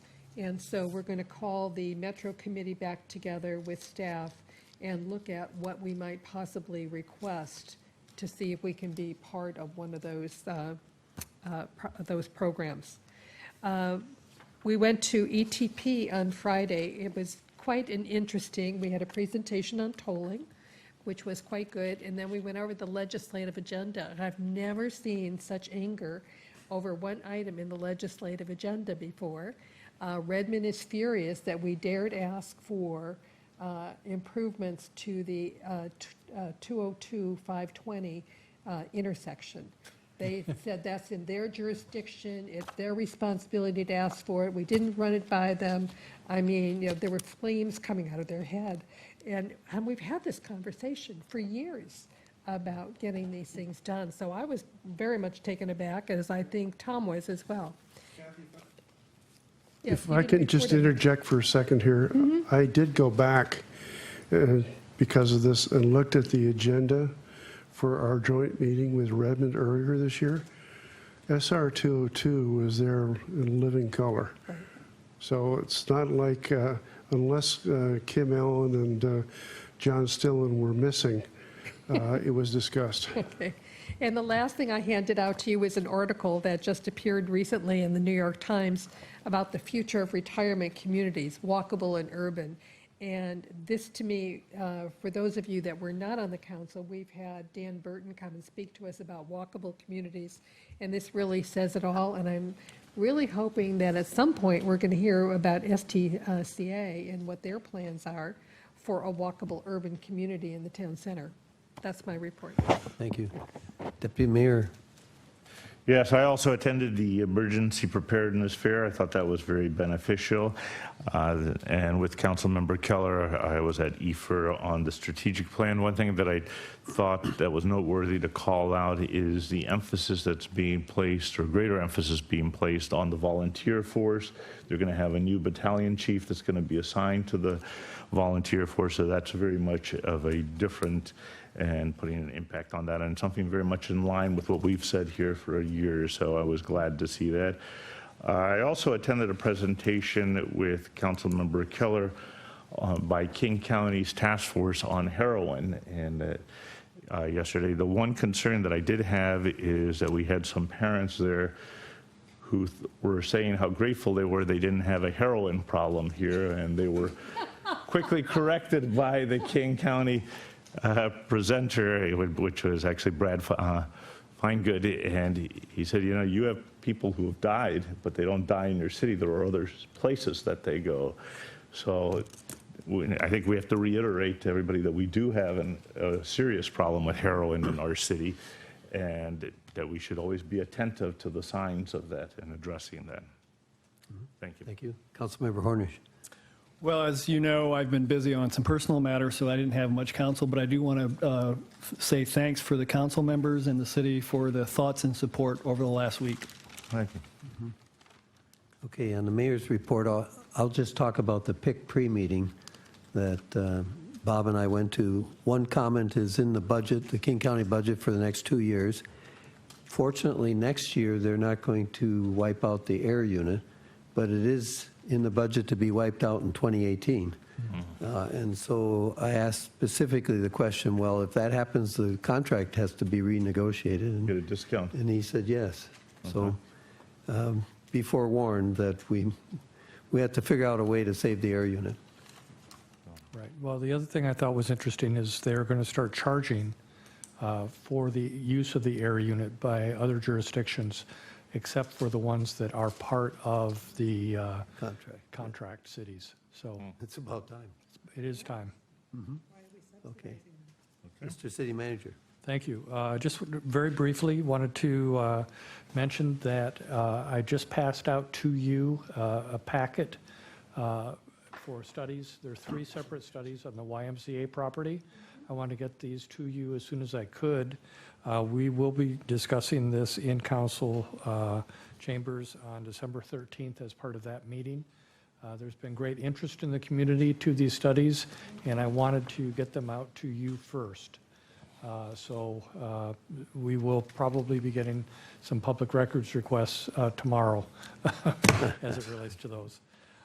Secondly, I'd like to mention the great storm response that we had from staff.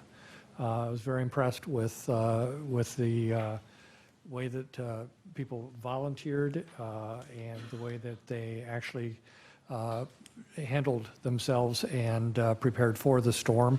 We were very fortunate that the storm shifted about 40 miles west at the last minute, but we were ready.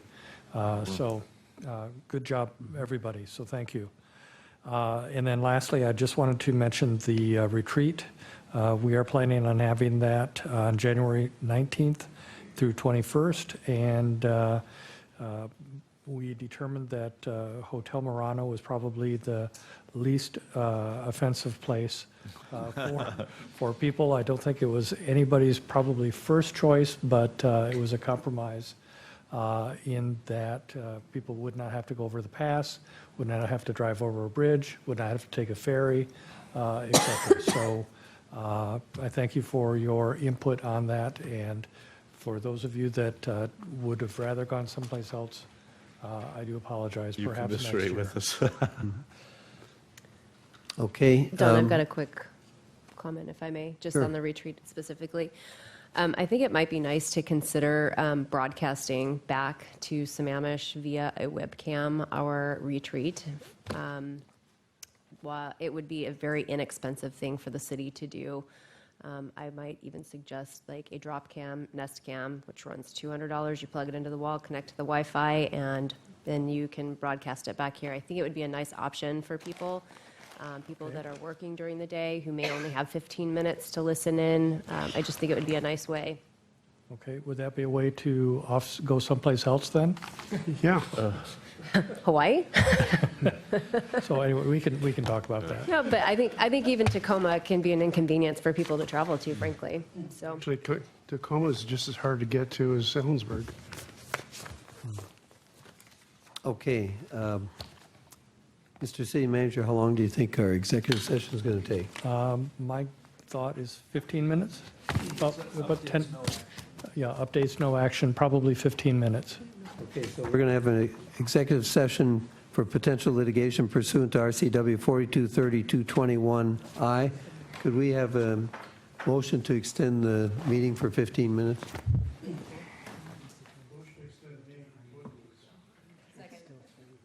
All in favor, say aye. Aye. Aye. Okay. You know, they discontinued. Yep, we did. 4, 5. We had excess.